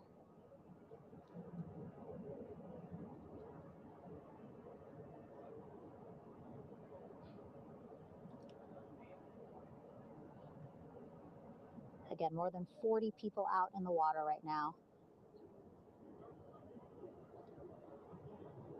And those Navy and NASA personnel have been in the water for now about 4 hours.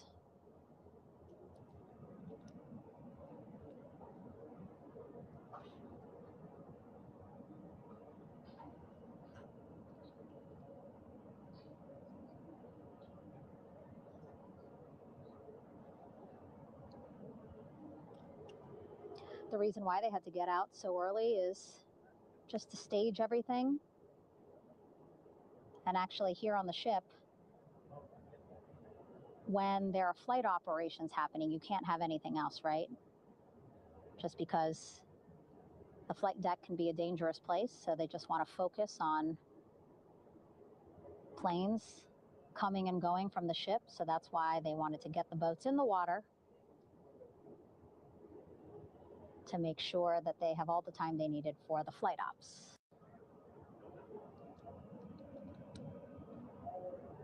And then the same crew here out in the water, they will stay out in the water for a number of hours after we recover the crew and get them back on the ship, because then they have to recover Orion.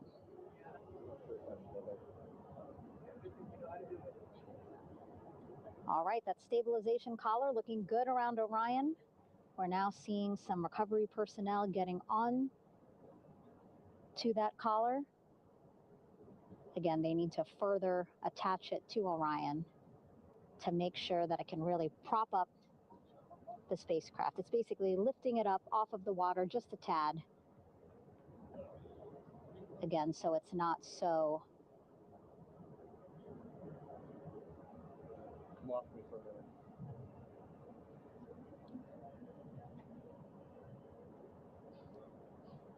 so it doesn't sway so much in the water there.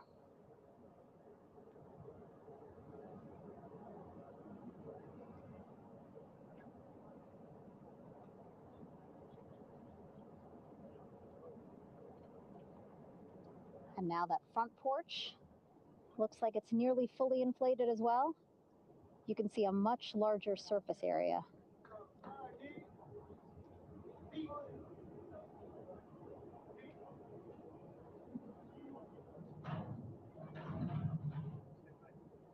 And so once the crew get out of Orion, they can stretch their legs a little bit on this front porch, get some fresh air.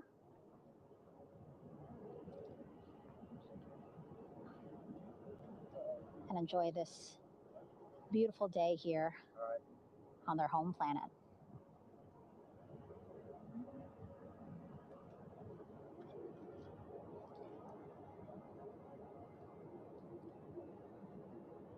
It appears teams now are about to connect the front porch to the stabilization collar.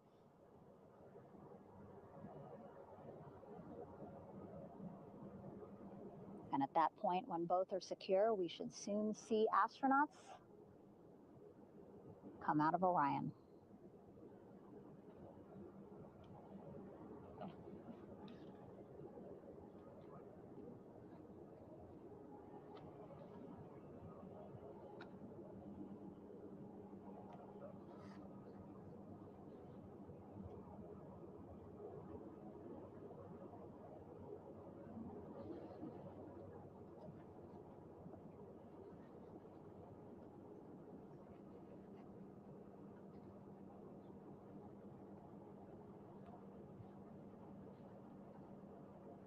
All these views you see also being fed to the Landing Force Operations Center here on the ship.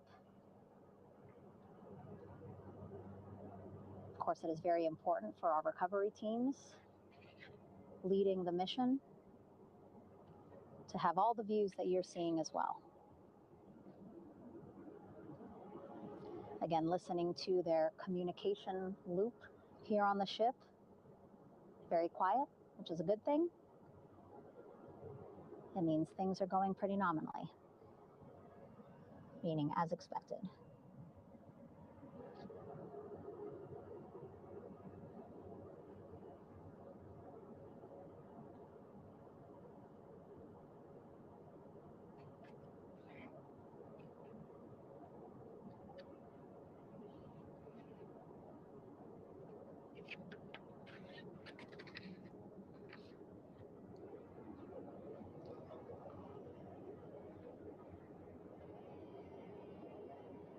Again, all this activity happening just 3,000 yards away from the ship. So that means this will be a very quick flight back on the helicopters for the crew.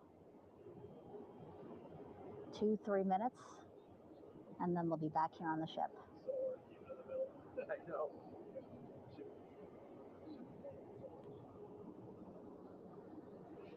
Okay, Saw a thumbs up from one of the personnel on the front porch. It looks like they are now getting ready to deploy what they call the Air Rescue Vest, ARV. And so this is the harness that each crew member will get into in order to be hoisted into the helicopters. Again, those helicopters hovering just about 40 feet above the front porch when they're ready to pick up each crew member.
This is Mission Control Houston. Behind me, a fairly raucous scene as hundreds of flight controllers have poured into the flight control room here. This is reminiscent of the scene after the final shuttle mission of STS-135, although that was the end of a program. This is only the beginning of a program with the textbook splashdown of Integrity and its 4 astronauts. We're standing by for the crew to be extracted from the spacecraft. Entry Flight Director Rick Henfling invited all of these flight controllers who have contributed to this mission to enter the flight control room, to have an opportunity to receive well wishes and to share the mutual glow that exists in the wake of a textbook mission for Integrity. On the front screen here in Mission Control, a sign that says "Welcome home, Integrity," taking humanity back to the moon, going further, and returning safely to Earth. So all of that jubilation, part of the post-splashdown activities, even as we await the crew being extracted from the vehicle to be hoisted onto Navy helicopters for the trip back to the USS John P. Murtha.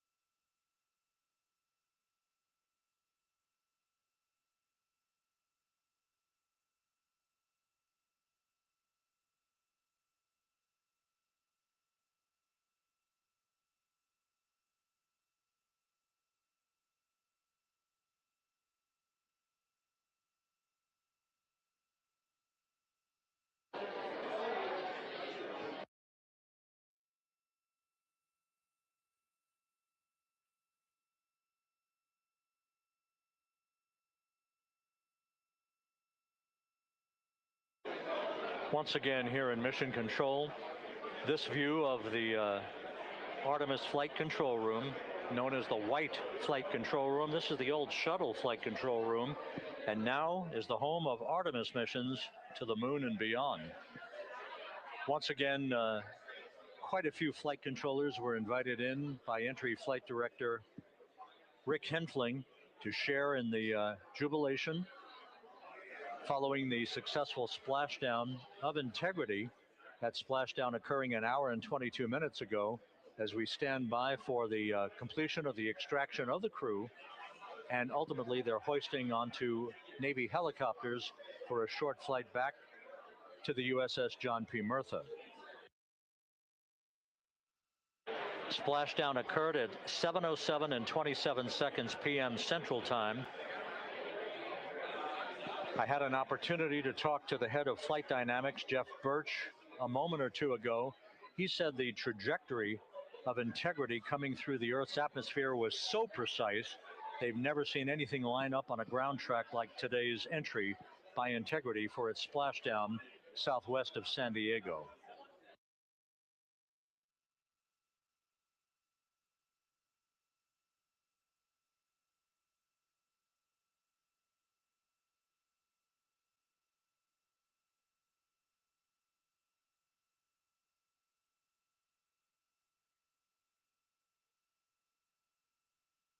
And the initial, you can hear it.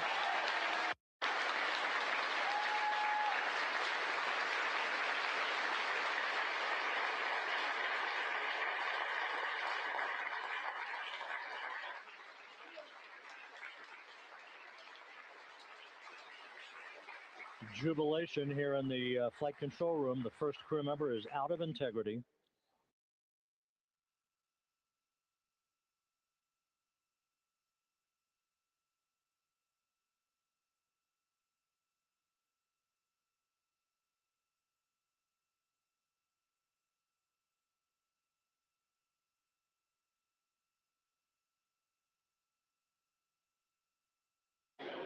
We are expecting the other crew members momentarily to be extracted.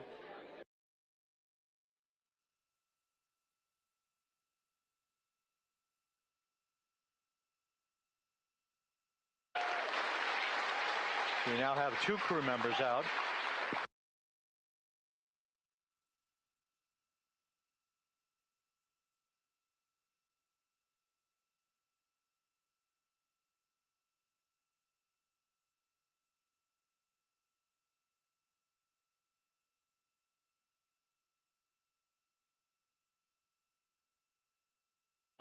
Two crew members out, 2 to go.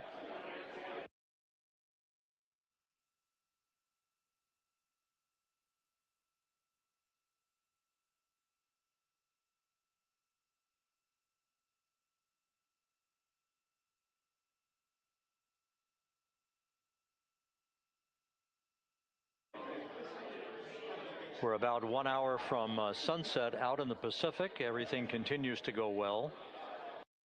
Integrity's systems function perfectly during its entry back to Earth. And Reed Wiseman, the commander who will be last out of the vehicle, reported that all the crew members were feeling very well.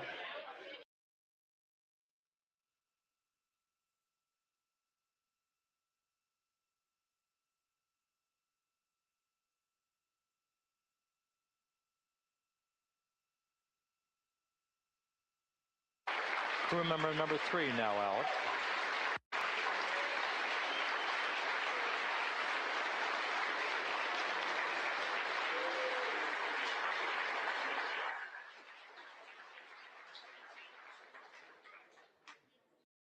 And now standing by for the commander, Reed Wiseman, who will be last out of his ship. Bobbing in the Pacific under almost ideal conditions, Integrity spanned 694,000 miles during its journey from launch to splashdown.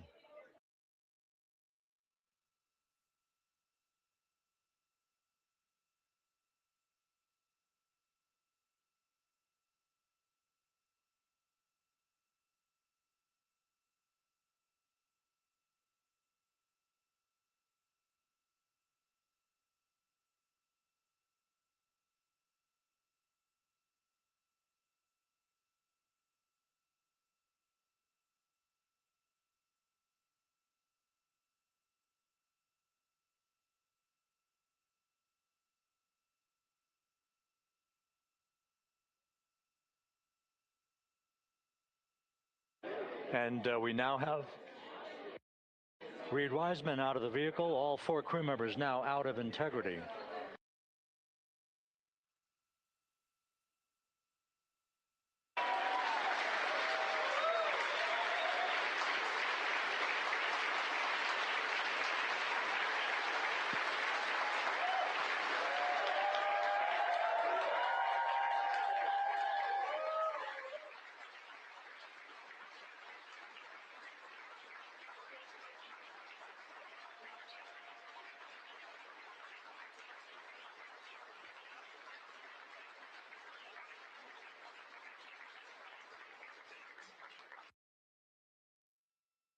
Once again, all 4 crew members now on the front porch, and the procedure to begin hoisting them up to these 2 Navy helicopters hovering overhead will begin shortly.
This is Mission Control Houston.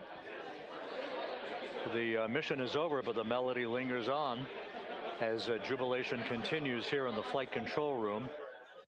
We should be expecting NASA's Associate Administrator, Amit Kshatriya, to be joining us shortly for a short interview while the recovery operations continue out in the Pacific. So we'll stand by for that. And then we'll turn it back over to Megan Cruz aboard the USS John P. Murtha.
This is Mission Control Houston here in the Artemis flight control room.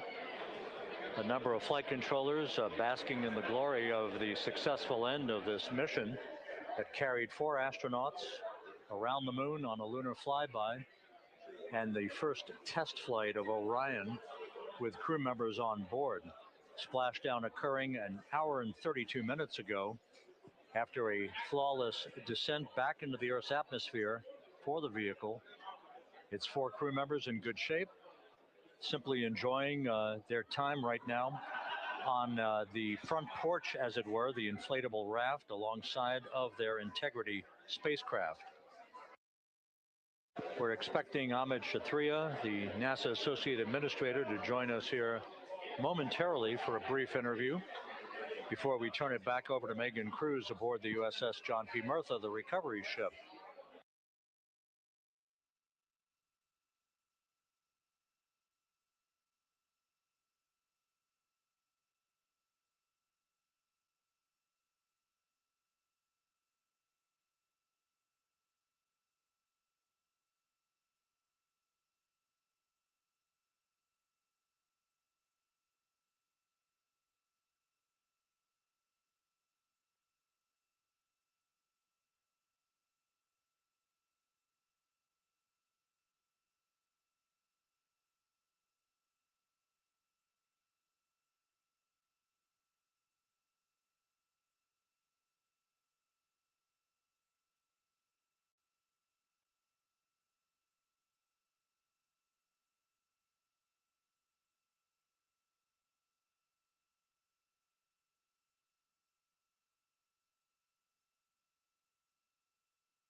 This is Mission Control Houston.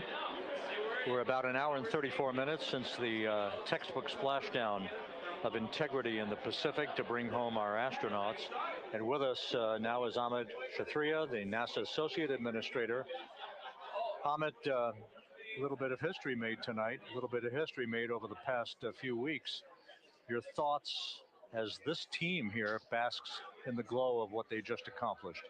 Yeah, Rob, we're here in the control center, and it's kind of overrun with jubilant folks from the Mission Control Houston, as well as engineering, and folks that just want to be here, part of it, as we watch our crew get extracted from the vehicle. And, you know, my thought is always about these teams, the team that's in the water right now, pulling the crew out, the team here in Houston that worked so hard over the last 10 days, no sleep to get this done. You know, we still have some work to do to get the crew to the med bay here on the ship. They all look great coming out, so hopefully that won't be too long. You know, I think we saw the administrator on the boat too, giving his thanks to the Navy team on the Murtha, which they're just an incredible group of sailors. I was able to visit with them a couple weeks ago. And then if you pull it all the way back to the workers and the folks that joined the rocket at Michoud, that made the heat shield tiles, that held together tonight, that that stacked the vehicle in Florida, that integrated the vehicle in Denver, that fired the engines in Stennis, that fired the boosters in Promontory. I mean, this is the entire team, coming together and being tested by the environment that this machine went through, and they did it right. The work was good. They did it right.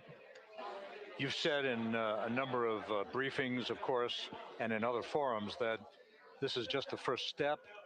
The cadence has to step up, as the administrator has indicated. Now, it's a little early for the full report card on how integrity did, but did this mission ultimately, from your eyes view, exceed expectations? It absolutely did. I mean, I was waiting to talk about this until we're in the water, and I think we still have, again, work to do to bring it in and really kind of go through it bolt by bolt and see what we learned. But I mean, so far, given what we learned during the mission and given how we performed on ascent, on entry, I always think about energy in terms of the states that you worry about the most. And every time we put these machines through these incredibly energetic states, they came through. So I'm fairly confident that we made a big step tonight to get us on the path towards the surface. I think the path to the surface is open now.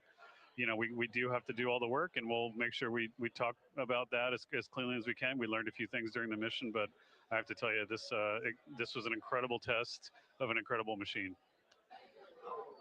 From an American psyche standpoint, the Empire State Building was lit up red, white, and blue tonight. Our coverage was seen on baseball stadiums around the major leagues.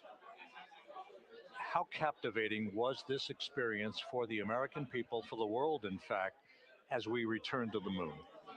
I have not been able to watch a lot of the coverage as we've progressed through the mission. I will tell you, just from my witness in Florida before launch, and then seeing the people's faces here, and then reading where I can about how things are going. I think this has been a gift to the world from NASA. NASA has given the world a gift, proving to folks all over the place, especially young people, and that to me is what this is really about. Young people, when they see what we can do when we work together, when we have teams that collaborate, that it doesn't matter how hard the problems are, we can solve them. I'm hopeful that Artemis II, as folks witness what we were able to do with this incredible crew, this incredible team that we've birthed into the world, scientists and engineers and artists that have been inspired by this. And even if they don't come work in the program, which separately they should come work in the program because Lord knows we need the help. But even if they don't want to come work in the program, hopefully they grow up to recognize they can do amazing things when they work together and contribute to society and be good citizens and really change the way, the challenges that are coming in the world are overcomable if we work together like this. And one final question, flying to the moon, we did it. We've done it again this past week and a half or so. But the engineering that went behind the design of this mission and the precision, the pinpoint precision of this vehicle entering that entry corridor, it's almost mind-boggling. Yeah, it is incredible when you think about the energies involved and the uncertainties involved. That when we inserted the vehicle into orbit, it was 99.2% down the middle. When we dropped the vehicle right on top of the fleet here, our guys knew exactly where to go, but the guidance was perfect. And it's interesting. I've got this question a lot over the last few weeks about, we did this before 53 years ago, and that I think, it is a reasonable thing to contemplate, like what's gone on since then. And what I'd tell you is, when we did Apollo, which again, the more we learn about what they did, the more magical it seems what they were able to accomplish given the technology and the learnings that they had. But when we did Apollo, the architects of Apollo, Gilbert, Seaman, von Braun, Mueller, what they really, really wanted to do, as they were contemplating what it meant to expand our range of action to the lunar surface, what they wanted to do was learn how to live and work in space for a long time. They wanted to do that first before they were confident they could expand their range of action to the moon. Now, of course, the politics of the time and the mission at the time was different, and so they had to go straight to the moon and bring people home. And then after that, the program kind of lost its momentum. But after that, NASA kept moving along those paths, right? So we recognized during Apollo that reusability was going to be important. We spent a lot of money on those machines, and we spent a lot of money on these machines here. Even though, but we recognized that reusability was important, which is why we built a winged space plane called Space Shuttle, and then we used that reusable machine to build a space station. And we learned for 25 years how to live and work in space, and have been able to develop technologies that can enable exploration. So really, what I think is now, 53 years later, we're at the point where the architects of Apollo would have been pleased that we're now ready to actually go back to the moon and go back to stay, because we've learned all the things we needed to learn. There's a lot of people pleased here tonight, and we really thank you for joining us. Amit Kshatriya, NASA's Associate Administrator, as we begin to hoist the crew onto the helicopters to head back to the recovery ship. Thank you very much, and congratulations, Amit.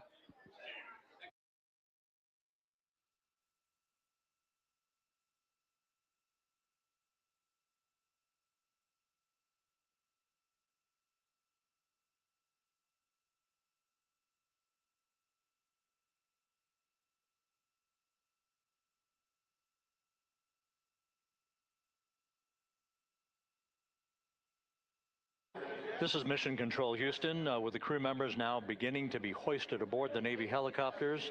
Let's go to Megan Cruz aboard the USS John P. Murtha, who will take it from here.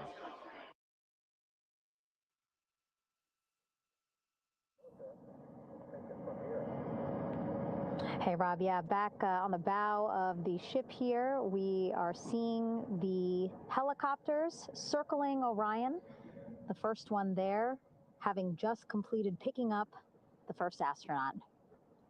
Helo 2 now, hovering just 40 feet above the front porch, lowering a recovery specialist out of the helicopter. That person will touch down in the front porch just there.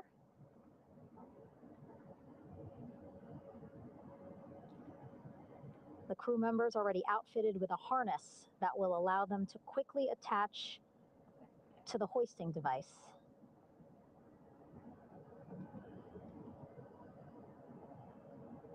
Look at the power of those blades throwing water out at the center there, the front porch,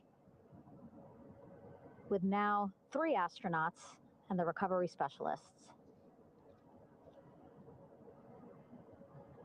Again, crews already outfitted with a harness vest. And here we go. Second astronaut now off the front porch, getting hoisted into the second helicopter.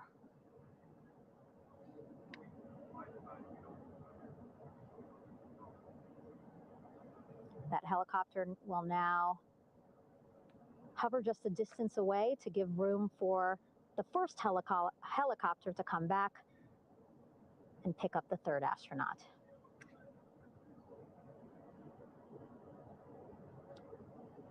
As we wait for that helicopter to come back, make its way back around, just want to mention that the President of the United States called our NASA administrator today while he was on the ship, just minutes after we interviewed him live on our coverage, and congratulated him and NASA on this history-making moment tonight.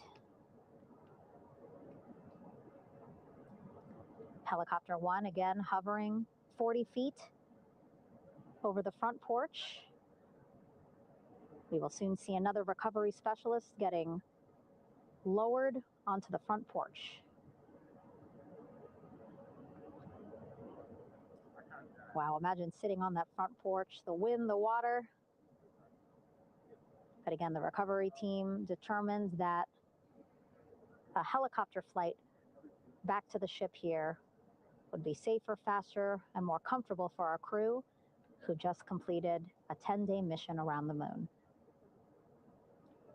Third astronaut in the air, getting hoisted quickly back into the first helicopter now.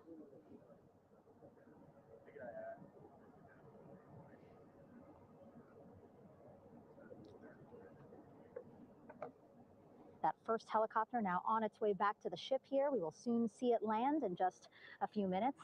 Again, all this action happening just 3,000 yards away from us, so a very quick flight back to the flight deck. And now the only person left on the front porch, Commander Reed Wiseman.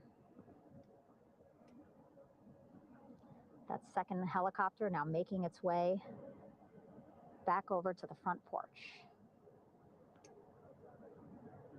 Here it comes.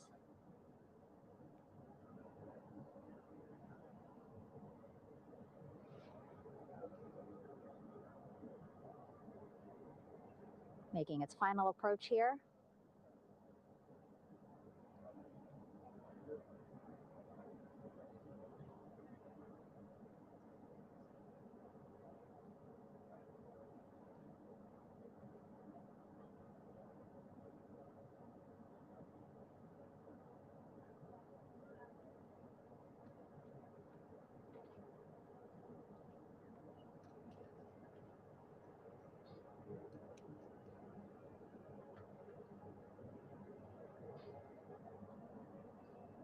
The last astronaut, Commander Reed Wiseman,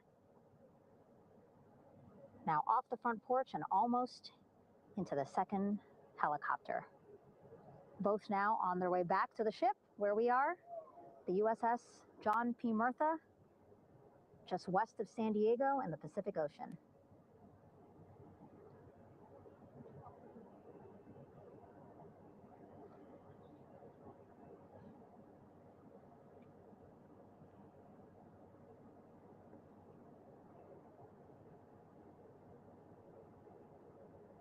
Exciting to see our 4 crew members minutes away from landing on the flight deck here on the recovery ship.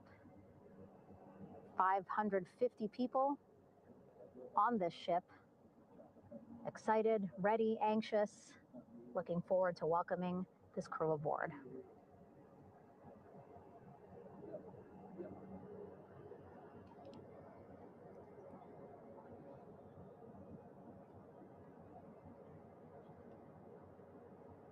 Watching them now with our own eyes. Close to the ship here. Hearing them begin to hover on the flight deck, which is just across from us here on the bow.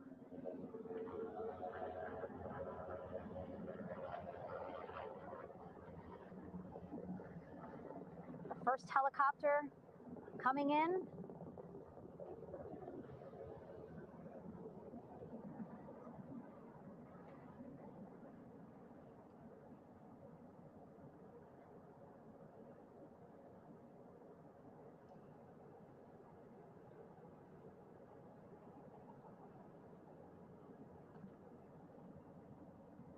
And wheels down.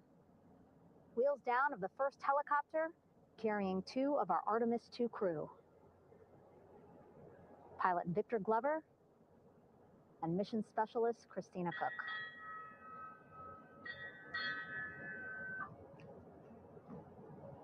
Kilo 1 on deck reported on the recovery loop.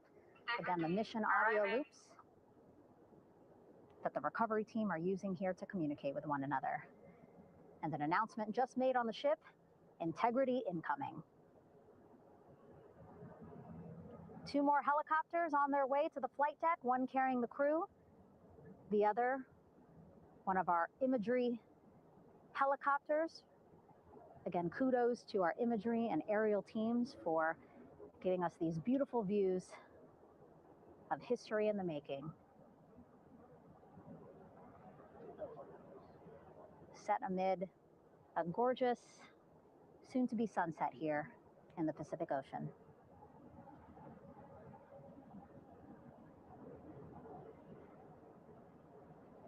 Second helicopter.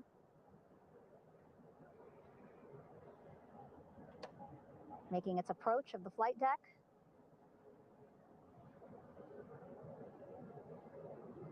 Plenty of people here on the bow with their cell phones out, filming this moment.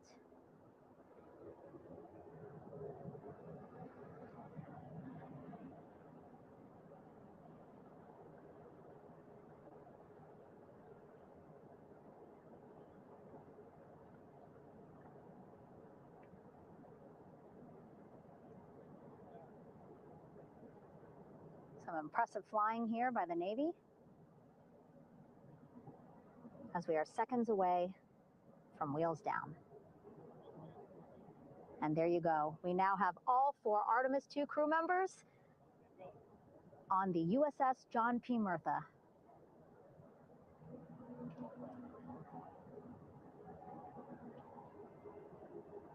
I'm sure they're happy to be out of the water and on this recovery ship with, again, 550 people on board, ready to welcome them home.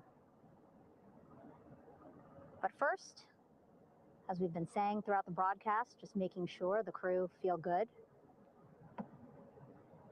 We reported that they were feeling good when they were in Orion, but those were just initial, quick, verbal assessments of how they're feeling. Their destination tonight, the medical bay here on the ship,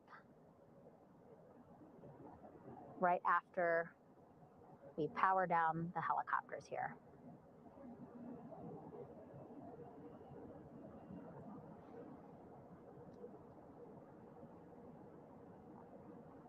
The team on the flight deck working quickly but methodically.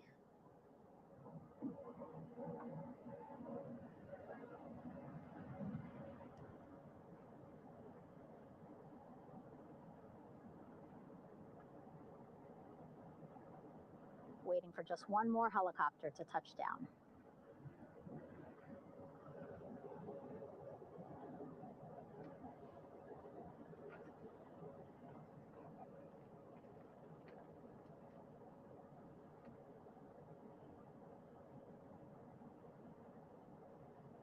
Very limited personnel here on the flight deck. As that third helicopter touches down.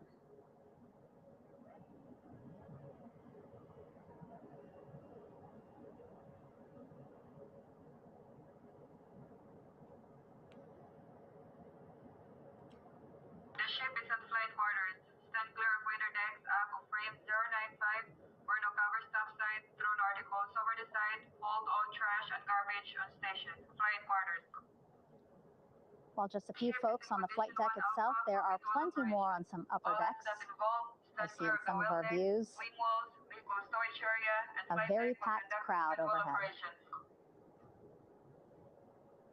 Announcements being made over the ship's loudspeaker system, reminding folks to stay clear of operational areas like the flight deck, so that teams can work quickly to get the crew off of the helicopters and into the medical bay.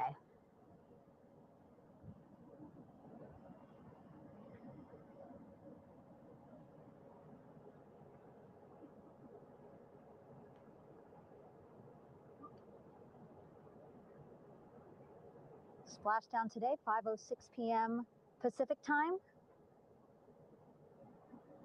We are within 2 hours of that splashdown time, and already we have all 4 crew members on the flight deck of the USS John P. Murtha.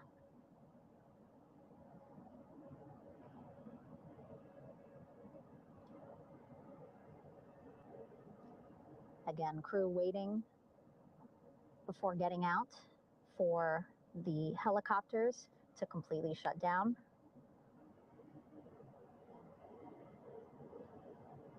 Safety, of course, very important to NASA and the U.S. military.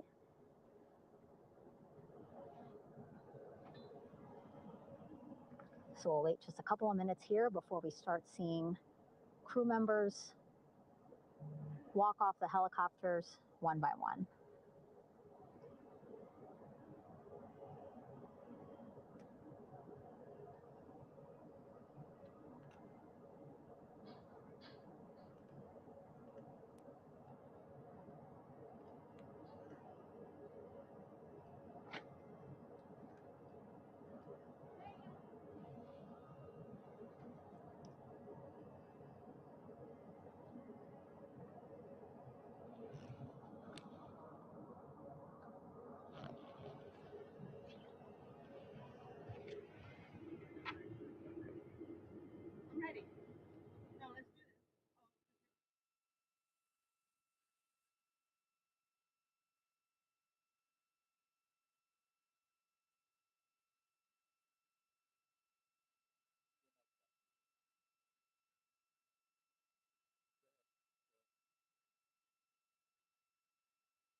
All right, and now here we see pilot Victor Glover and mission specialist Christina Cook sitting on the edge of one of the helicopters, looking in great spirits. That familiar smile and laugh from Victor, I can see it from here. Christina, I'm sure, feeling the same way, just blocked a little bit by our camera here, but we'll see her here shortly. A photographer taking their pictures. Victor saluting folks on the flight deck. They look like they're in great spirits. Happy to be home, I'm sure.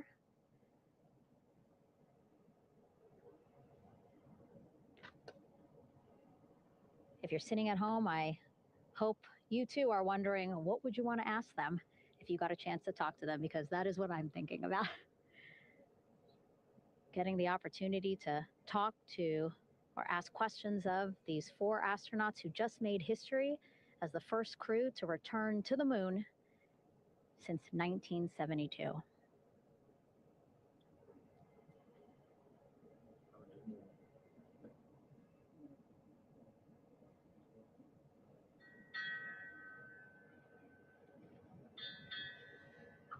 Oh, there we see Christina there, also smiling, finally peering out, waving at the cameras.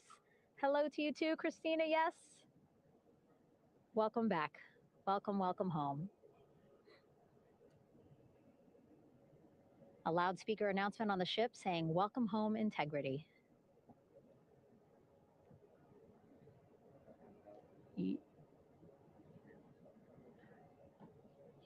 Victor in great spirits. I can't see who he's talking to, but I kind of think that he might be talking to his other two crew members. Shouting from across the flight deck, congratulations to one another.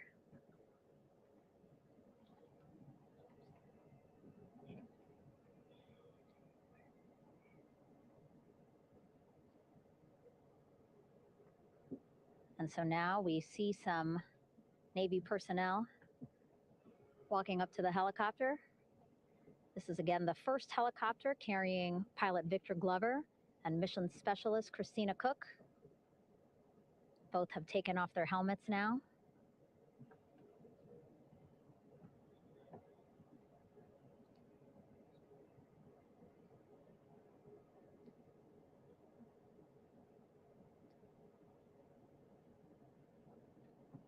Some pictures, video to catalog this historic moment. A beautiful sunset just behind them here in the Pacific Ocean. Golden hour. These pictures will be beautiful.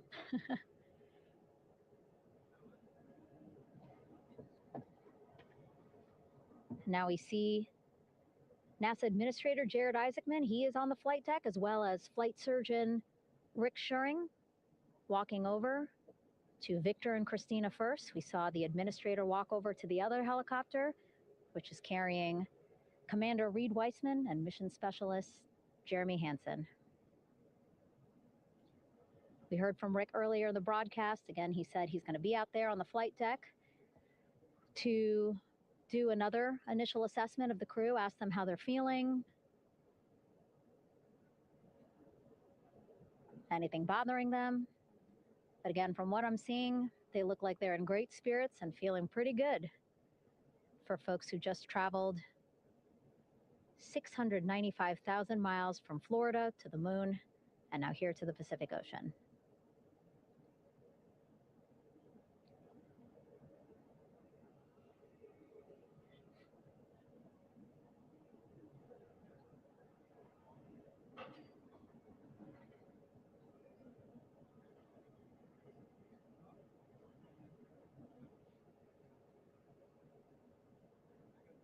We're now seeing NASA Administrator Jared Isaacman walking across the flight deck. He had been talking to Reed and Jeremy, now approaching Victor and Christina.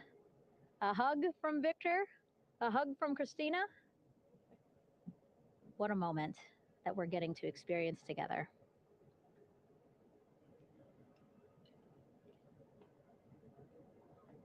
I'm sure congratulatory words. You know, we got to speak to the administrator live on this broadcast as well, and he said the kid in him right now, giddy, absolutely giddy at what we were able to accomplish today. Returning them home safely and in good spirits after a 10-day mission around the moon. And here we go. We're seeing Jeremy walking, waving across the flight deck, now on his way to the medical bay.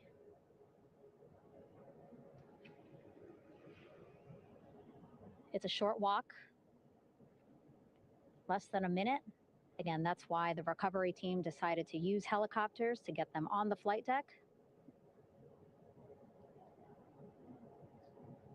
for that short walk to medical bay. And now on the flight deck, we see the chief of the astronaut office, Scott Tingle. Rick Schuring switching places. He's going over to the other helicopter. Big hugs from Victor, Christina to Scott. Again, a gorgeous sunset setting the stage for this recovery tonight.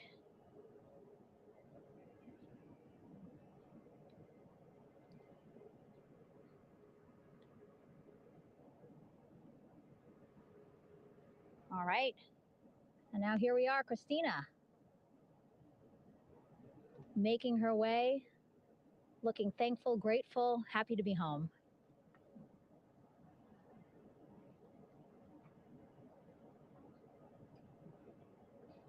You can see she's looking up. Again, lots of people, just a few levels up off the flight deck, welcoming her home.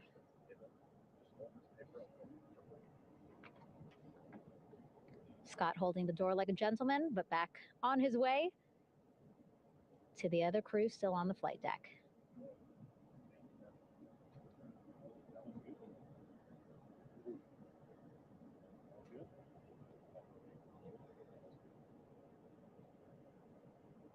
So still on the flight deck, Victor Glover and Reed Weissman. It looks like Victor will be the next one headed to medical bay. More hugs, more hugs. He's a hugger.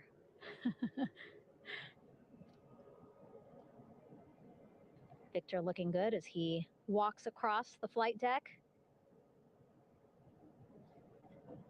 NASA administrator applauding. Victor applauding for all the folks on the ship with him who played a role in their safe return today.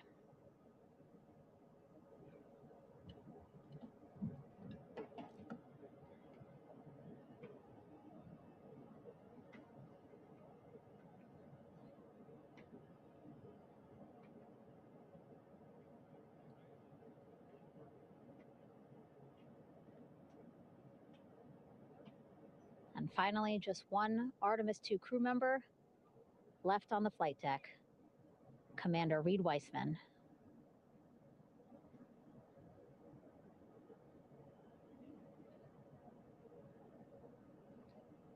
Applause from the group there on the flight deck, I'm sure, as well as on the level just above them, packed with people. Reed looking good as he takes his steps towards the medical bay.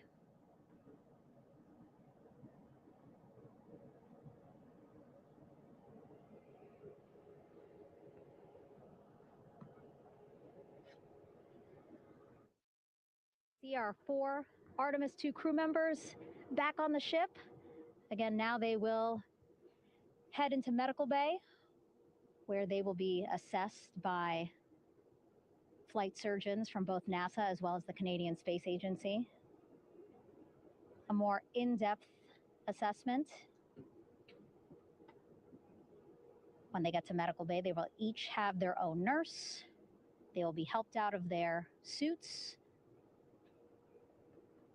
And then again, we'll check to see that they're feeling good. Make sure it's not just adrenaline, but that they are feeling good from their long journey back from the moon. Beautiful shot of that sunset, illuminating our flight deck.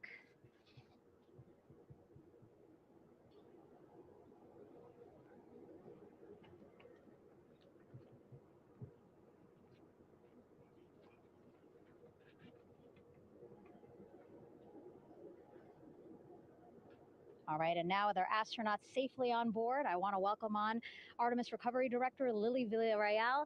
Lily, I don't know how you must be feeling right now. Ecstatic, relieved? I'm so ecstatic, relieved. Of course, we still have to bring the capsule into the well deck of the ship, but this is a major milestone to have the crew here on the ship and in medbay. You know, our team has been preparing and working really hard, and I'm just so proud of them all. Everything went very well, just as planned. Our teammates in Houston, the flight control team was just amazing. We were able to have great conversations and communications about everything. And I don't know what else to say. I'm just so excited. It's such a wonderful feeling to get to this point. Again, we still have to get the capsule, but this is huge for all of us in landing recovery. And I couldn't do this without my team. And of course, the full support of the U.S. military.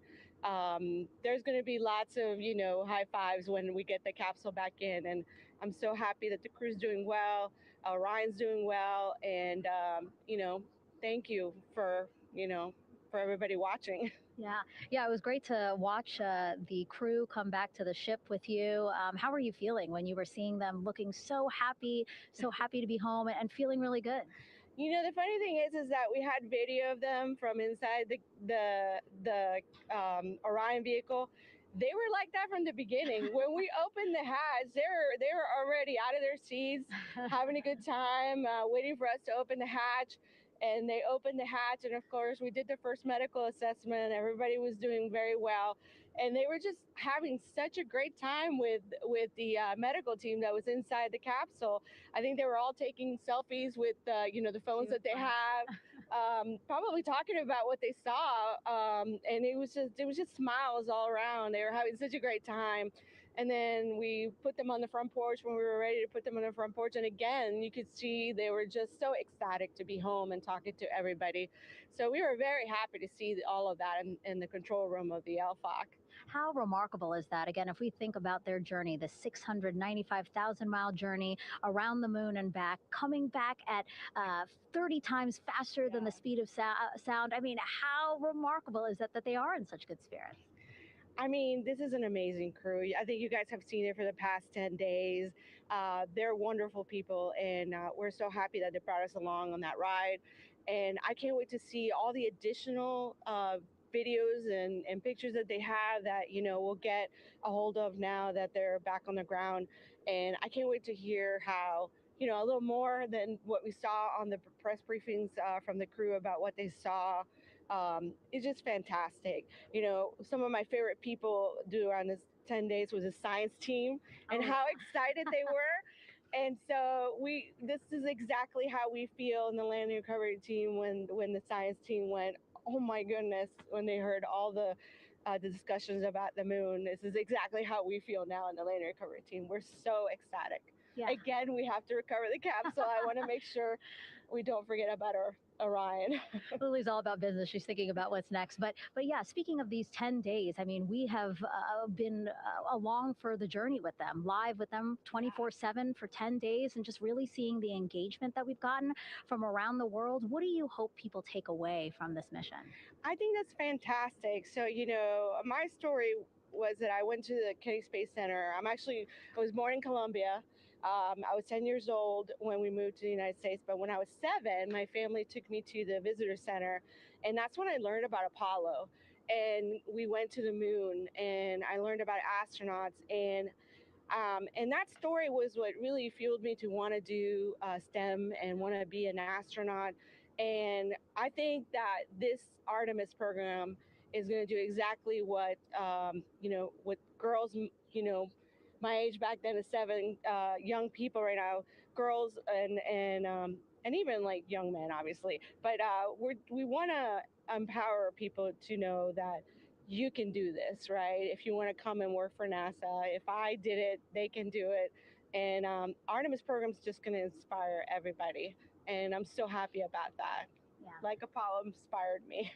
Thank you so much, Lily. Really appreciate you being here. As you said, still a lot of work to do, 5 to 6 more hours to recover Orion that's still out in the water. So I'll let you get back to it. But you had beautiful words to say again. We hope that this inspires people. We hope that you come and join us at NASA and accomplish great things with us in the future.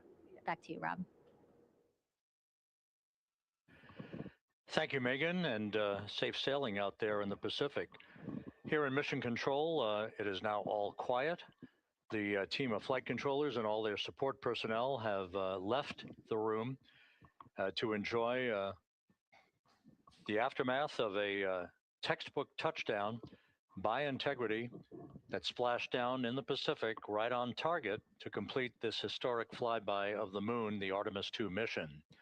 With that, we'll wrap up our coverage for the night and point you to a post-splashdown news conference in 15 minutes at 9:35 p.m. Central Time, 10:35 p.m. Eastern Time, where managers will discuss the return of the Integrity spacecraft and the completion of the Artemis II mission. With that, we'll wrap up our coverage for this evening and historic mission in the history books. This is Mission Control Houston.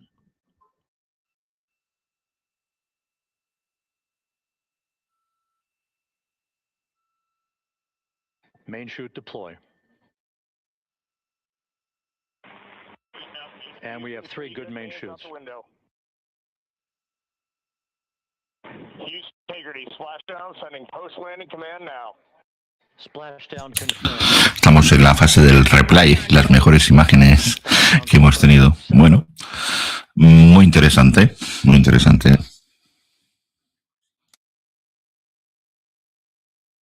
7 p.m. Central Time, 5:07 p.m. Pacific Time.